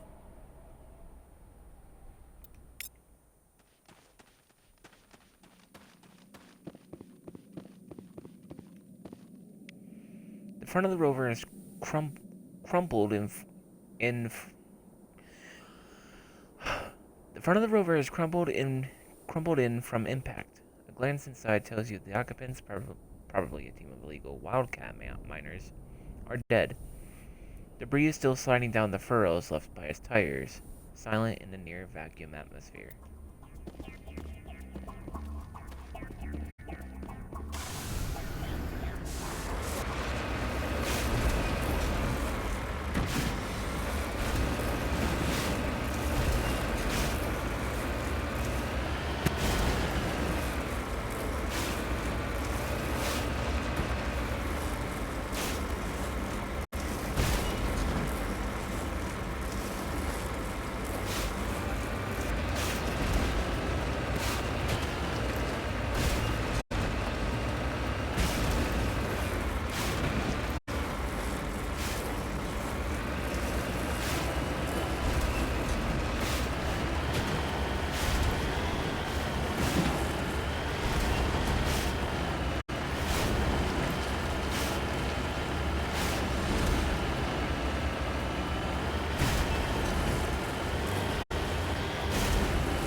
Oh, it's right there.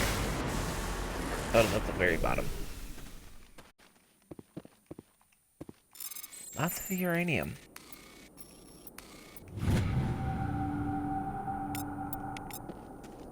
I'm here if you need me.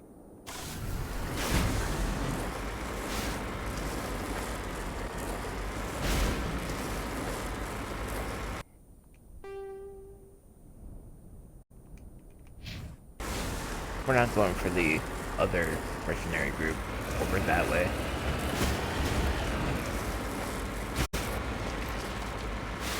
Since there's like just straight up nothing over there. At least I think so. Regardless, we're not going over there.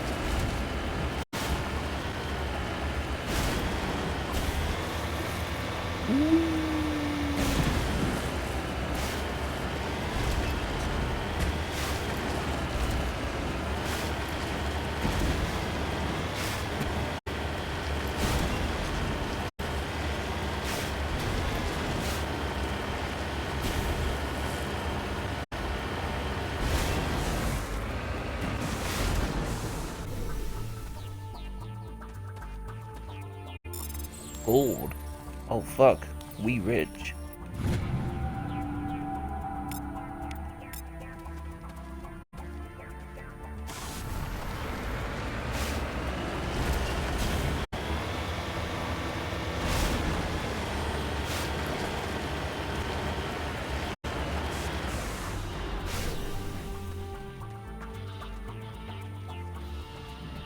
This is a private sanctuary. Outsiders are not welcome here. I need to talk to the man in charge. It's important. Father Kyle wants nothing more to do with the Alliance. He shouldn't have killed those investigators. This problem isn't gonna go away. We won't let you take Father Kyle away. He protects us. We need him. The Alliance wants someone to pay for those murders. Let me speak to Major Kyle, and maybe I can find some way to help you all get out of this alive. Wait. Father Kyle will speak with you. Head to the building at the far end of the compound.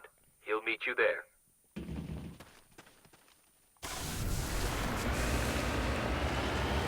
We actually can go in that building, but there's there's like nothing in there except for just people walking I'm on my around. way.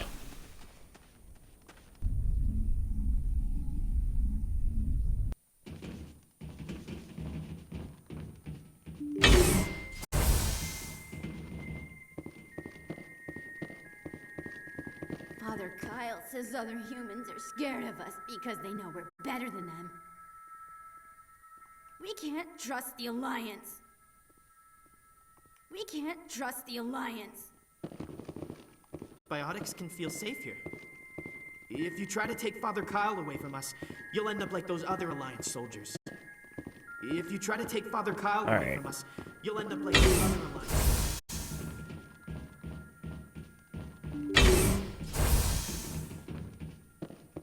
The Alliance wants to wipe us out. Father Kyle told us. The Alliance wants to wipe us out. Father Kyle told us.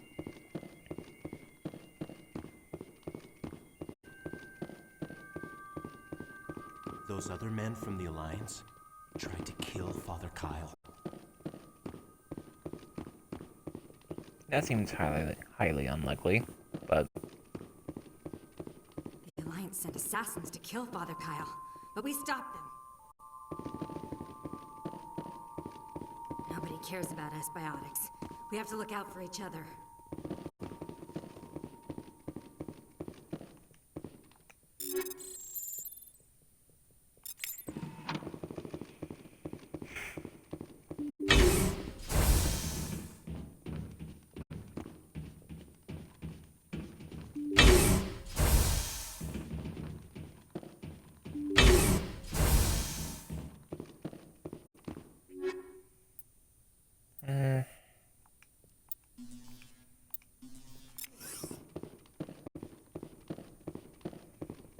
usually the technician kits are good to get because there's sometimes biotic amps and stuff in there.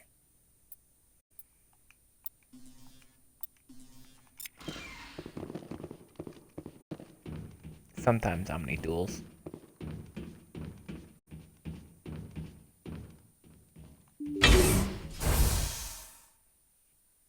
I am Major Kyle. I know why you've come. We have no quarrel with you. Why can't you just leave us alone? What happened to those other Alliance officers? The ones who came before me? They wanted to take me away from here. They wanted me to abandon this place, turn my back on my family. They spoke blasphemy.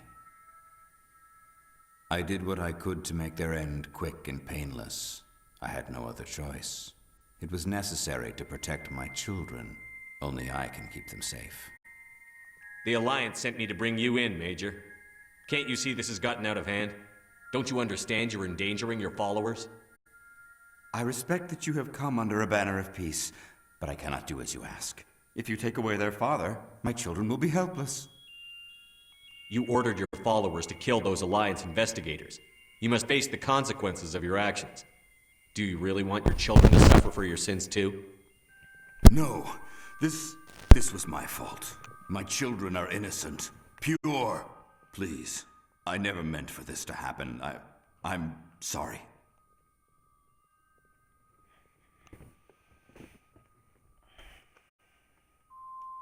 You're doing the right thing, Major. Your children will be better off for it. Come on. Wait. If my children see you taking me away, they won't understand. They will attack and you will be forced to kill them all. You have shown me the error of my ways, Commander. Now you must give me time to explain it to them. It is the only way they will understand. Please, give me 1 hour. After that, I will meet the Alliance authorities at the gates of my compound and surrender without violence. I give you my word. I'm going to trust you. If you betray that trust, you and all your children will suffer. I will not betray you, Commander. Thank you for this.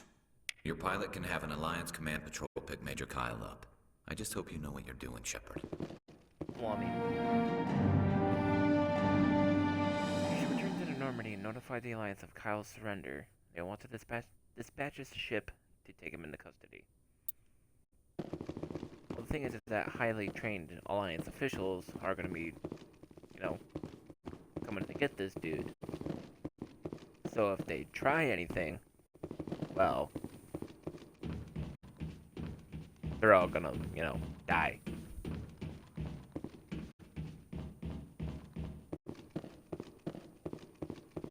Everyone looks at us like we're freaks, just because we have biotics. Freak!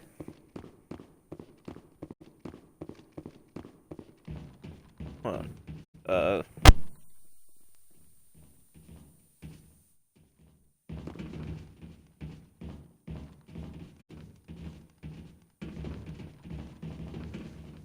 In there.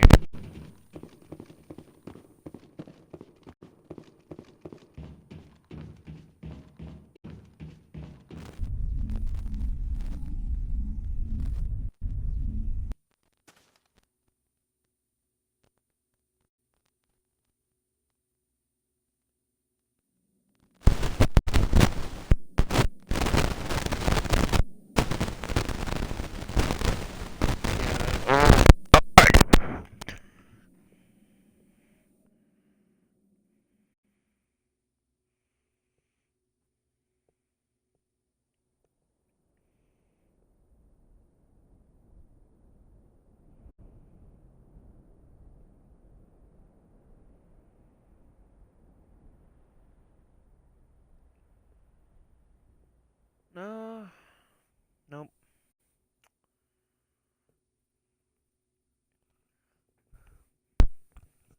Can't find.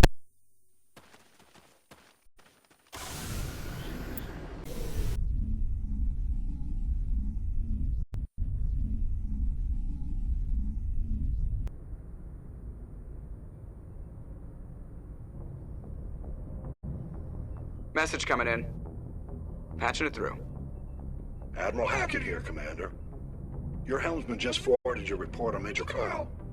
We sent in a team as you instructed. Kyle's followers have disbanded, and the Major surrendered to us without incident. We'll make sure he gets the help he needs. To be honest, Shepard, I thought this thing was going to end in a bloodbath.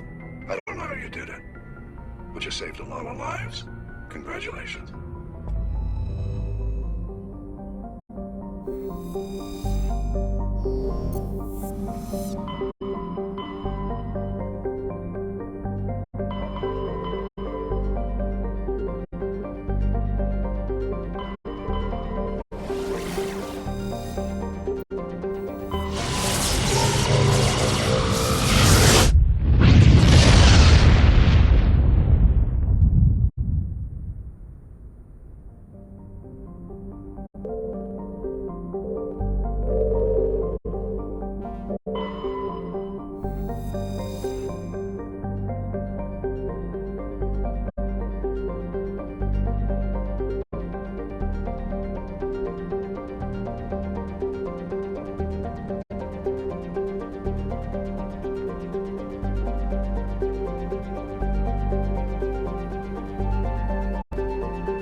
The home world and capital of humanity is entering a new golden age.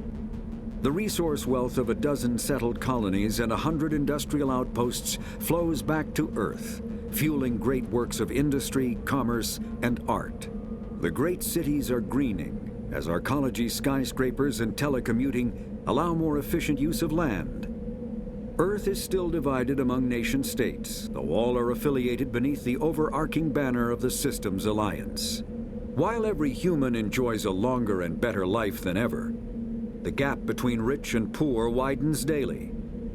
Advanced nations have eliminated most genetic disease and pollution. Less fortunate regions have not progressed beyond 20th century technology and are often smog-choked, overpopulated slums. Sea levels have risen 2 meters in the last 200 years, and violent weather is common due to environmental damage inflicted during the late 21st century. The past few decades, however, have seen significant improvement due to recent technological advances.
Heading to position.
Got it.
Perimeter clear.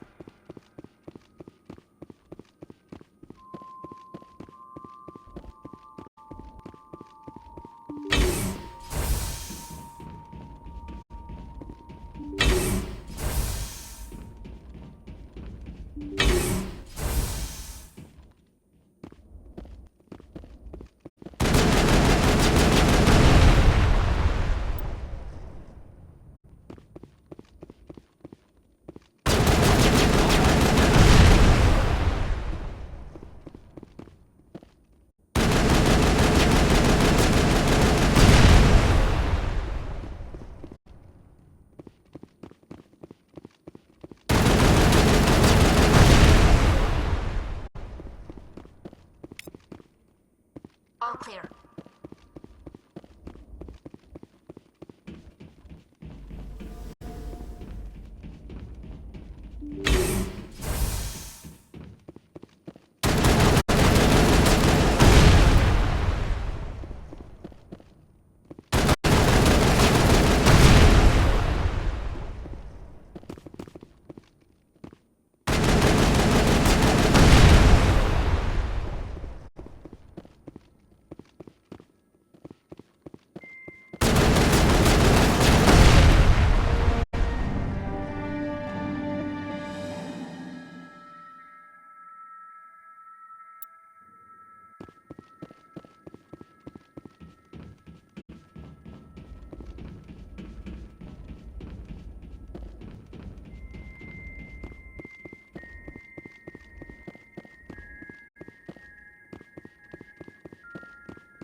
That's it. Bag 'em and tag 'em.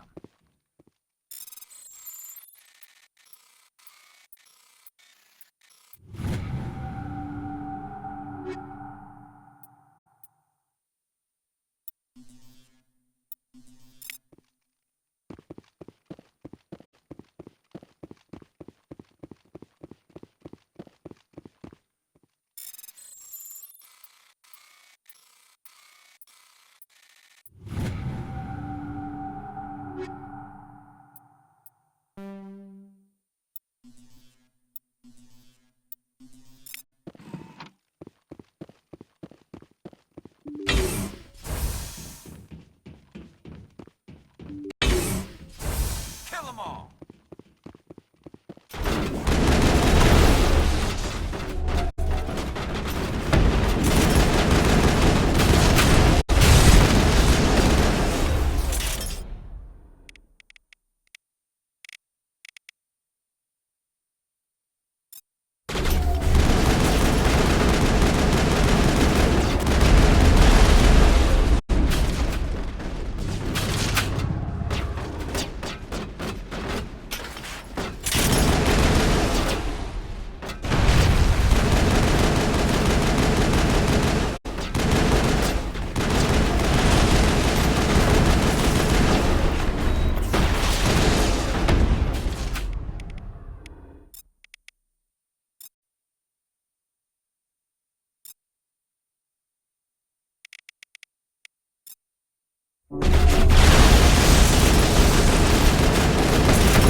Securing point.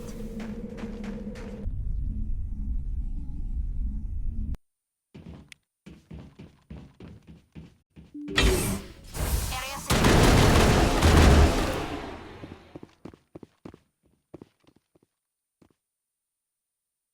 Come on. Was I muted this entire fucking time? Oh.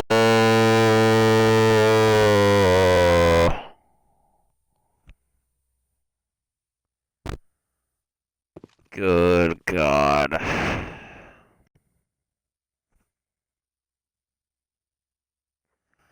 I don't even know how long I was muted for. Fuck.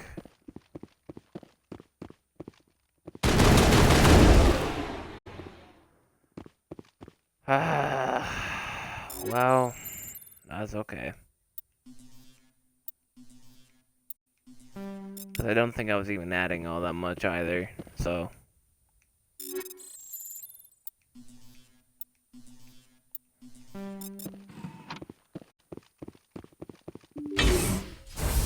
But I was saying this mission was a little bit tedious, and well, why?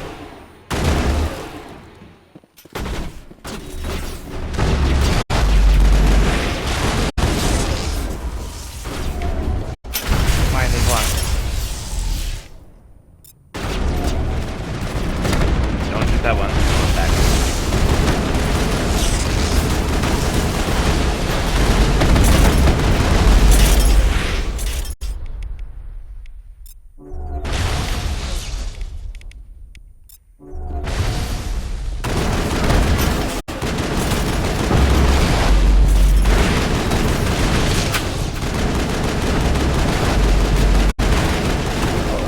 Shield it down.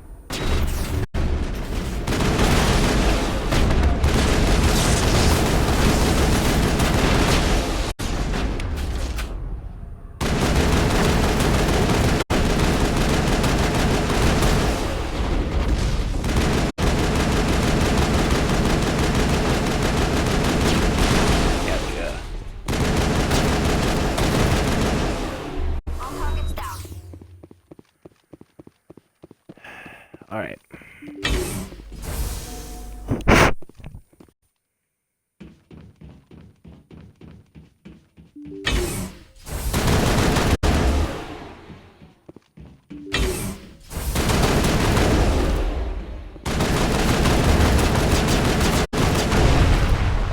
Additional security drones powering up. They're on the other side.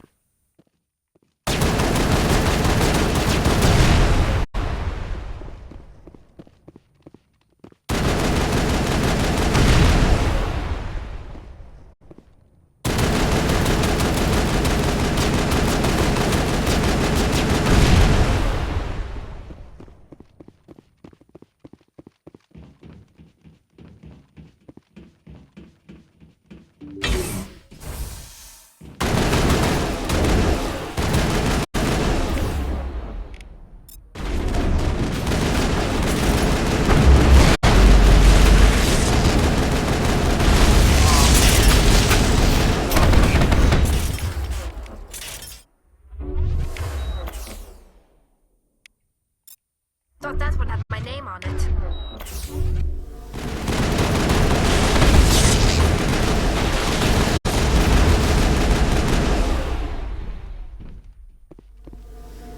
Fuck. Alright, you two come this way. Especially you, Tally.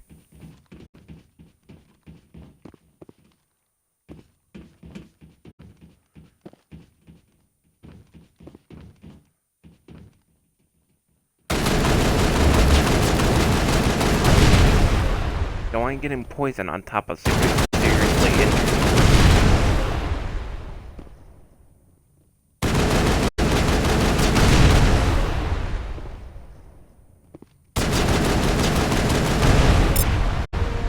Burst of white noise over A burst of white noise over all frequencies nearly deafens you. Your hard suit's heads-up display interprets it into a series of zeros and ones. They repeat again and again, blanketing all frequencies until the lights on the final VI cluster, flicker, and die. That binary code there actually means help.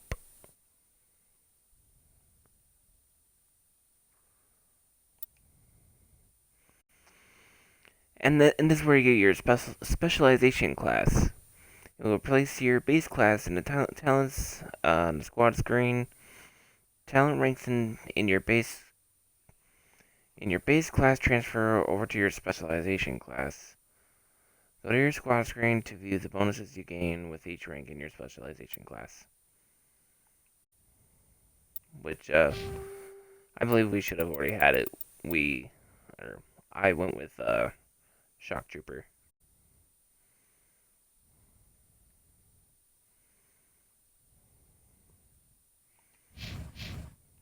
Ooh, speaking of which, our Paragon's not that bad.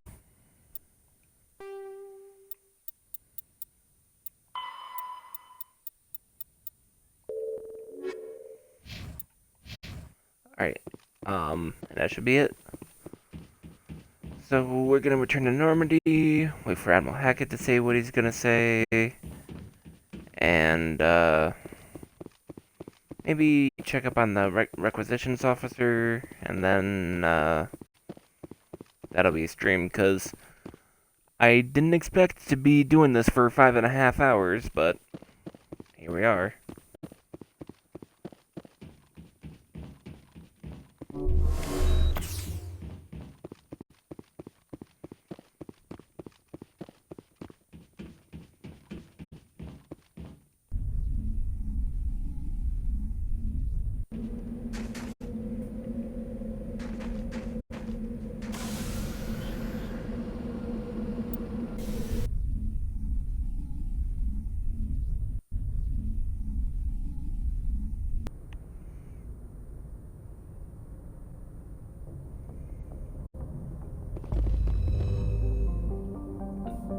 Nothing from Hackett? Really? Alright then. So when Nevada goes up, which will probably be next stream, we're gonna go to Pharos, and then back to Citadel, Juliar's dig site, Asteroid X57, Citadel, and then Pinnacle Station, which is something that I've never done before, so it'll be interesting to see original Mass Effect 1 content, because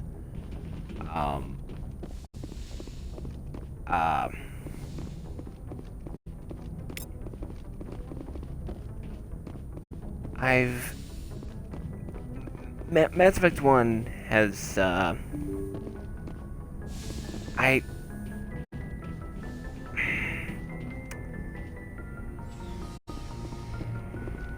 it's slowly becoming my favorite, but it's still very hard to pick a favorite between this one and Mass Effect 2.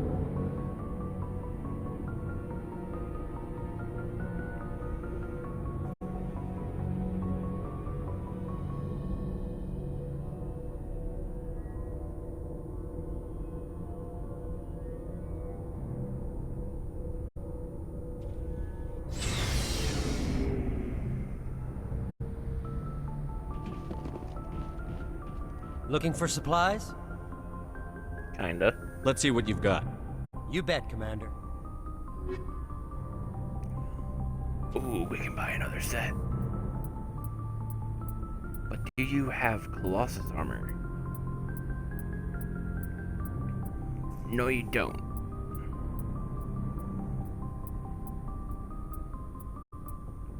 Fuck. Alright. I'll get rid of those. Let's get rid of the 5, 6, and 7.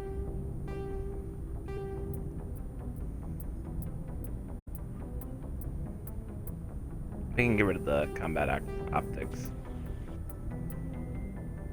I do want to keep the shield interface.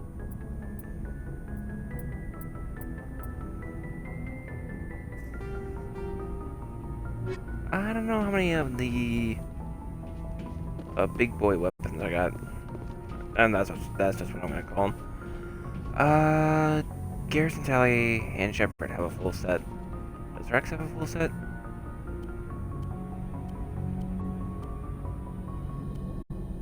No.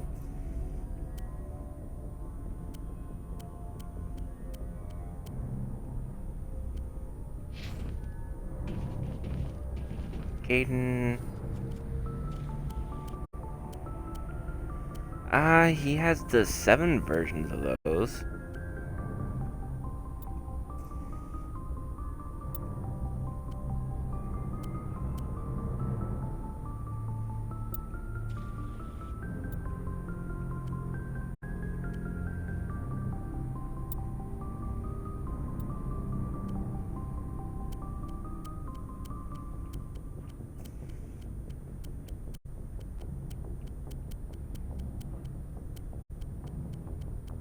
Where the hell did the sniper rifle one go?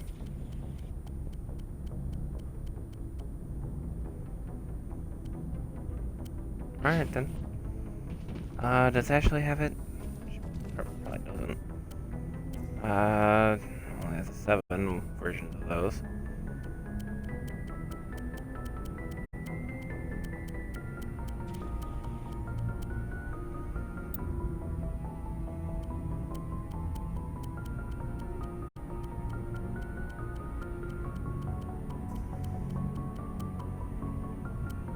Alright.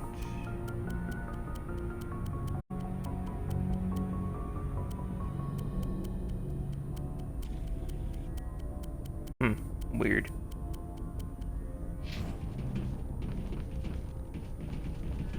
Alright, so we need to get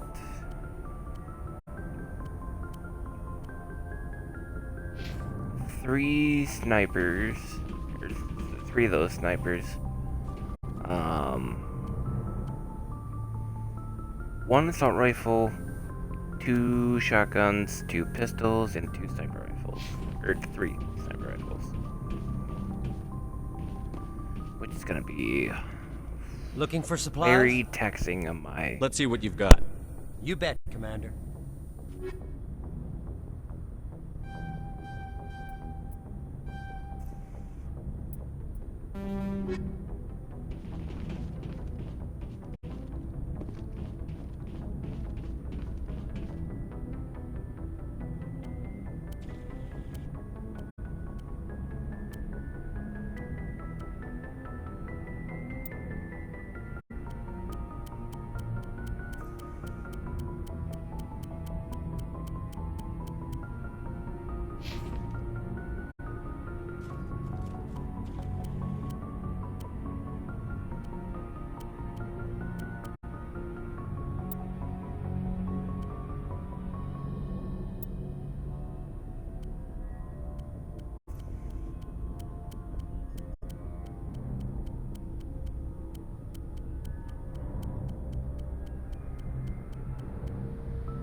Are you kidding me? How long was I muted again? Oh!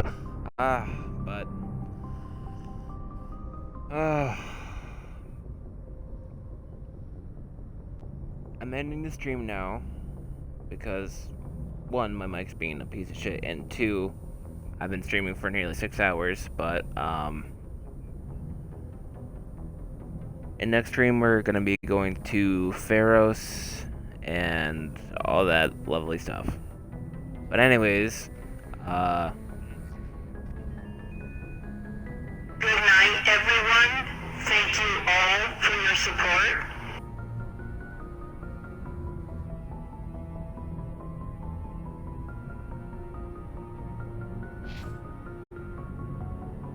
I hope that played, because I'm not so sure. But anyways, I'll see you guys, later, I guess.